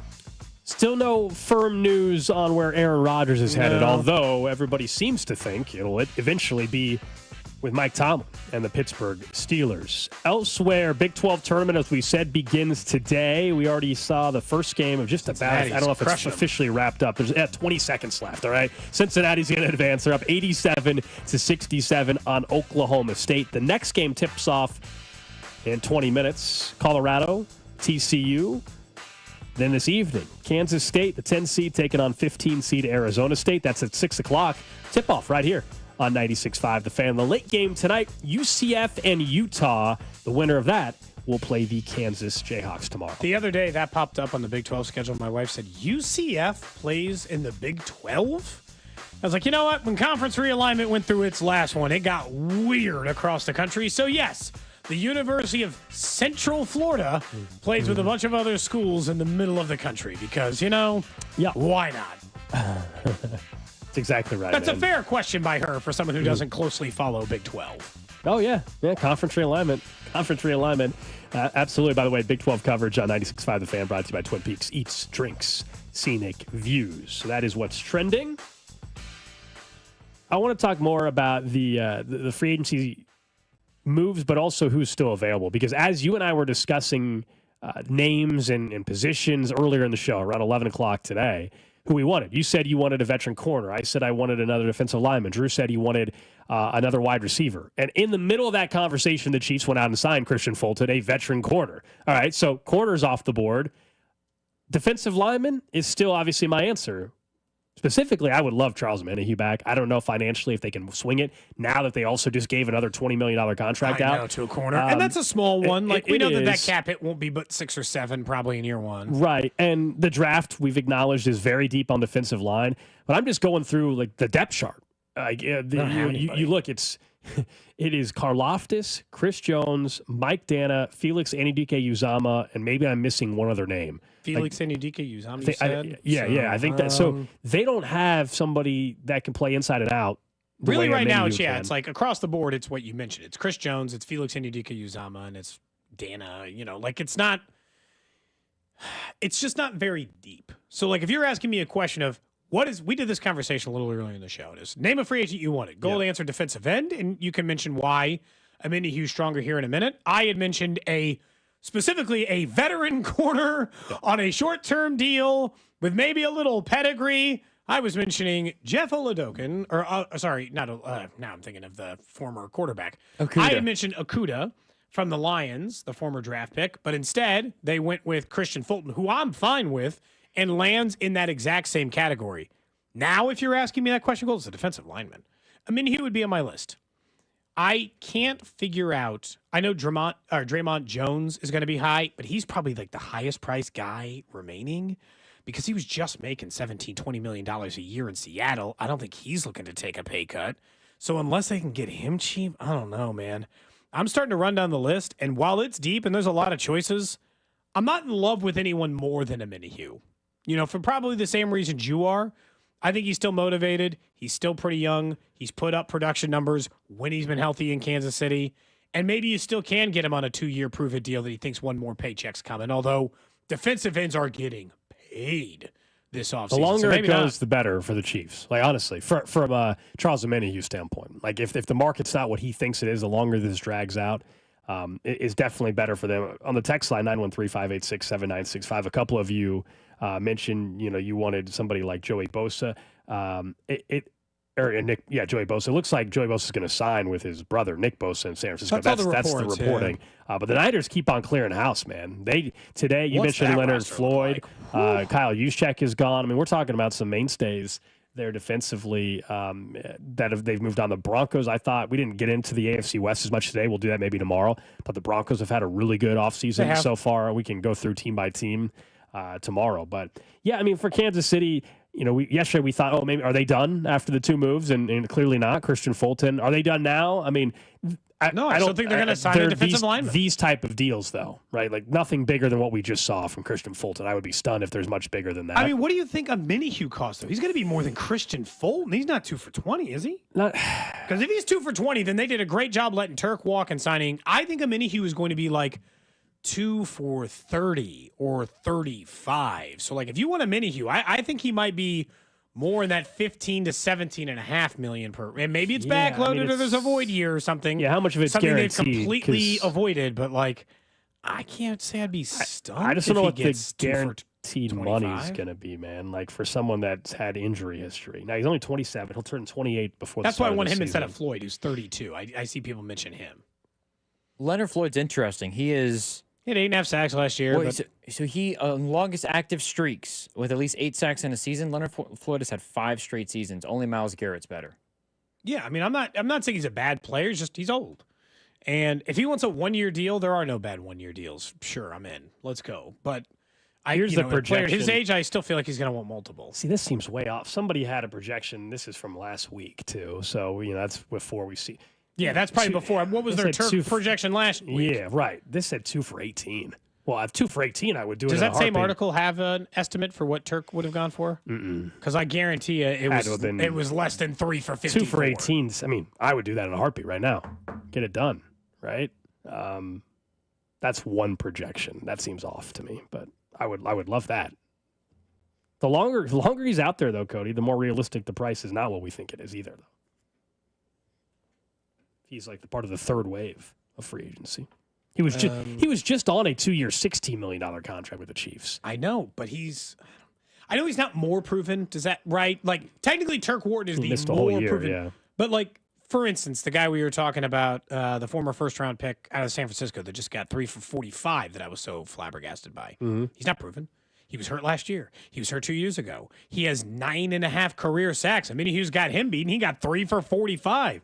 And that's 15 a year. Do I really think Minnie Hughes getting 2 for 15? Like 2 for 18, whatever that projection is? No, I think the number's way up. I think 2 for 30. And again, if it's 2 for 20, anything under that, I actually think is a pretty good deal. Based on the market, I think you got your 2 offensive linemen, and some of this comes back to, and I know people hate it, but like some of this comes back to, and their need for defensive line comes back to one thing. What is your confidence level, 1 through 10, on Felix and Udike Uzama? You know mine is closer. It's on the other side of 5, if I'm putting it nicely, on my confidence level for Felix. Okay? And so it's probably like a 2.5. Can he be a rotational defensive lineman? Though? Sure. Well, so that's the thing. Yeah, you're right. To be a guy who can replace Charles Omenihu or another outside pass rusher, a full-time starter on the line. I think I'd be with you at 5. I don't know. I said under a 5, more like 2.5. Yeah. Rotational defensive lineman who can contribute? A 6. They've developed plenty of guys who have done that, and I think he could, just as long as you change your expectation for the level of performance, sure. And that's why we're having this conversation, and they need to go and get somebody in free agency, or they got They need a starter. Or for first round, like you're picking a ready to go. This is not the year to take it's not the year to take a project where this is like maybe the best player available. You think you can, you think is freakishly athletic and young, you can develop. Well, like you need a guy that's ready to go. Here's maybe a more accurate projection. Now, this was also 2 weeks ago, Cody, but this was for a minute. 4-year projection, $47 million, which is $11.8 million a year. You know what? I could just be way off. It's not like the person writing this article doesn't have more information on free agency than me. Again, I don't grind the tape. Some people do, and they've really earned it, and maybe they think that this guy's getting only $12 million a year. I'll just tell you, based on just as long as he stays healthy, then that's the steal. That's a steal. And yeah, he'd be number 1 on my priority list if he is less than $12 million per year. I think anything under 15 is a good deal on Charles Omenihu. And so, because that's the number I think some of the unproven guys who have been injured are getting out in the market. And so, I wouldn't be surprised by that. But still, that's just kind of press. And look, all the numbers are crazy right now, so it's really hard to judge. Not just Josh Allen getting way more money, and then we got to figure out if he needs it. It just feels like defensive linemen and corners and everybody getting paid a lot of money. We talked about that earlier. Like Trent McDuffie's contract, what's that going to cost now? More than $25 million per year. That's what the other guy got. And so between Sauce Gardner, who hasn't signed his extension yet, according to Vinny Pasquantino. It's coming, though. It is coming, a Sauce Gardner extension. I think it has to count as today for me to give him official credit. I got to say. Because we all know because we all know he is going to get one. But if it happens the day that Vinny says it's happening, then it's another scoop. He's got till midnight tonight. I might extend it to tomorrow due to the fact that he is our NFL insider. If we wake up tomorrow morning and Sauce Gardner's got an extension, then I think it still counts. Like if we haven't started the show yet. Can I point out one stat on all the free agency money that I thought was really good from Bill Barnwell? Bill Barnwell is pointing out the equivalency of $15 million per year. That's what we know. Obviously, Jalen Moore got for the Chiefs to play left tackle. Here's his numbers by year. A $15 million average salary in the NFL in 2025, based on how much the cap has gone up, here's the equivalency. It would be like paying a player $12 million a year in 2023, 10.6 in 2020, or $7 million in 2015. So when you hear these numbers sometimes and you think, this is ridiculous. This can't possibly be what it costs to have these players. That remember, less than 5 years ago, it would be the same as them signing their left tackle for $10 million a year. Does that sound a little overpriced? The cap keeps going up. Yeah, the dollar amounts keep going up. What seems like overpays are not all that crazy, assuming everything continues to go in the direction that it is. Somebody says that my acting is his agent. Oh, Charles Omenihu. I just think it's a good deal. Like if I were Charles Omenihu, I'd be like, that dude got 15? Yeah, and that's his job for sure. I mean, I think part of it is still he has to be viewed. While he's in his prime, he's still coming off a season where he barely played because of an ACL injury, and he was suspended the year before. Like there's some consequences still to that. Otherwise, he would have been getting paid more than the 2 for 16 the Chiefs got him for 2 years ago. But yes, I don't think he's signing the identical deal. I'm with you there. I don't think it'll be 2 for 16. But I also don't think he's touching Turk Wharton's number either. No, I think it's like 2 for 30. And it's so weird because you're like, to Turk Wharton's credit, he had a great year. He ended up having 8.5 sacks, including the postseason. I think Charles Meney is still a very good football player and can help a team, and that's why I would like him back in Kansas City. I was trying to think about, like, Jonathan Allen got 3 for 51. All the numbers are just high. Defensive tackles, maybe in particular. A lot of Drew told me Jonathan Allen was going to sign with the Bengals earlier. He mentioned multiple players. Milton Williams is going to sign with the Bengals. All defensive guy. You're not getting any, and you ended up with a guy making like $2 million a year. It's just a run stuffer. You should get one of these guys who does both. I know. Well, they can draft a guy that does both, and they can utilize the run stuffer in particular situations. They're answering what they're supposed to be. Somebody suggested getting Joe Burrow. I mean, hey, if Veach got the best quarterback in the league, then maybe that'd be a steal. And then Veach might be the GOAT. There's not a single. Every once in a while, these teams get these arguments. Like Bills fans are like, he would not trade Josh Allen for Patrick Mahomes. I'm like, are you nuts? Like, if that offer was really on the table, every GM in the league would be the dumbest GM in the NFL if they didn't make that trade straight up. You'd be stupid. That'll be the answer. That'll be the answer at least until he's like 34, 35 years old. Yes. But currently, you'd be. Drew had some hesitation there. I heard. I know he didn't want, but like he knows some hesitation. He knows how it sounds to admit that. It's like, but like they got a team together. I'll say it with my chest puffed out. If they want to get the best quarterback in the league, then Brett Veach would be the GOAT. Yeah. And that quarterback wears 9. Yeah. Is that worse, or is this for 9? Yeah, for 9 wins. That's what he is. A 9-win quarterback. Yeah. 9 for 9. Yeah. Somebody suggests trading Trent McDuffie. Does he average 9 wins a season in his NFL career? Because of the injury. In years that he's played, in years without injury. Does his team average 9 wins a year? In years without him being hurt, yes, he averages more than 9. But in years he's not hurt now? And the years like combined? Actually, they won 9 games with Jake Browning, I think. Combined, it's probably about 9. I mean, the injured years just have to count. That's part of someone's career, though, right? Like how available and healthy you are. I would say, And for his, he's fun to watch. He's a hell of a quarterback. We give you a hard time for it. Nobody wants him to get hurt. But like it is part of the conversation, though, with like how good you are. Like you do have to be on the field, and you do have to start making the postseason. And so, like, if they don't make it next year, then it's like there is a different conversation. It can't just all be everybody else's fault. Shout out to the 816. Look, I'm a Patrick fan and Chiefs fan. I would take Burrow with Andy Reid. Thank you. Well, I would take Burrow with Reid too, but I also would not take not over Mahomes. He didn't say the words over. I'm trying to give this guy the benefit of the doubt. I would also take a quarterback room of Mahomes, Burrow, and Allen. That'd be great. Got the short yardage stuff taken care of, and then the rest of your roster would look like the Bengals practice squad. Got the winner and gamer and Patrick Mahomes, and then Joe Burrow can be the wardrobe guy that puts up big numbers but doesn't win anything. Andy likes a veteran backup. Yeah, perfect. You guys would win 5 games with that roster. No, you with Mahomes, Burrow, and Allen, you would have practice squad guys. You would win 5 games. Oh, you're saying if both were on the team? No, that's what I'm saying. I don't know, man. I've never seen Josh Allen only win 5 games. Oh man! I think they figure. I mean, if they had to carry both cap numbers, it'd be a problem. Yeah, we've done these exercises before. Would Joe Burrow have a ring if he was with Andy Reid by now? Yes. Would Josh Allen have a ring if he was Andy Reid by now? Yes. Would he have 3? Would Mahomes have a ring in Cincinnati by now? Yes. No. Yes.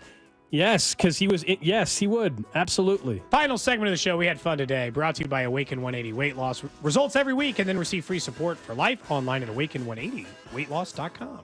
Yeah, I think we've done that exercise, but Mahomes would have one. No. I think Mahomes would have a Super Bowl if he had gotten drafted by the New York Jets. Anywhere. No. Anywhere. No way. Like, I don't think there's a team I wouldn't predict him to have had a Super Bowl with. As text line says, Joe Burrow would be glazing, man. Joe Burrow with the Jets. Joe Burrow would be able to have the Panthers. Yeah. He'd be a Carolina Panther holding up You cannot say that Cam Newton got him to a Super Bowl. You cannot say he with the Jets. Yep. Let's ask Vinny. The next time he's on, let's go ahead and ask Vinny if we remember. I'll bet you lunch. He says absolutely he would have a. Okay. I bet you lunch. I won't leave him. I'll just say we have one question to ask you. All right, guys, we're back at it tomorrow. The Drive coming up next.